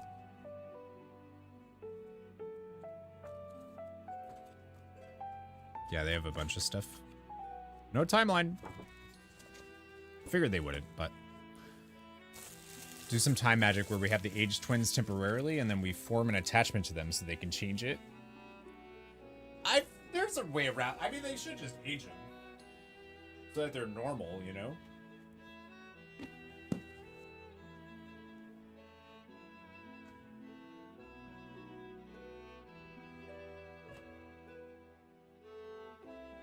But yeah, I like it. I definitely want to read. Definitely want to read the first one, finish it, and go through. Where are you supposed? Oh yeah, I gotta do squats. I gotta do squats. Sandy redeemed that, and I forgot to do it. Personally, think Shadowbringers and Endwalker could have an encyclopedia each. Yeah, I think so too. There's so much lore there. Right now the one I'm reading is very dense because it's all about the events of ARR. It's like the events of 1.0 and ARR, and it's I mean, it really reads like reading a history book. You're like, okay, there's so many names of places and times and stuff that it's like, woo. Ooh, I need to like take notes when reading that. If you want to speak to the NPCs at some point, Alize is at her mansion on the balcony. Alphino is at Numenon. Wook Lamont is at Agora. Graha and Aaronville are on the harbor. Not together. And Corral is in. Okay, cool. Thank you. Yeah, we'll be doing more Final Fantasy XIV stuff for sure. All right, let's do some squats. Boo boo. Do do do. Ba ba ba ba. I said I was gonna do remix. Are you kidding me? All right, let's give you guys treats. I think that was a redeem too from Ranger, right? All right, you guess it. Come on, doggos.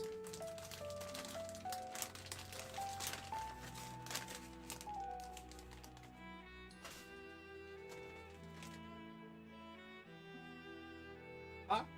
Oh, good pies. Good pie. You guys are such good with pies. You're so good. All right. Now let me squat without being mean.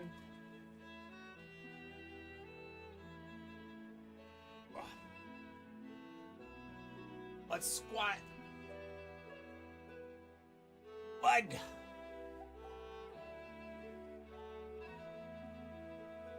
Yeah.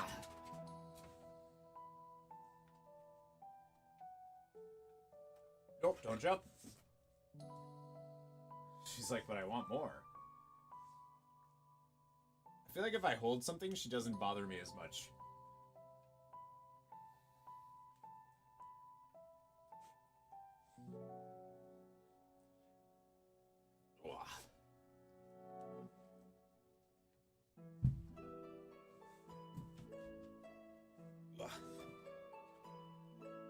Woo-wee. Planning to start collecting WoW books? You want to read those? I wish that WoW had like... Bean, what do you got? Mop remix? Why did I turn that off? What time is it? 3?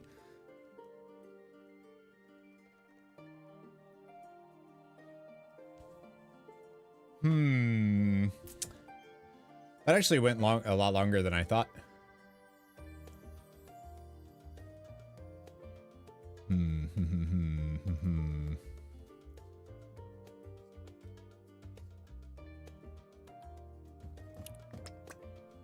All right, let's see. It's 3 o'clock now. We've been live for 4 hours. Could do...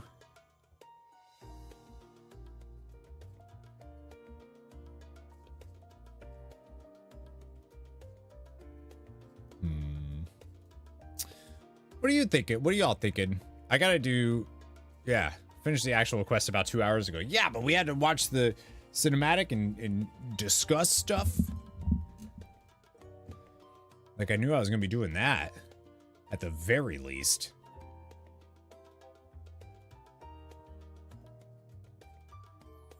You know? Did you watch the Job Actions trailer? I did. I did watch that, actually. I watched that before I finished today. Just the one that showed off, it was like so I clicked on it and then just kind of like did the, on YouTube you can do the little slider, little track, you know, just seeing if it was spoilery. And noticed that it was literally just, it doesn't even say anything, it just shows people. So yeah, I know I watched that. A lot of the stuff looks cool. I don't know, like, I don't know the jobs well enough to be like, that's the new blah, blah, blah.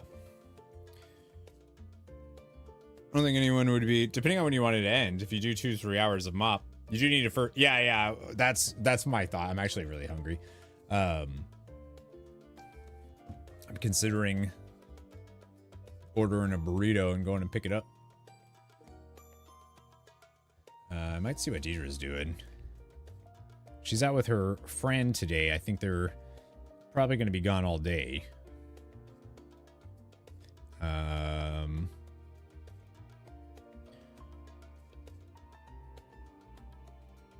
I think what we'll do... So if we do...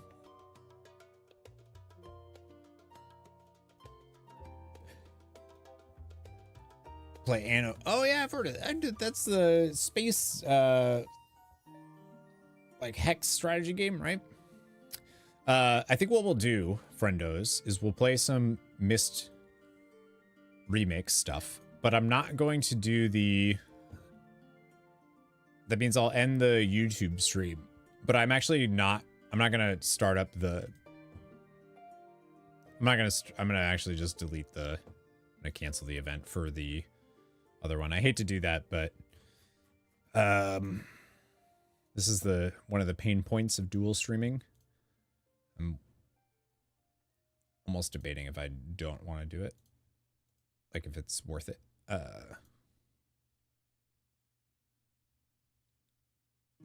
Yeah, I'm going to delete the YouTube one for that, so I don't have to end stream, do the connection thing, start it all up. Yeah, we'll do the mop remix for a bit here. We do still have the drops and everything enabled, so it's a city builder with pirates. Oh, I'm very wrong then. What am I thinking of? Something, I'm sure. Yeah, I do want to get food. And we're going to switch over to, like I said, we're going to switch over to mop remix stuff for those that are cool with that. That's what we're going to swap over and do.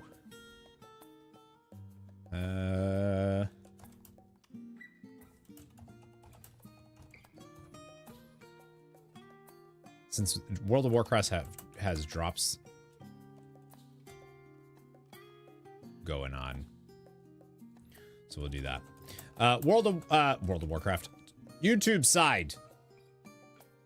I'm gonna end stream there for you all, but we are live on Twitch. We'll just remain live on Twitch. I'm sorry that I'm gonna be doing it that way, but yeah, that's where we're gonna be. So if you want to hang out on the Twitch side, I'll post it in the thing. But yeah, because of the way YouTube works, is you stream like a specific category and stuff, I wouldn't, in a thumbnail and all that, I wouldn't want people clicking on a thumbnail and title that says Final Fantasy XIV. I'm actually playing WoW, so I'm gonna end that one. But thank you for hanging out on the YouTube side.